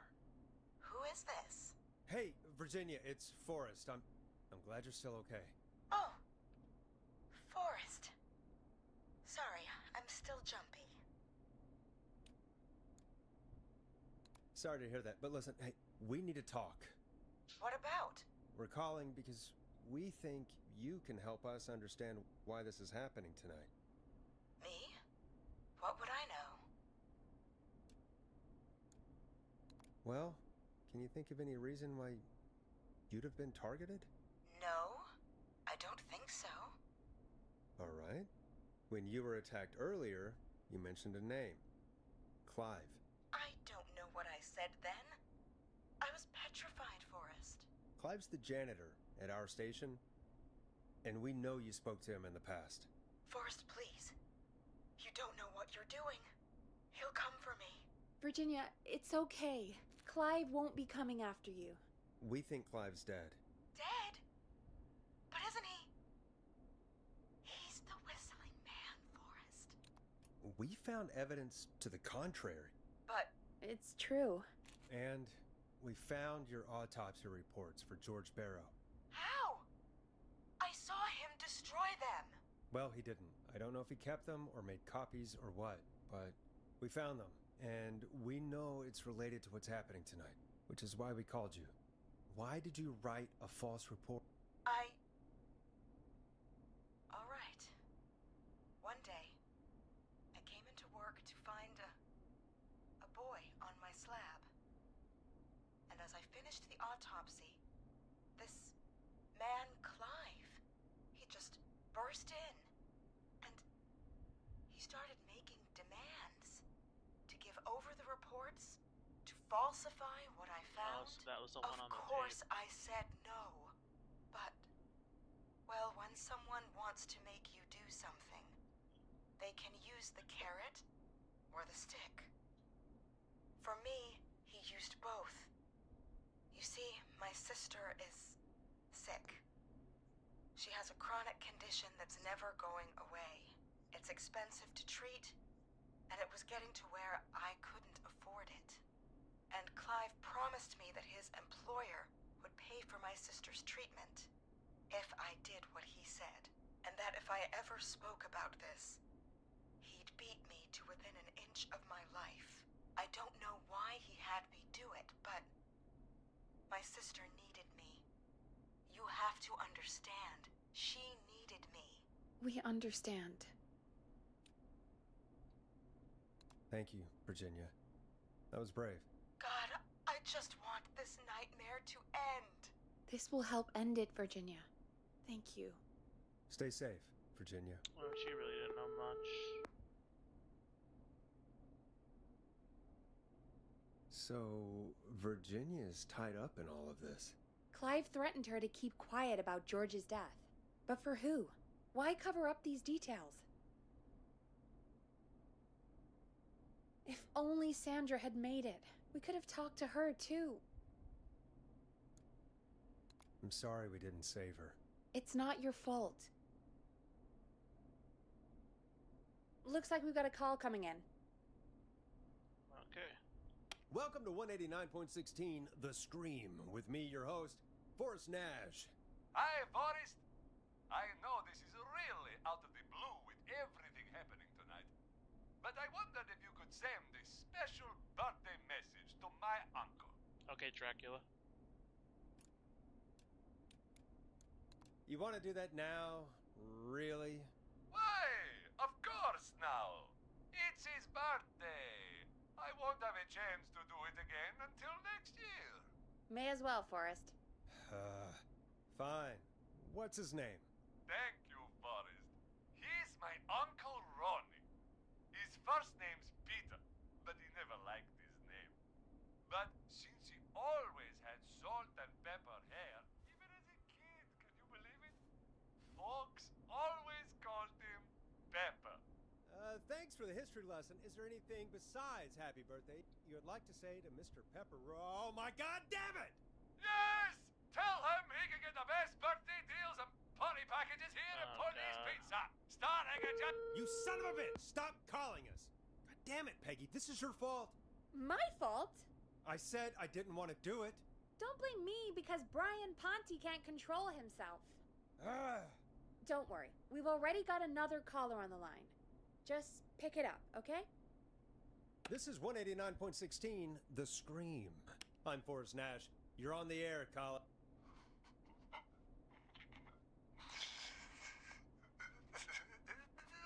caller.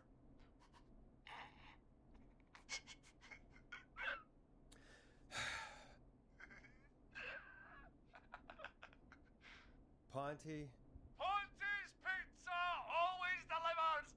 Come rain or sleet or whistling man, we'll be there! Damn, this guy's unhinged.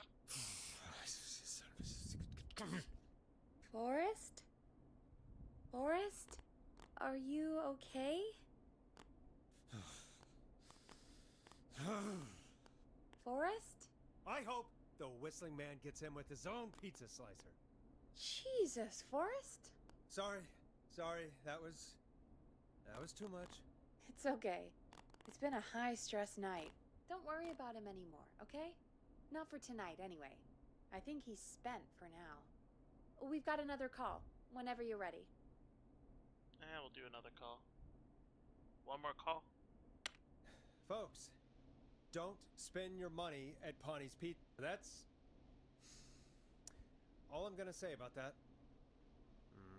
Moving along, I'd like to welcome another caller to 189.16 The Scream. With me, Forrest Nash. Who may I say is calling? Well, hello again, Forrest. Don? I bet I know why you're calling. I'm sorry I didn't play your song. There's a lot going on. But please? Never mind that now. Forrest, I'm calling because I need your help. Are you in danger? I sure am. Do you mean Yes, he's after me now. you? I think so. He must have heard me on the radio helping you. Helping? You didn't exactly help. Maybe I've been helping more than you know. I was out following a lead, trying to work out who would be next, after Chuck. And what happened? And I started to feel like I was being followed. I came back to my apartment building, but this newfangled security system has me locked out. I need you to help me get inside. Don't you have a key to get in? Only for the apartment door. The front gate requires an entry code. The future is electronic, I guess. I need that code to get inside. Which apartment block do you live in? Maybe one of our listeners lives there too. It's the New Woodside apartment building between the town hall and the trailer park, but I doubt any of your listeners live there. I don't have many neighbors. Sounds like a prime piece of real estate. The sound really carries at night. Shit.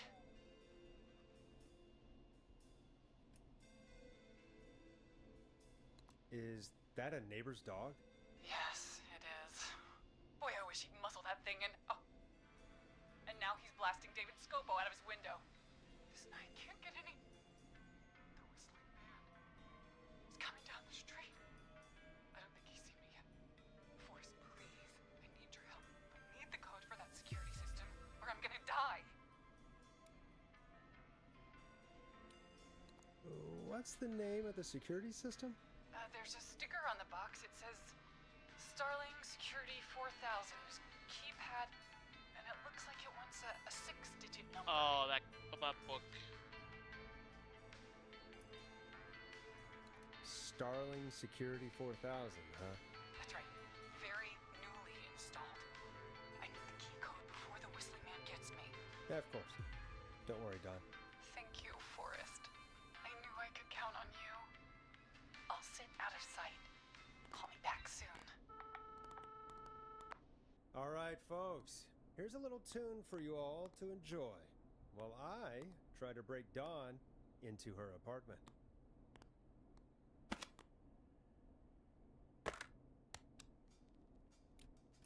A classic back by popular demand. This is Long Ride Home by the Barn Finds. I had to. You were pretty quiet there, Peggy. Forrest, was it just me, or was there something... Yeah, it wasn't just you. Something was weird about that. Yeah, well, tell you what, we have a Starling 4000 or whatever here at KFAM. Yep. Clive bought one for the station. Maybe we can find something to help. Well, I'm not sure who. but to help someone. Yep, I already know.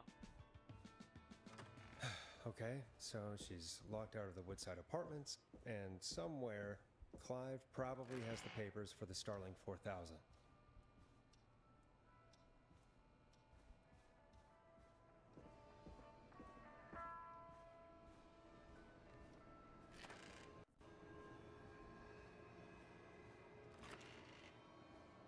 Yes, he does.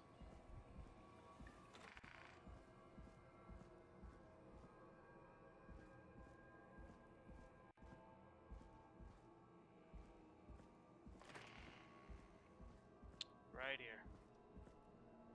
Starling 4000 user manual. Ah, these codes should come in handy.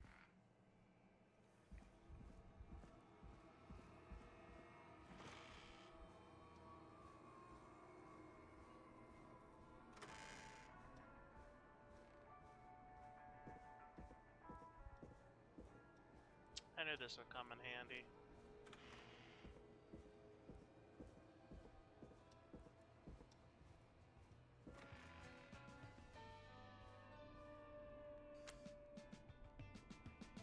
Welcome back, Forrest. Find anything? The Starling 4000 security manual. It's got a bunch of codes. Good. And did you find anything else? Nothing except the manual. All right. Well, I'll get Dom back on the line then, Forrest. I'll let you take it from here. Thanks, Peggy. Line 1, whenever you're ready. Don, are you there? This is Forrest Nash from 189.16, The Scream. Oh, thank God you're back. I'm so afraid. What's the code to the gate?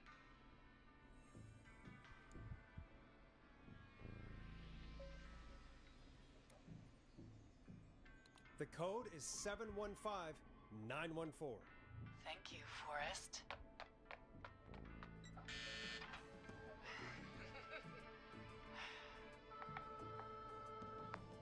Forrest, what did we do? I don't know, actually. Guess we'll find out. Forrest, there's another call coming in. Evening, caller. You're live on... Forrest! The psycho's somewhere in the roller rink, dude. I just saw a shadow. God damn, how do you even get in? You've gotta help me, man. Forrest. Maxie, no! Come back. I think that's... My rifle, man. It's... I don't want to hurt anybody, but I can't let anything happen to... Maxie! Maxie!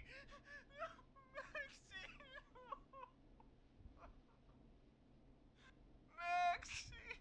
Damn. You didn't do anything wrong!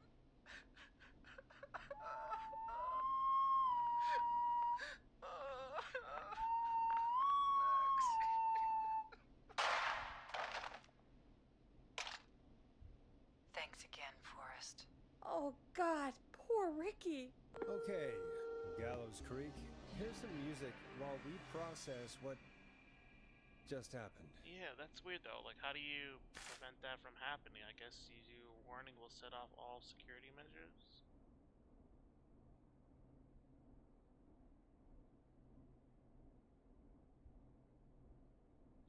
Unless you gotta do the one that does, you know, will set off all Play the a record, security Forrest.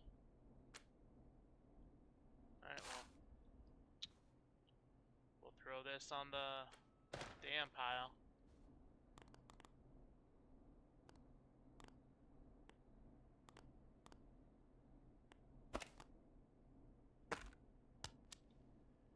So, the whistling man is a woman?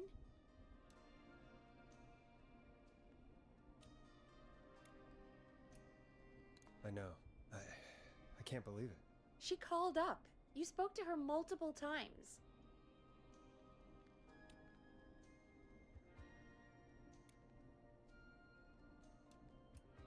I thought she was just regular Gallows Creek Strange. Really, Forrest? Why do you kinda think she did. requested that song?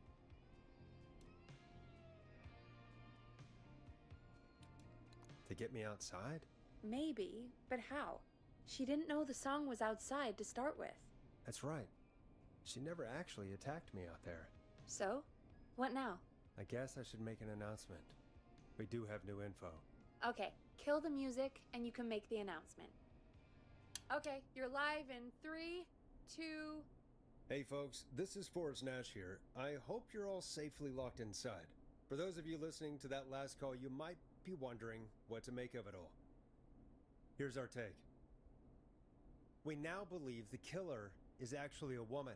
One who might manipulate you into letting her in before she attacks you.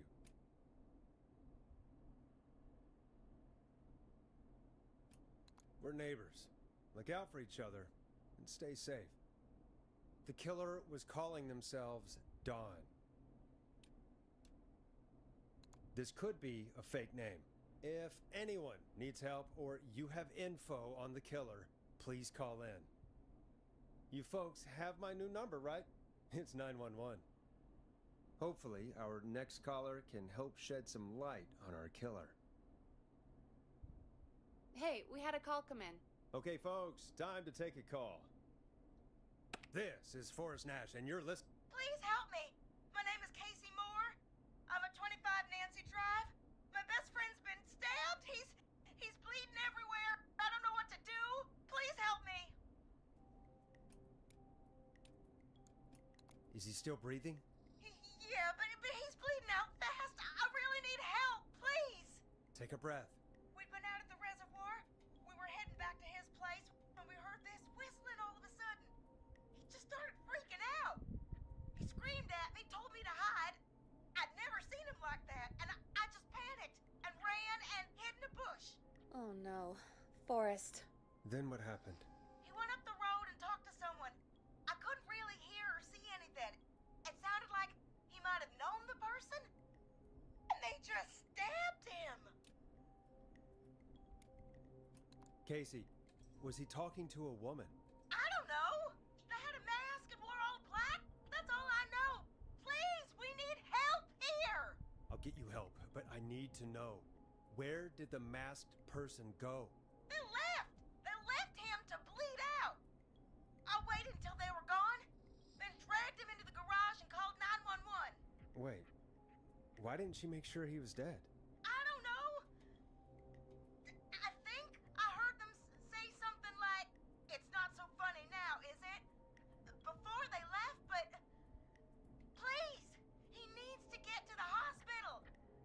I can't drive, so we need an ambulance. Forrest, the ambulance was destroyed in the explosion at the gas station. You should get all the info you can. What's your friend's name, Casey?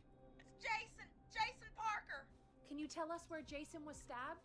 They stabbed him in the stomach, and then stabbed him again in his leg when he was on the ground, and it's... Oh, the knife is still there in his leg! We'll be right back. Peggy, patch us through to the hospital. On it. Phoning St. Gabriel's now. Switch Well, to I know line we're 2. not going to take the knife out. Hello, St. Gabriel's Hospital. How can I help you? Hi, this is Forrest Nash from 189.16.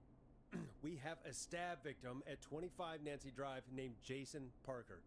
He's been stabbed in the stomach and the leg. He's bleeding heavily. Oh, God, I'm sorry. But the ambulances, well, you know.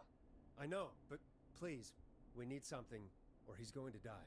Forrest, Listen, you're going to have to get him here. We need to see him, and we can't get there ourselves right now. We don't have any way to drive him right now. And even if we did, he's bleeding out fast. All right, listen. We need to buy him time to get here. That means stopping the blood first, and then finding someone to stabilize him. To stabilize him, you really need someone with first aid training. Do either of you have any? No.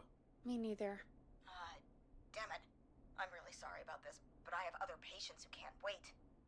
All I can do is talk you through the procedure as quick as I can, and then leave the rest to you. You think you can handle that? We don't really have much choice. Hit me. Okay, from the top. If he's bleeding out, then you need to get him comfortable and try to stem the bleeding. Lay him down.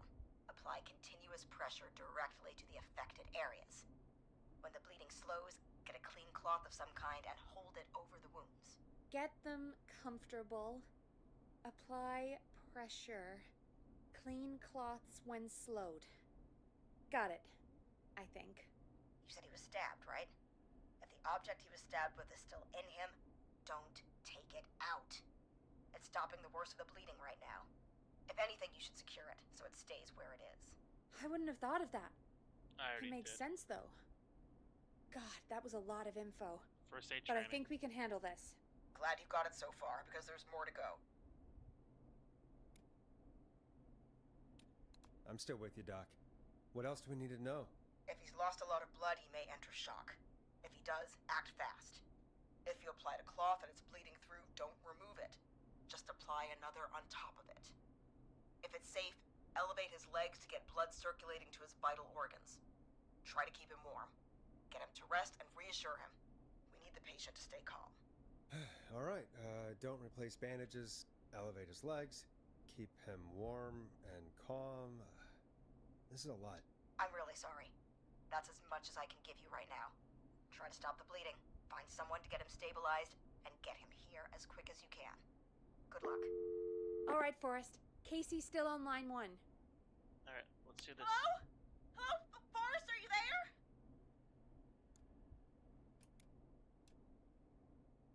I'm here. How is Jason doing? Badly. He's still bleeding. I need help. I've been putting pressure on his stomach wound since you left. But he's still bleeding. I don't know what to do. That's good, Casey. The nurse said to do that. What about the knife in his leg? It's gotta be hell. Should I pull it out? No, don't touch the knife. The bleeding will get worse if you pull it out. Are you sure? I'm sorry. I'm gonna stop making suggestions. No, don't worry, Casey. We're a team here. We're all going to get Jason through this. Casey, is his leg wound bleeding right now? I hate looking at that knife. Yeah. It's bleeding. His stomach is worse, though. I think we need to secure the knife so it doesn't move around. Do you have anything you can tie around it? Yeah. There's some laundry piled up on top of the dryer, some cloths on the hood of the car, and what else? I guess I've got my jacket.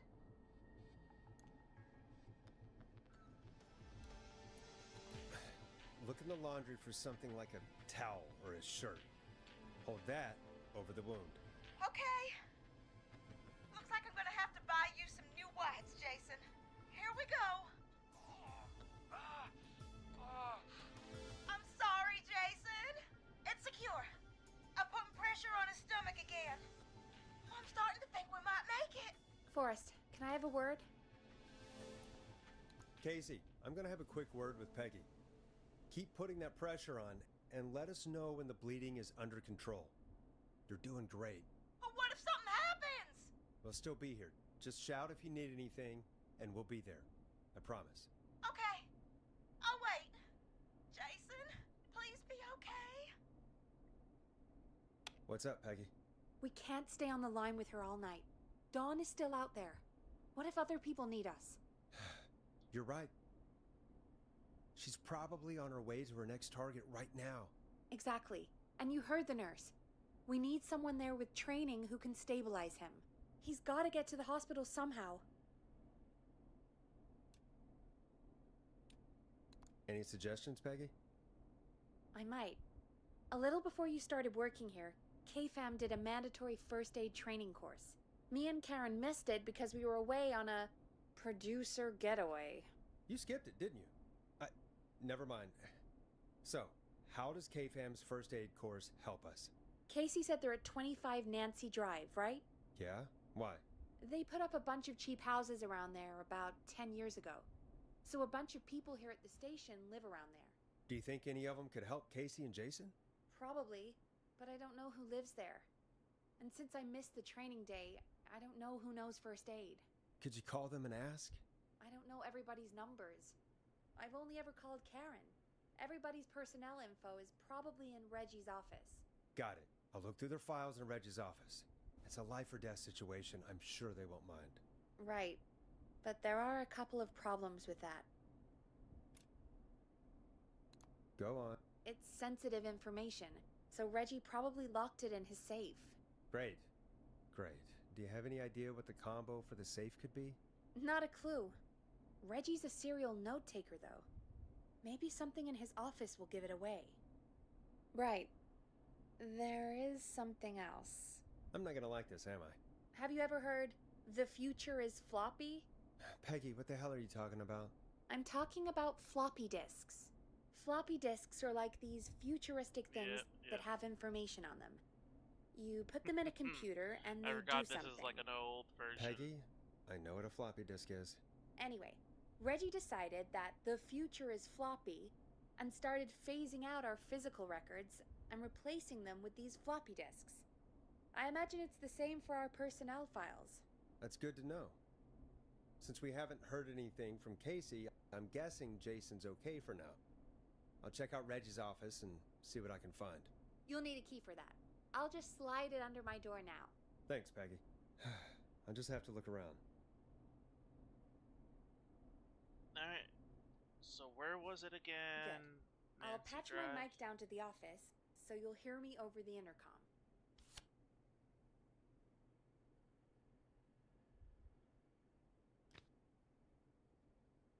Yeah, so Nancy Drive is right there. Is Nancy Drive. Okay.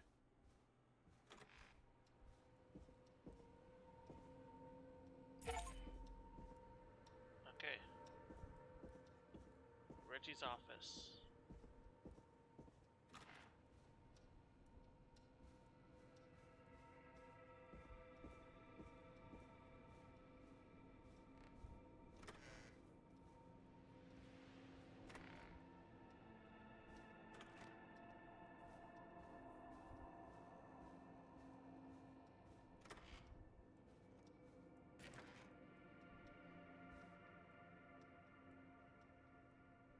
Looks like I need a 4-digit code.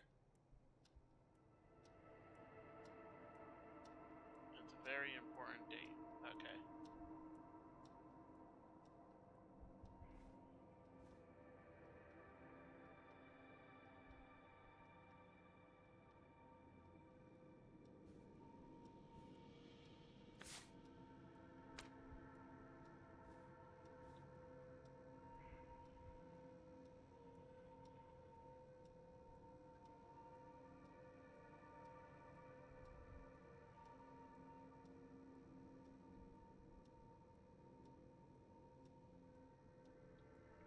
Post-it note stealer.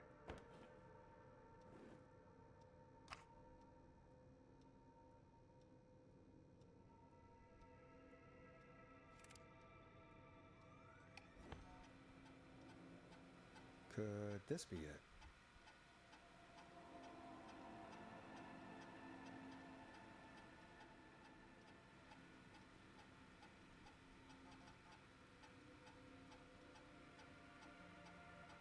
No.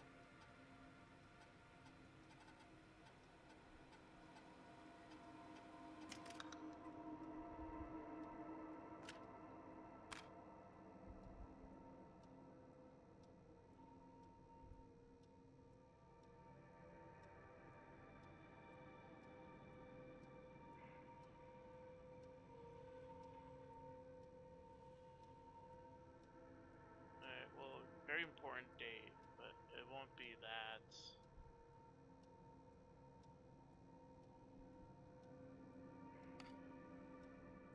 I don't think it would be.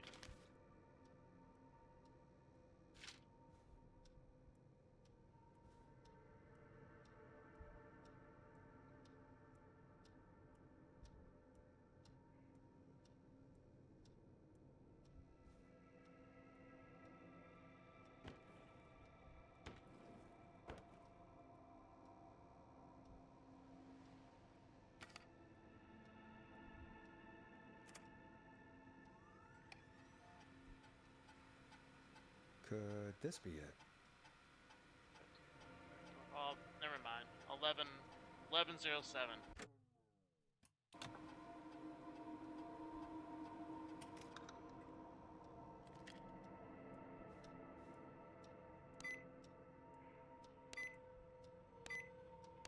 Nice!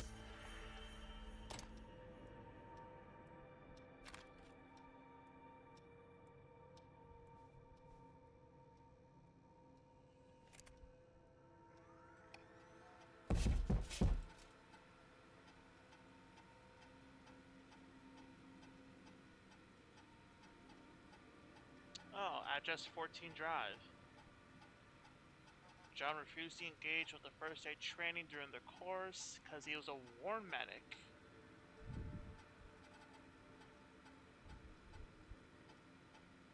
Okay. John, you're a good candidate. We're gonna put you there.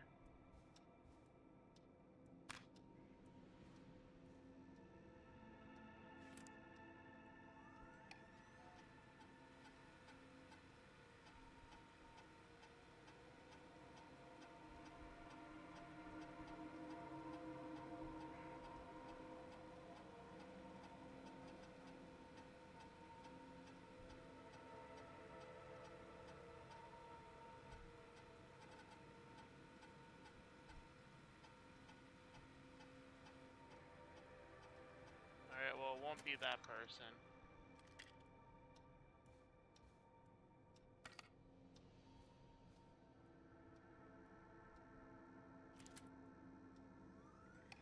We're just gonna keep on looking these quick.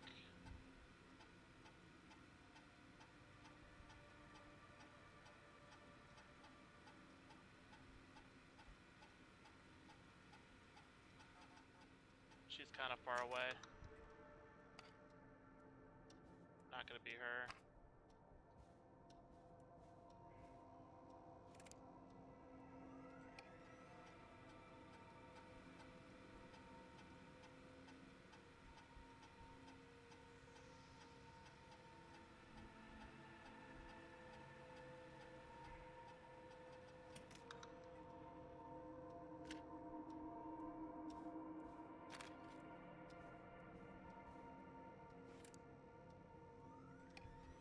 Hey, Peggy. I think Reggie's on to you and Karen. Maybe don't bring those little drink umbrellas into work for a while. What? Why are you reading my file? You need to find someone who can help Casey. We already know I can't. Don't waste time. You're right. I'm sorry. I need to focus on possible candidates. I can read the rest of this later. Might as well look at mine. Why not? Get a load of this, Peggy. Apparently, I'm a lone wolf type. Forrest, what are you doing? We don't have time for this. We have a man literally dying on the line, and you're more interested in you. You're right. I'm sorry. I need to focus on possible John. candidates. I really shouldn't have read both. We're in a hurry. It'll be John. John. Hey, Peggy, you there? Yeah, I'm here. Did you find what we need? I think I know who our best bet is to help Casey and Jason. All right, good work. Who should I... Hello? Is anybody there? Please pick up. Casey, I'm here. What's wrong? Jason started going pale. I tried to get him to rest, but he just threw up everywhere. What's happening? What do I do?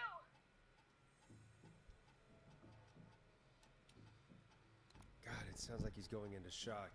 Casey, just stay calm. It's going to be okay. But the bleeding seemed to slow down. Did I mess up? Jason, I'm sorry. Casey, calm down. You've done everything right. I need you to listen to me, okay? For Jason. What did the nurse say to do about shock? Casey, I need you to elevate Jason's legs. We need to get the blood flowing to his vital organs. Got it. Jason, stay with me. I'm just gonna move you. This might hurt. Okay. I propped his legs up on some boxes. I'm looking at my notes. We need to get Jason as warm and comfortable as possible. Do you have anything you could use nearby, Casey? Yeah. I still have some laundry next to me. I'll wrap him in some blankets. Just give me a second. Sorry. Jason's bleeding through his bandages. Should I get him new ones? Or... Oh, God. Don't remove the bandage. Apply another one on top of it. Do you still have something you can use? I've used the rest of the laundry to keep him warm, so... I'll use my jacket. I can always get a new one. I'll fix his bandage and get him warm. Hold on, please.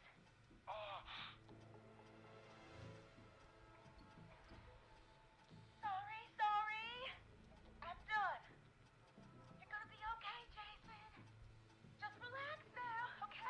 Hey, Jason. Calm down now, Jason. He's not doing well. Is he gonna...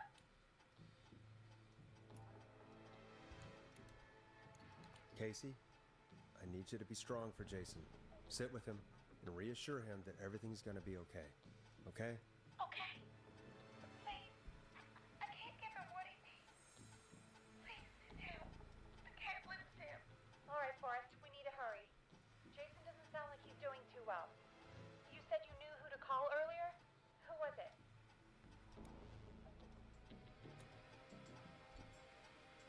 John. Yep, calling John. We need to call John Head, who lives on Nancy Drive. He didn't really participate in the first aid training, but he's a former war medic. He's probably the most trained person we have. Really? I never really spoke to him before. A war medic, huh?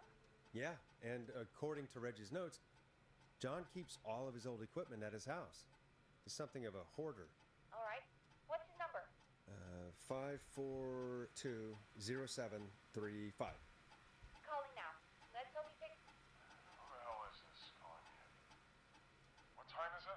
John, it's Forrest Nash here at KFAM. We have an emergency and we need your help.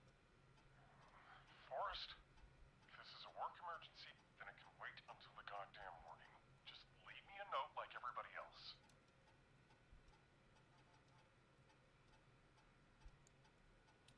A man has been stabbed by the Whistling Man, or... Never mind. He's lost a lot of blood, and he's passed out. We need you to help him. The Whistling Man? What kind of joke is this? John, we're not kidding. A man is gonna die if we don't help him right now. Seriously? I haven't been called on for over 10 years. Where's the patient? What's his condition? He's at 25 Nancy Drive. I think we got his friend to stem the bleeding, but he's gone into shock. He's passed out right now. You say he was stabbed? Do you know the extent of his injuries? From what we were told, he has 2 major stab wounds. One to the stomach and one to the leg. The knife is still in his leg, and the stomach wound is open. Understood. Let me grab a few supplies and I'll head right over. Damned if he dies on my watch. Thank you, John. We'll let him know you're on your way. Good luck. Hello, Casey. Are you there? How are we doing? Bad. Jason seemed really weak, and then just started thrashing. What about now? Is he still thrashing? He's passed out. Please tell me you found someone to help. Casey, help is on the way. My colleague will be there soon. You hear that, Jason? Someone is coming. You're gonna be just fine. I'm pretty sure this is a Hold on to me, okay? good decision. Just hold on. Come on. Hello, Casey? This is John Head. I'm here about Jason. Please let me in. I'm guessing that's Jason there. Casey, I'm gonna need your help. Forrest, Peggy, don't you two worry. We've got this from here. Okay. Forrest, we'll call you back later. I have to go now. Good luck, everyone. Gosh, Godspeed. I hope he's gonna be all right. And with that, the show moves on. We're sending our best wishes to Jason. Well, after all that excitement, I think we could use some music. Come back upstairs when you're ready. Coming up right now.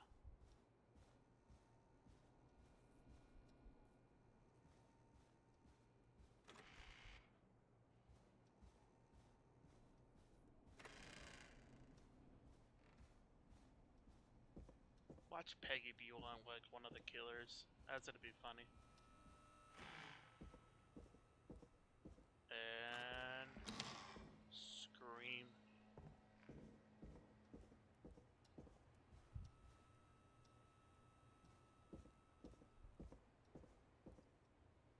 I'm not getting in there tonight. I better put a record on.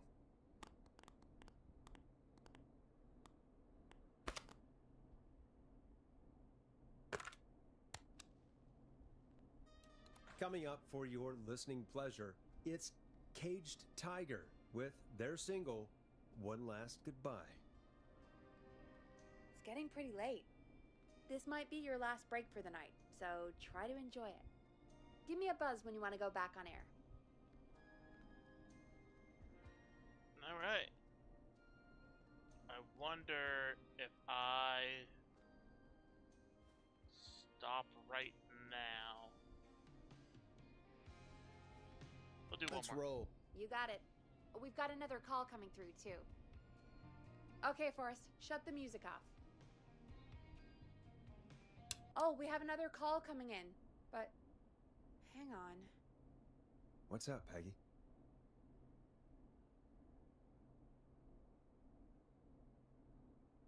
Peggy? You're gonna want to take this call off the air. Who is it? Just do it. All right, folks, it's time for another track. Here's one to help you sit back and relax. We'll be right back after this. I hope this is good news, Peggy. Who have we got? Find out for yourself on line 1. Hello? Forrest, I'm glad I got back through to you. Sounds like it's been a busy night, huh?